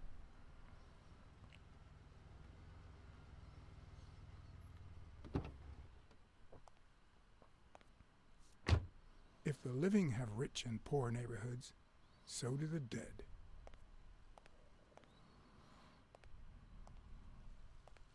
In the mid-19th century, Greenwood became the resting place to the city's most distinguished citizens.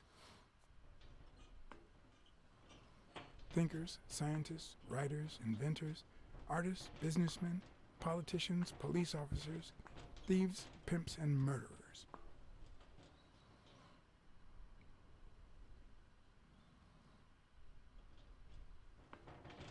Here lie the bodies of the soulless minds that raised New York from the ground up. Now you know where to go to become somebody in the Big Apple.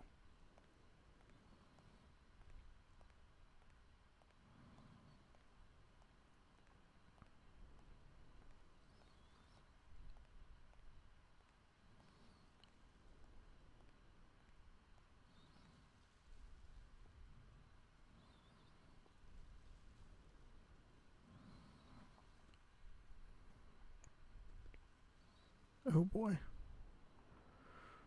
Okay.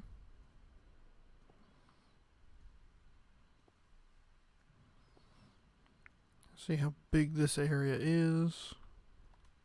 Is it a trading card? Okay. That is the weirdest spot for a collectible.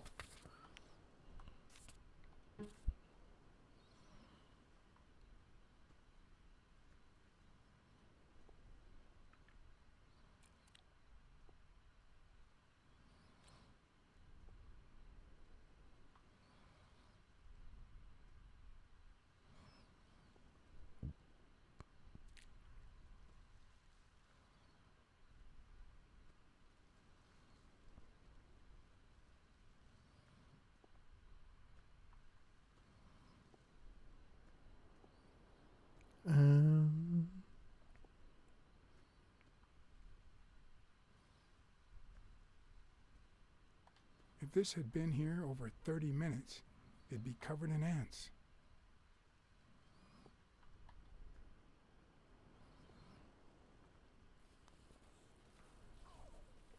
Still hot. Okay.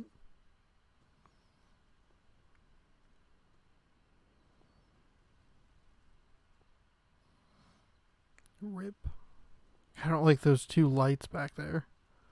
Scary.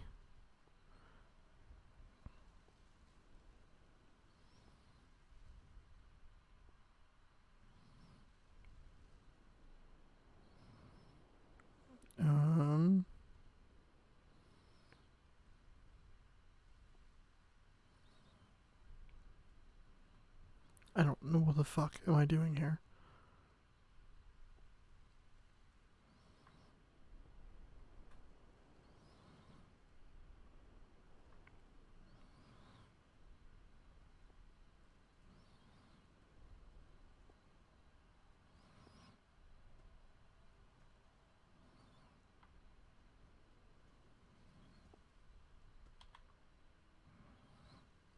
the 4 bases guarding their father.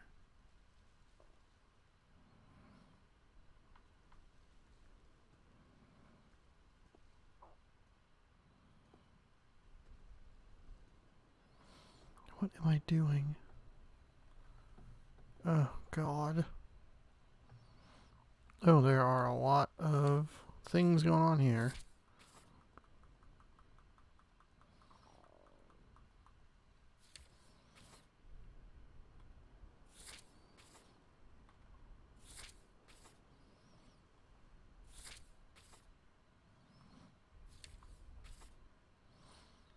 Owner of huge brothel in Manhattan. Pink Vice employs little girls.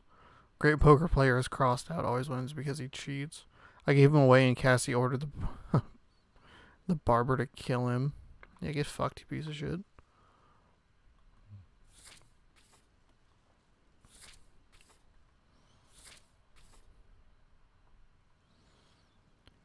Lives inside Greenwood Cemetery, close to Harry Broadwick's tomb.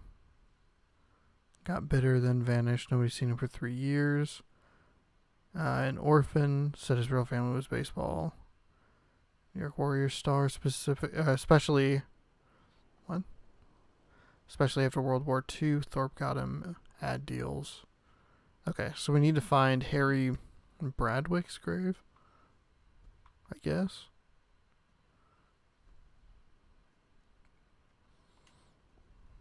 I've never trusted angels. When they fall,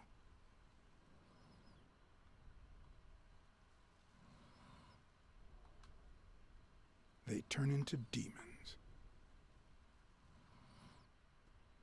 Okay. So there's some food and achievement.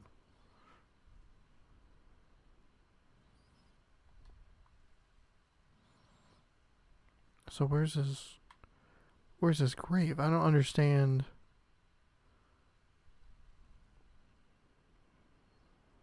You can't go back there. Here's the stuff by the tree.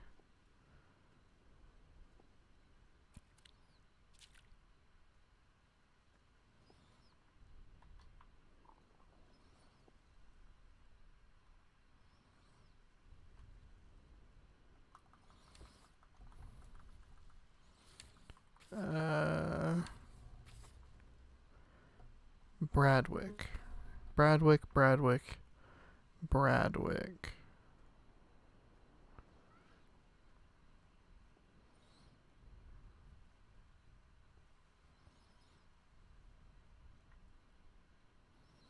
That's okay. That's as far as you go. All right, sweet.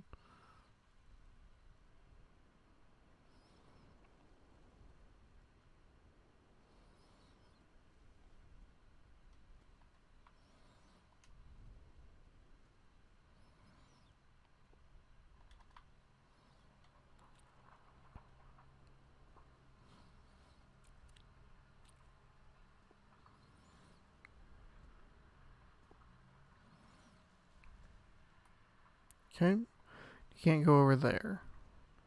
So it looks like we're working within a pretty small area.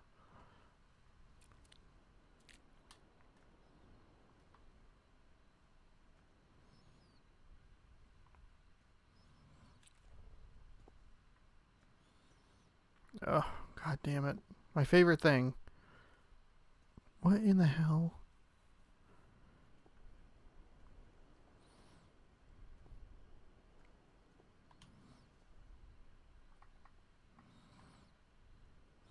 Jenny Boots, wife to Harry Bradwick, born July 24th, 1819, died May 13th, 1915. According to the book I found at Dunn's place, fans of the sport leave baseballs on Bradwick's tomb to pay their respects. Harry Bradwick, father of baseball, born on October, blah blah blah, died 1908.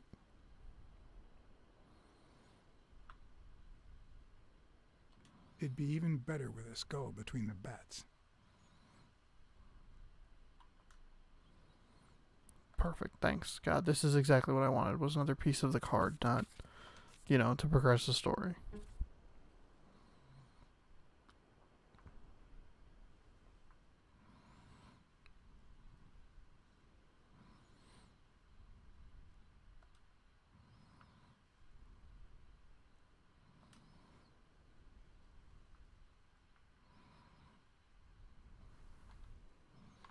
Okay, so now what?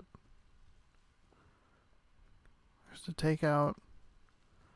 There's this over here.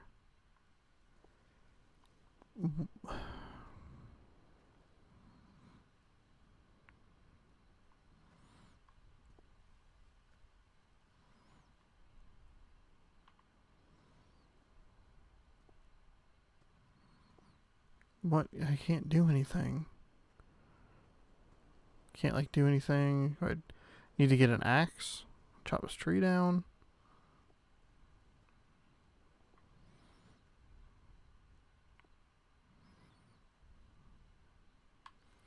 Oh my god.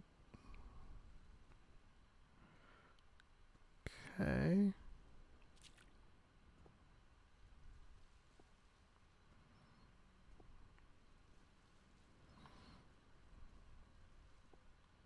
Anything up above? I mean, I can't... There's nothing below. It's just graves. There's nothing behind.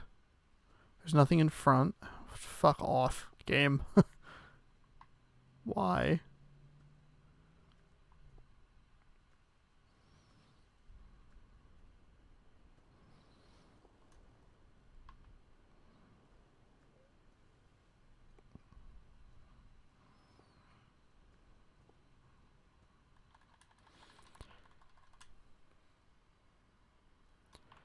Oh my fucking god.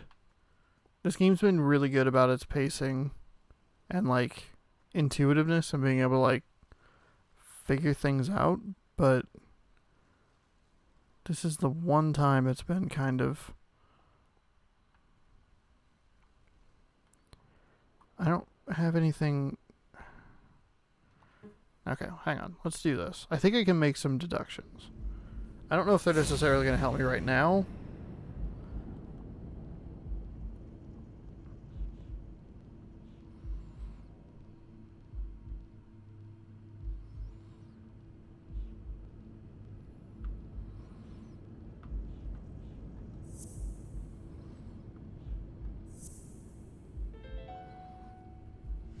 Mitchell, who fought with Dunn during the war, tried to pass as Yale's doctor. Okay.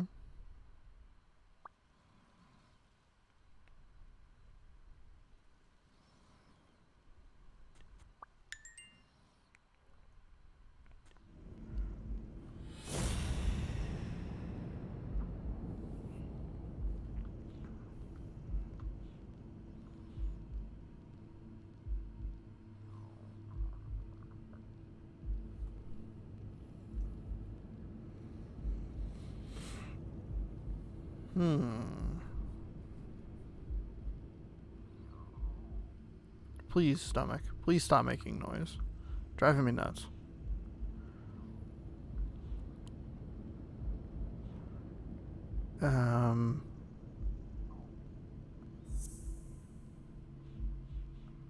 Nope, that's not what I wanted.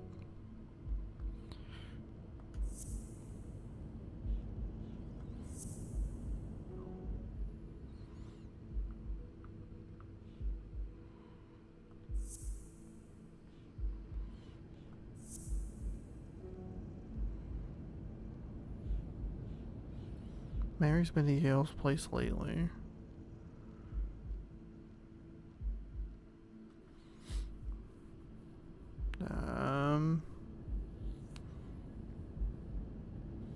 Someone ordered Randall Lee to commit these murders.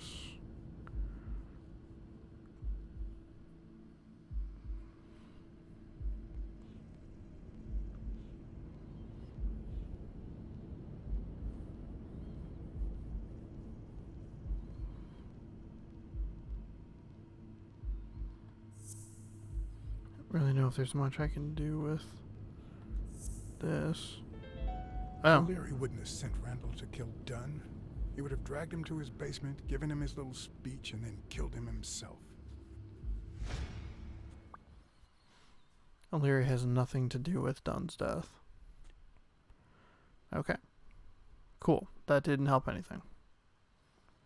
Fantastic. I'm still sitting in this stupid fucking graveyard.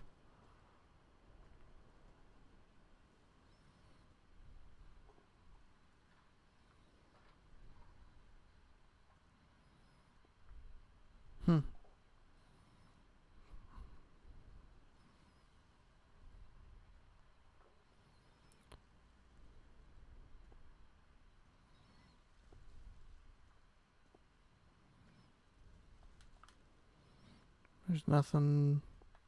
There's nothing here. Okay, I'm gonna go. See you later.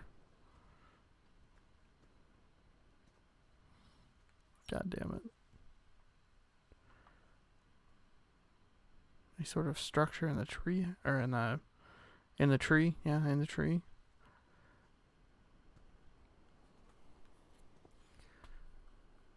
Motherfucker. What is this?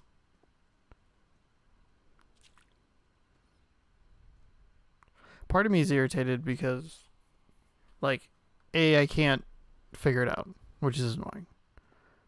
But B, I know it's going to be something stupid and, like, silly and easy. Is there a way to get back to that, like, house or something? But there's no way to get back there.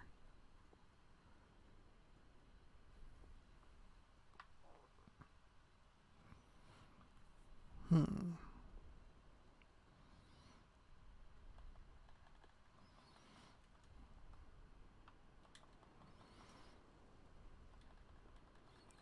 don't know what to do. I genuinely don't know what to do.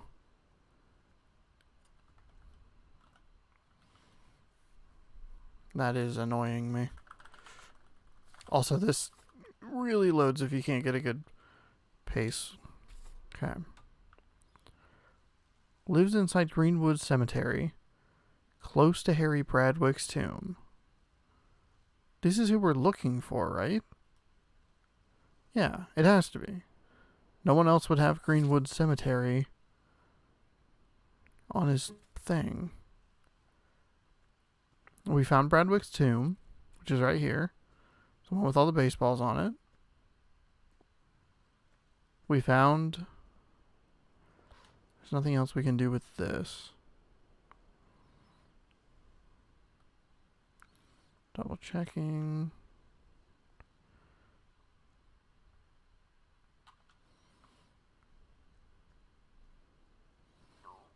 Then you go here.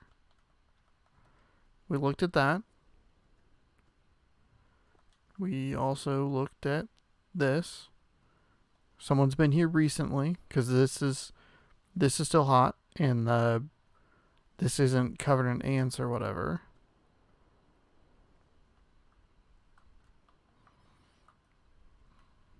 Oops. I don't need to do this.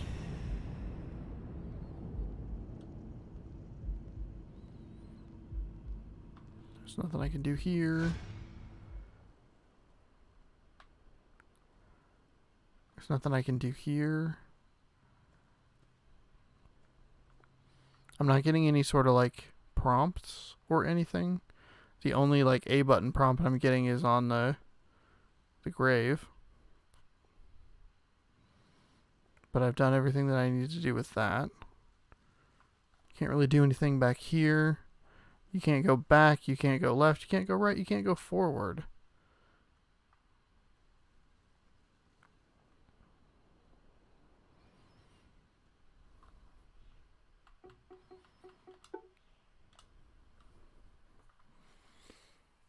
Urgh.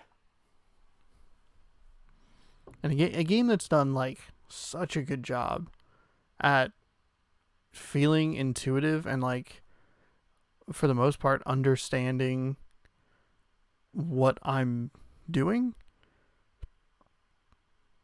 This is fucking infuriating. Well, let's see what happens if I reload, maybe that'll help kind of reset things a little bit. And that might make it... I just want to continue. Because you have very long loading screens. I'm irked. Irked, I tell you.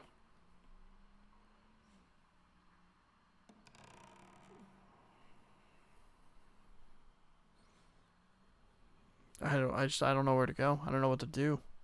I'm not seeing it, and that's driving me nuts.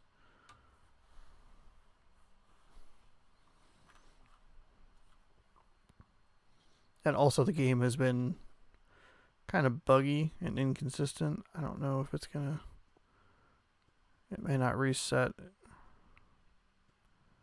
Why'd it go black and white? What? Let's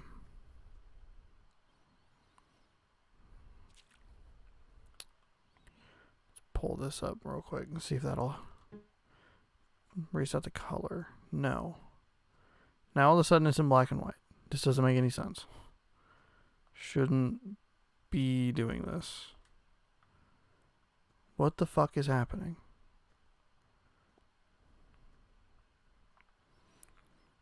It's the light. Kinda? No?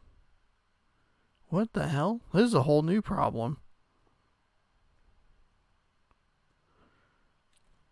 Let's see. Do I need to... Okay, there we go. Okay, so it didn't really reset anything. I am super confused now. Why is this, like, what is it doing?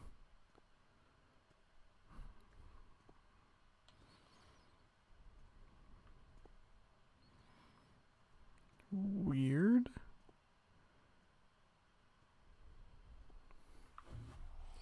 I just don't get it. I'm not seeing what it is that I'm missing.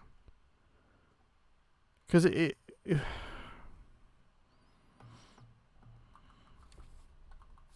please, just let me skip. This is who we're trying to find. Lives inside Greenwood Cemetery, close to the tomb. Is that not a tomb?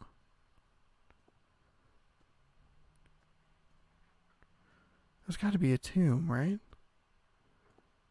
And the only thing I could think is that he, like, built himself something in the...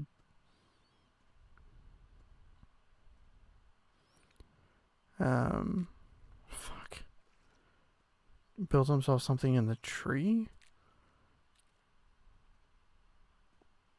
Because that's the only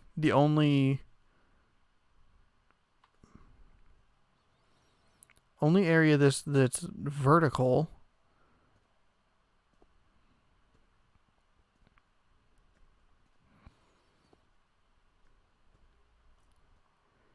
And why does it keep turning black and white? What the fuck is happening?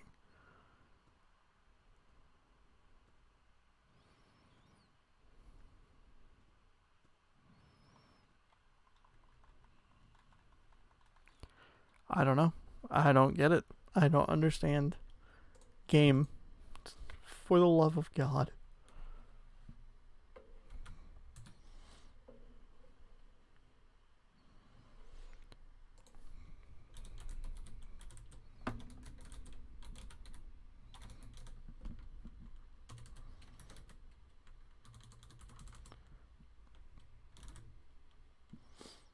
Are you fucking serious? What?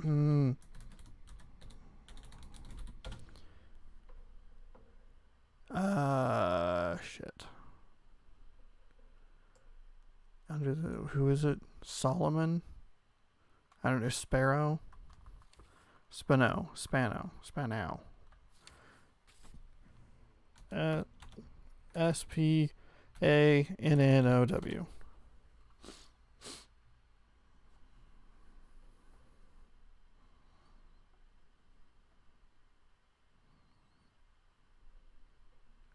That's not helpful.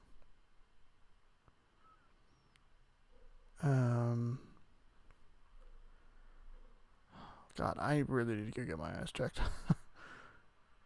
Under the skin, am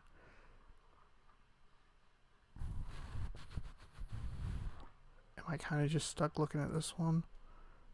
Make sure volume is muted. Cool. Well, just play it on YouTube, Bing. Fuck you.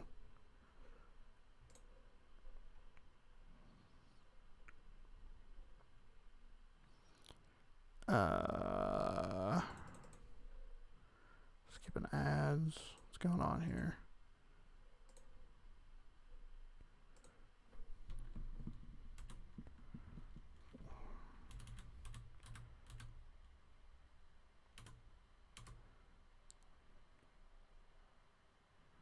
So there's a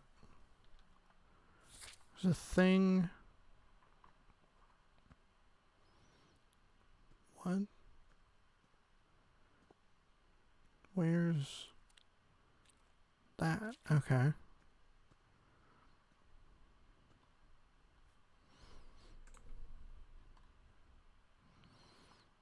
All right.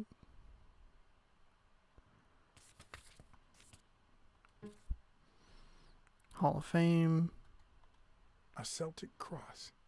Supposedly, the ring keeps the devil at bay by reflecting the sunlight. Really handy at this time of the day. Well, we didn't need your sass, did we?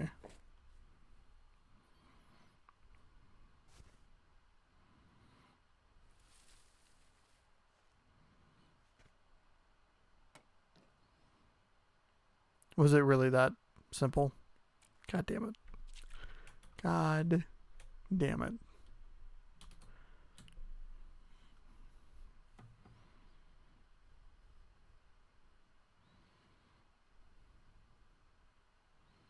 Why is there no music?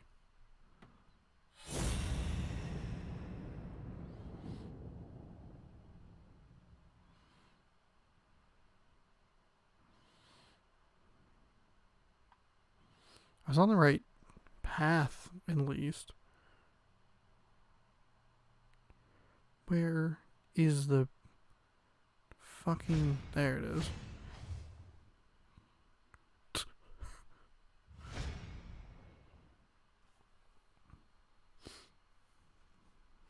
Okay, alright, at least I had the right idea.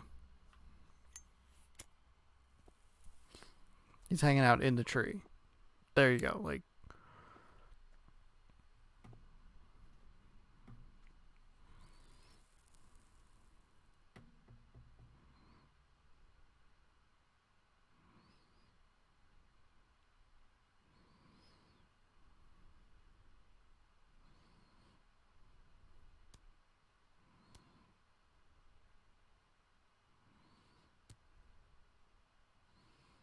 Why did I take the glove? What?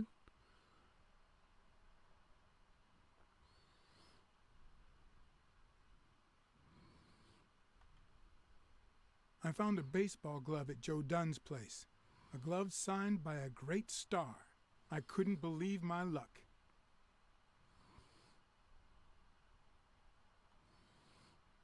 I've always been a New York Warriors fan, although to be honest, they're not what they used to be. Yep, they just haven't been the same without Craig Spano.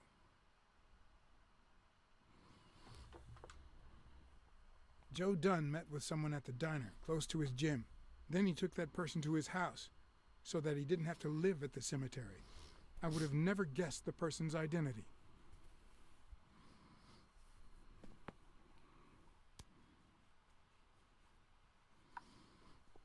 Got him.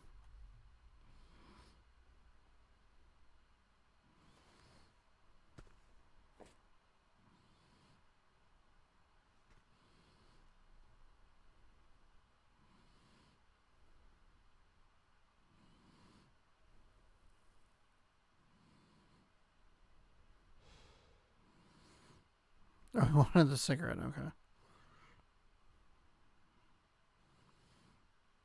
Is the audio just broken in this segment? Morley's the absolute worst.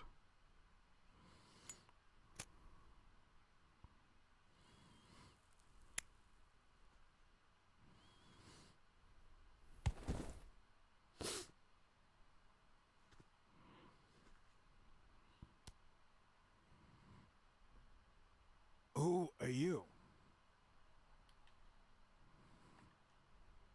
I'm John Blacksad, private investigator. How's Joe? One question at a time. It's my turn.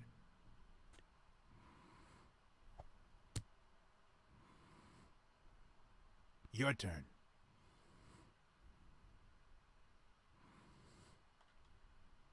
Why did you meet with Joe Dunn? Because he was looking for me. He came here one morning, but I was too embarrassed to come down.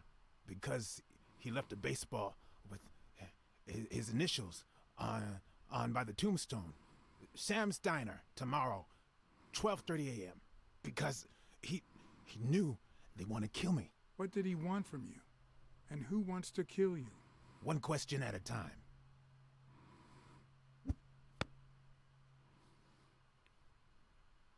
How's Joe? What would happen if I told him the truth? Would he lose it? Could I take that chance? Joe Dunn is dead. Murdered. I told you, Joe. How did it happen?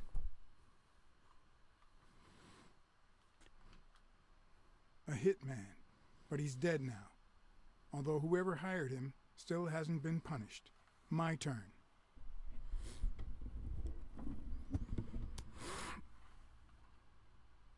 The ball just kind of keeps appearing in people's hands.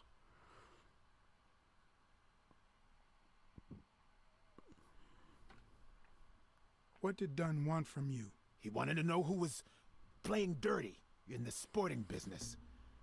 Dirtier than usual, that is. Wrecked lives, careers, ruined at the top of the game.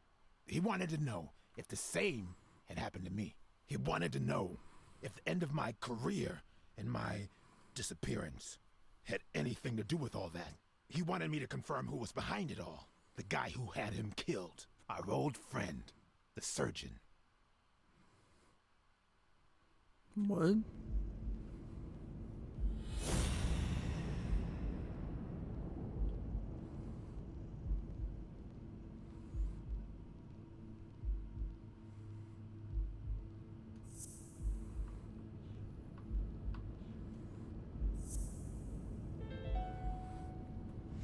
Is Mitchell the surgeon? Is he the person behind all of this? That surgeon you mentioned, is he... My turn.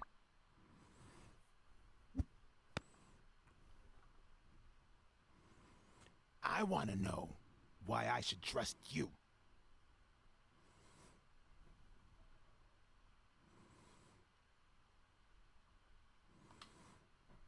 Do it for Joe Dunn, our common friend. It's my turn. That surgeon that you mentioned, is he in this photo I got here? Ow! Hey! Play baseball. That's more like playing catch, but... Hey, that toss was...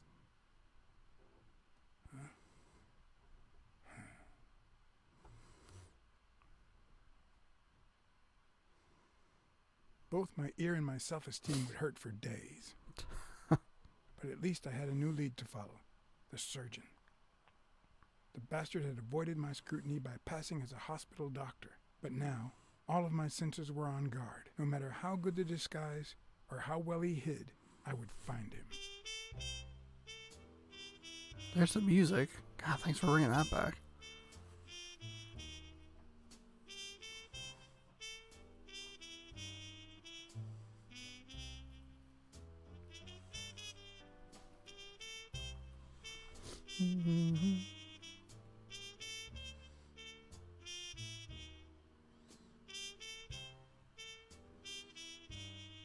So, what you're saying is, 1, there's a corruption scandal involving all kinds of athletes.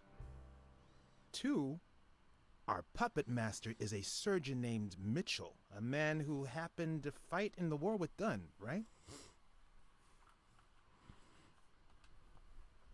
Maybe, but it could be no more than a false lead. Anyway, where was I? Number 3, right?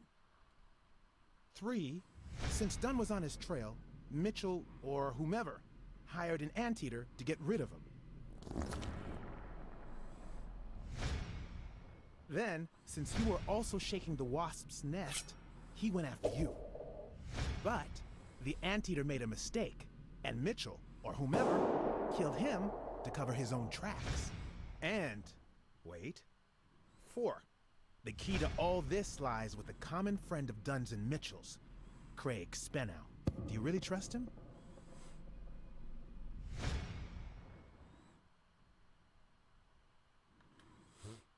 I have the feeling there's something Craig didn't tell me.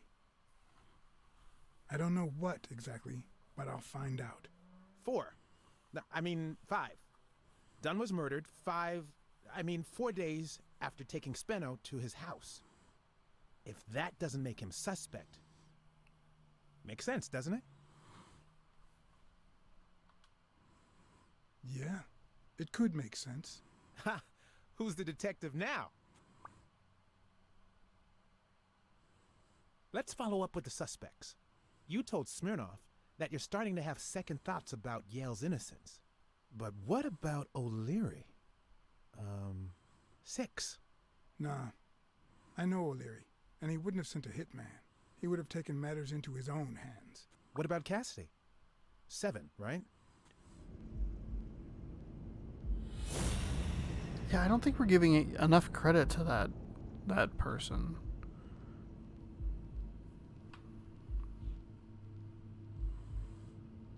Oh, actually, that's not who I was thinking about.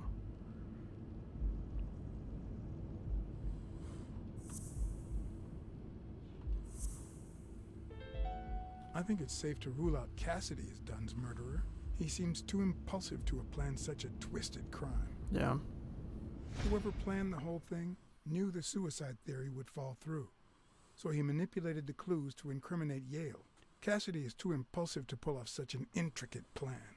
So, even if you have your doubts, Mitchell is the one pulling the strings.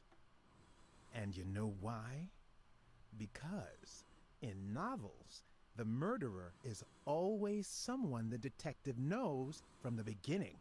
Well, that could be the case in British novels. You know, where everyone in the mansion where the murder took place is a suspect. But this might just be an American whodunit, where the detective doesn't even meet the culprit until the last scene.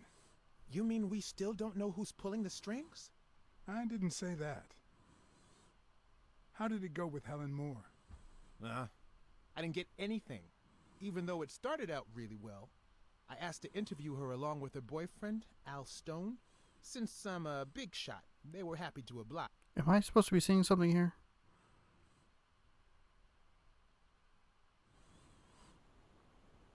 Perfect. Now, time for the interview. I'll go back and forth so you don't get bored. So, who goes first? Here's one for Helen.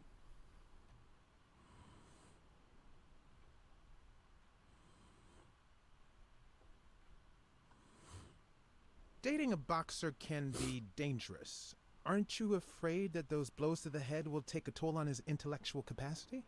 Honey, take a look at my man and then look at yourself.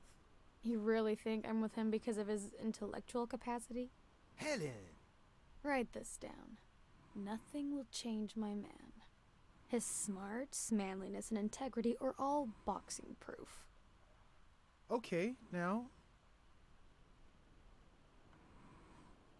Time for a picture. How should we pose? Show me your weapons. The fist against the racket. Use the left stick to frame the image. Press A, take the picture.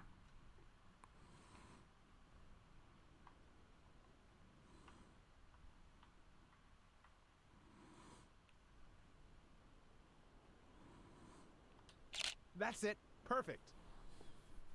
Moving on. Here's a question for Al.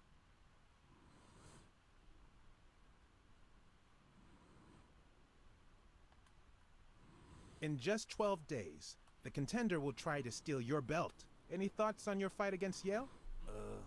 Yeah, sure. My Al is going to kick that thug's behind. Isn't that so, honey? Yeah, well, we'll see. No such thing as a weak rival.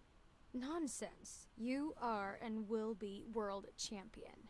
Next question. Now what? Okay, Helen. What can you say about the rumors that claim you were in a relationship with Desmond O'Leary? Oh, honey. It would be such a shame to mention that shady character in your article, wouldn't it? Well, why? I'm sure your newspaper would hate to fire someone as talented as you. Oh. Oh. I'm just so talented. Okay, one more question. And Al, honey, can you answer it? I've got to go say hi to a fan. I'll be right back, Mr. Pulitzer. Wait. You mean she stopped smiling when that fan showed up? Yeah. Could you describe him for me? I'll be able to show you something as soon as I'm done developing these pictures. And actually, I thought it was odd too. So while I continued to interview Stone, I managed to take some pictures of Moore and whoever her mysterious fan was. Okay, so we're waiting for them to develop, I guess. It's hard to tell. So, where were we? Because sometimes the textures just don't fit in, or load in. Are you ever jealous about sharing your sweetheart with America? Well, I wouldn't say I'm jealous, but I know that someone so popular and honest can draw the wrong kind of attention. There are plenty of people who would love to put an end to her career, so it's not easy.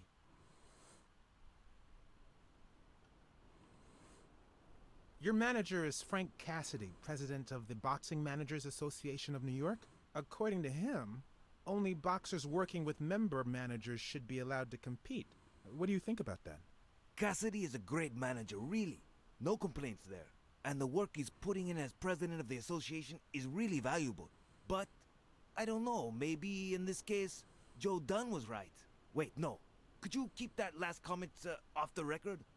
You know, on the down low. My lips are sealed. Let's get that picture taken.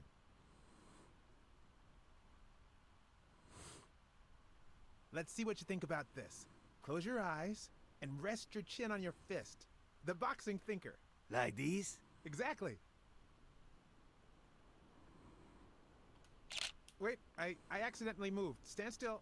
I'll take another one. Sometimes you will need to pay special attention and act in the precise moment, not too soon or too late. Oh boy.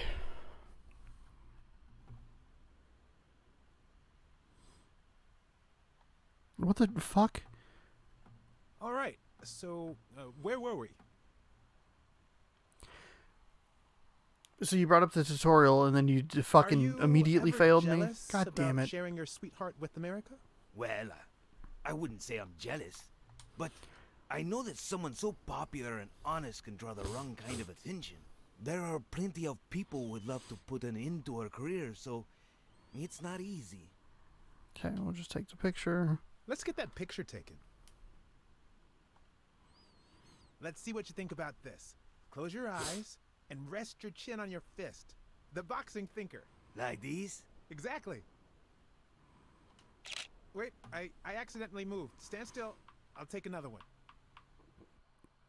Oh, you're gonna bring the tutorial up again. Shit. There we go. What's with me today? Don't move, please.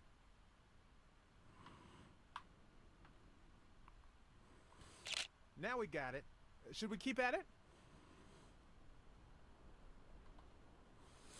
Your manager is Frank Cassidy, president of the Boxing Managers Association of New York. According to him, only boxers working with member managers should be allowed to compete. What do you think about that? Cassidy is a great manager, really. No complaints there. And the work he's putting in as president of the association is really valuable. But, I don't know, maybe in this case, Joe Dunn was right. Wait, no. Could you keep that last comment off the record? You know, on the down low. My lips are sealed. I'm going to take one more, all right? Okay, now raise your head and your arms up like you were celebrating a victory. Like there you go. Exactly. Looking good. Oh, I was like right in prime position. What's up with me? Stand still. I'll take it again.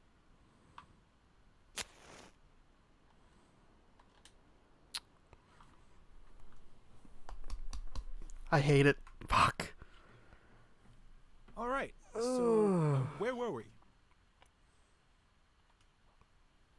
Let's get that picture taken. Let's see what you think about this. Close your eyes Motherfucker. and rest your chin on your fist. The boxing thinker. Like these? Exactly. Come on. Wait, I accidentally moved. Stand still. I'll take another one.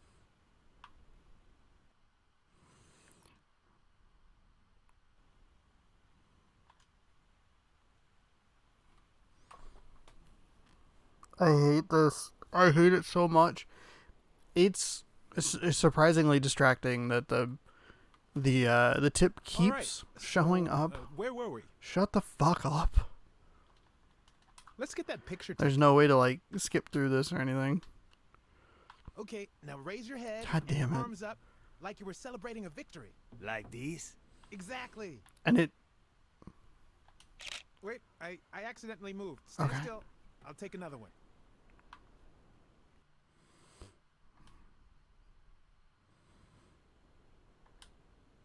I fucking failed it again.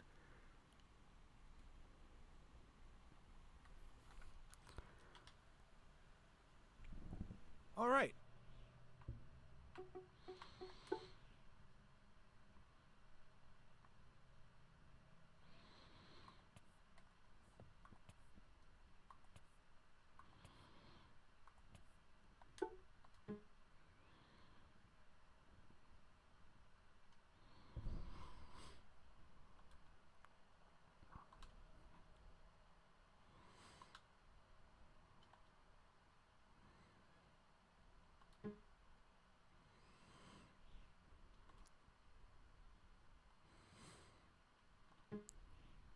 So, where were we? Okay. Let's get I that wish there was picture a way to skip through the dialogue. Turn around and show me those biceps from behind. Like that? That's it. Wait, I accidentally moved. Stand still. I'll take another one. I missed. I I hate this. This is so fucking dumb. Oh, this game. It's falling apart. All right. So, where were we? Let's get that picture taken. Let's see what you think about this. Close your eyes and rest your chin on your fist. The boxing thinker. Like these? Exactly. Wait, I accidentally moved. Stand still. I'll take another one. What's with me today? Don't move, please.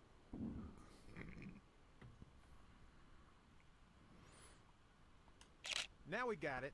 Should we keep at it? Just take the pictures. gonna take I one want to more, get. all right? I want to be done with this so bad. Okay, now raise your head and your arms up like you were celebrating a victory. Like these? Exactly.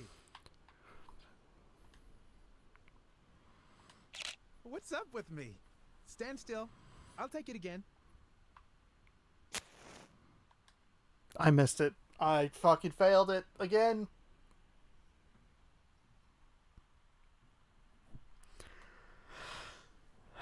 Please, All right, game. so, where For the were we? love of God, have fucking mercy. Jesus. Let's get that picture taken. Let's see what you think about this. Close your eyes and rest your chin on your fist. The Okay. boxing thinker. So, Exactly. okay, I'm gonna intentionally try something this time. I fucking Wait, I accidentally hate moved. Stand this. still. I'll take another one.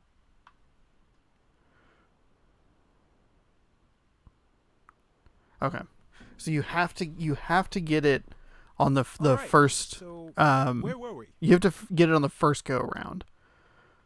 Let's get that picture God taken. damn it! And you're probably gonna have to do it 3 fucking times. Turn around God and show me damn those it, game. biceps from behind. Like that? That's it.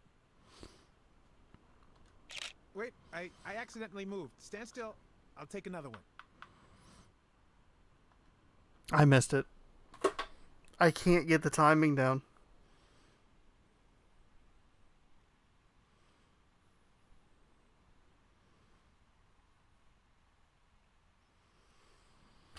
I can't get it. It's so quick. It's All right, too fast. so Like where were we? it would make sense if it was like if the Let's get that circle picture closed in and then bounced back out.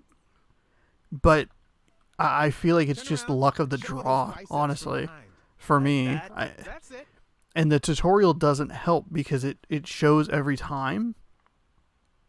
And so, motherfucker. Wait, I accidentally moved. Stand still. I'll take another one.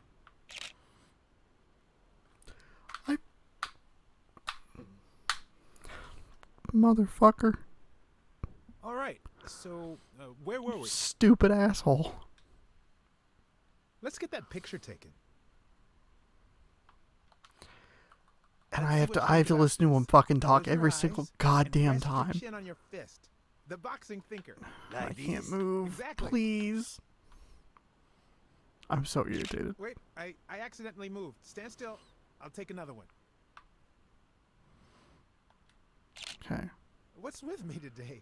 Don't move, please. There's one. Now we got it. Should we keep at it? I'm just taking the pictures. I don't give a shit about this interview anymore. Turn around and show me those biceps from behind. Like that? That's it.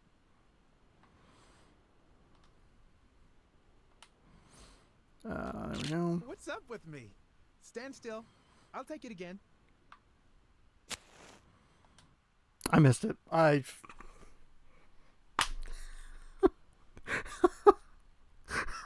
hate this so much. It's so quick. It is so fast.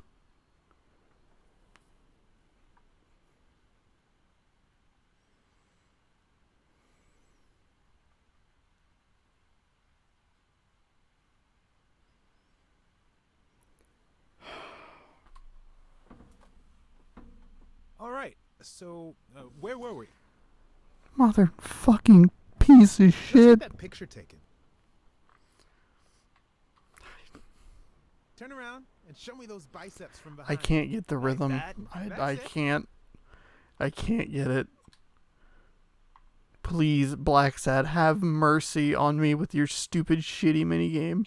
Wait, I accidentally moved. Stand still. I'll take another one. Okay, that one was What's with me good. today? Don't move, please. Now we got it. Should we keep at it? Yeah. I'm going to take one more, all right? Let's see what you think about this. Close your eyes. I honestly, I hope it's just two pictures. I think it's three, though. Exactly. Because there are 3 pose options. What's up with me? Stand still. I'll take it again. I can't seem to get it right. That's 2. Don't move. I hate this. There's so much stress. It's about time. Finally, we're all set.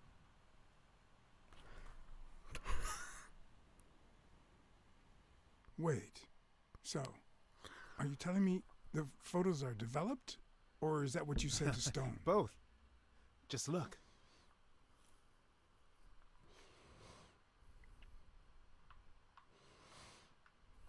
How much do you think each bicep weighs? A lot. But less than your tongue. You're hilarious. Who's that guy? I know he's not a fan. You should have seen her face when she saw him.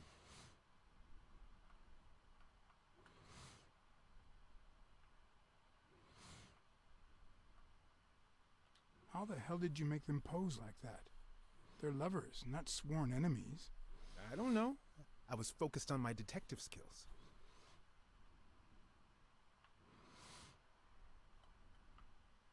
I think she only smokes when she's nervous. What was making her nervous? I don't know. He didn't bother to get a picture of the other person. Oh, there we go. It's our doctor guy.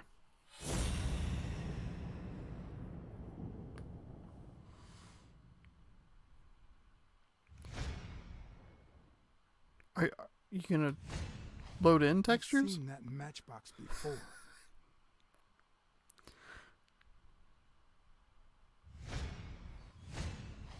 Wait, that's him. Who? Mitchell, the surgeon. Seriously? We got him. Not yet. Right. We still have to find him. Hey, pal. Did you hear what I just said? We need to keep looking at all those pictures. We need a clue that'll take us to Mitchell. Hey, see? There. Just like I was saying.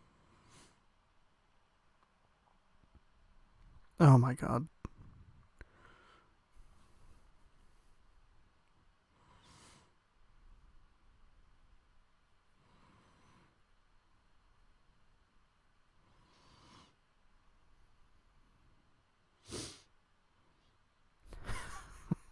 It's just that went so poorly.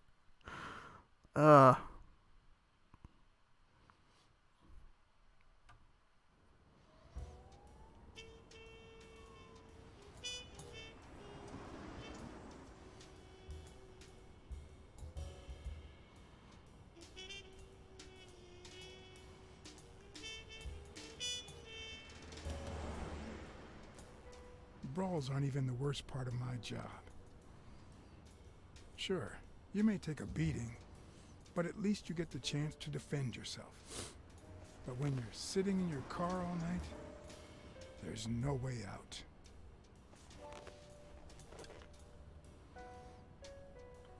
Your legs cramp up, your back and neck feel stiff, your entire body aches to be somewhere else.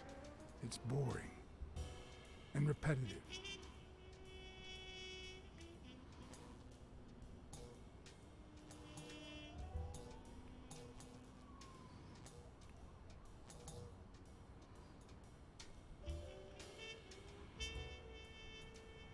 People were finally leaving the place. The bar was about to close. And I hadn't seen Mitchell go in or out.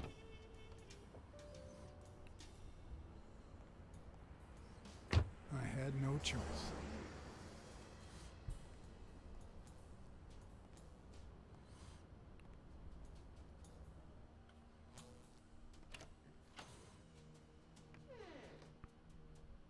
I see you took me up on my invitation. And you're smart. You knew not to come until my anti-fur regulars had all cleared out. I can't say no to good advice. Or good bourbon.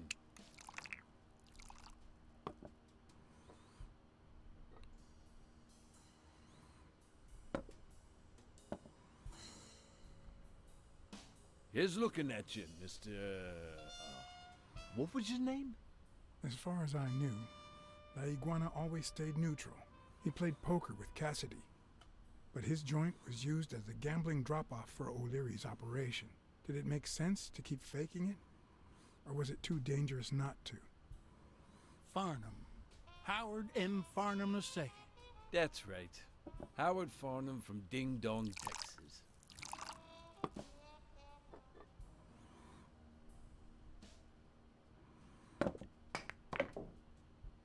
You're natural. You're even better at pool than poker. This here's much easier. No cheating. You barely flinched when Cassidy decided to teach that ego a lesson. What do you want a fella to say?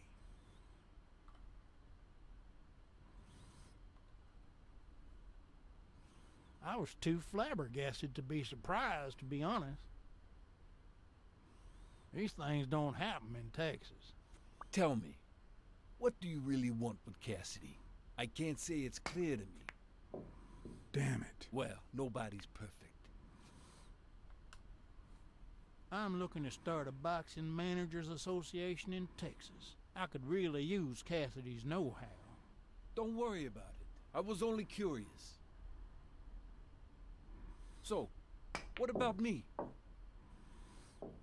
What do you about want you? from me? No one comes to La Iguana just to drink and play pool. I'm here looking for a regular of yours, Dr. Angus Mitchell. What for?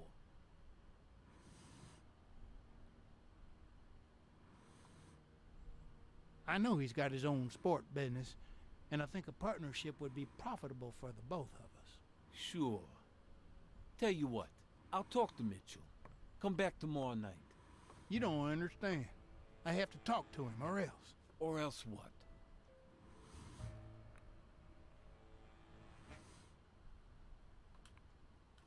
You'd be losing your chance to make a pretty penny.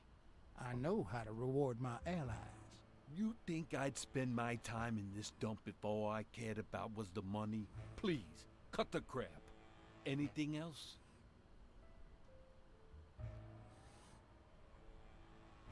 I don't think Cassidy would be too happy about the role this here dump plays in old Leary's gambling operation. You follow me? Son of a bitch.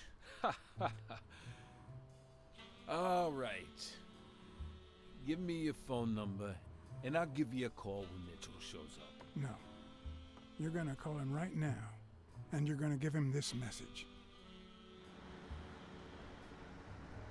But when you're sitting in your car all night, there's no way out. Your legs cramp up, your back and neck feel stiff, your entire body aches to be somewhere else. It's boring and repetitive. It's so bad that your thoughts spiral in a never-ending loop. Like when you're stuck in your car, on surveillance duty. The owner of La Iguana was supposed to tell Mitchell that a certain anteater was still alive, and that it was only a matter of time before he ratted him out. With a bit of luck, that would make him nervous enough to force his hand. Now all I had to do was follow him.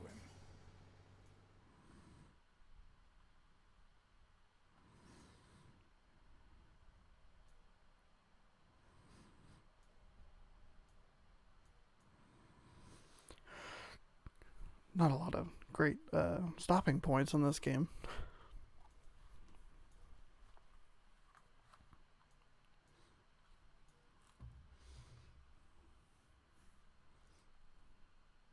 Like, that's a definite positive of... Is my phone dead?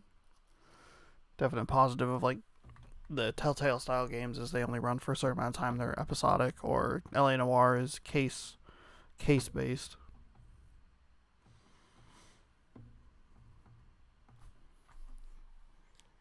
What the fuck?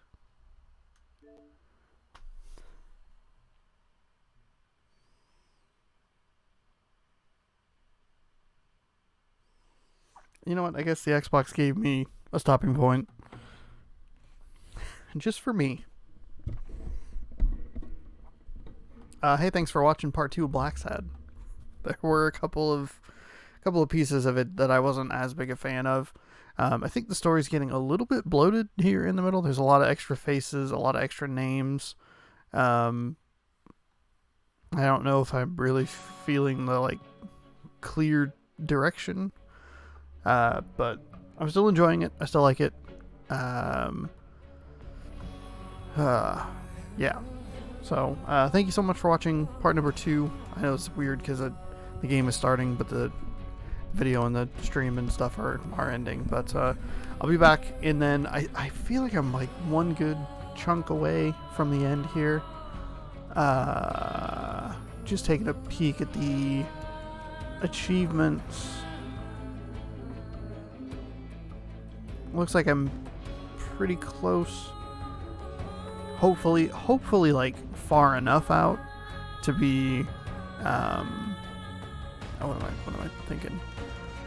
To be like a decent length of stream, but we'll see what happens. That was a good long stream. That was 5.5 hours because this game just doesn't give you places to stop. Thanks for hanging out. Appreciate it. I will be back on Wednesday with Untitled Goose Game. Change it up a little bit, and then I'll finish this on, depending on my own schedule. I'll finish this on Friday or Saturday. So, thanks again for hanging out. Thanks for watching the video. Hopefully you enjoyed.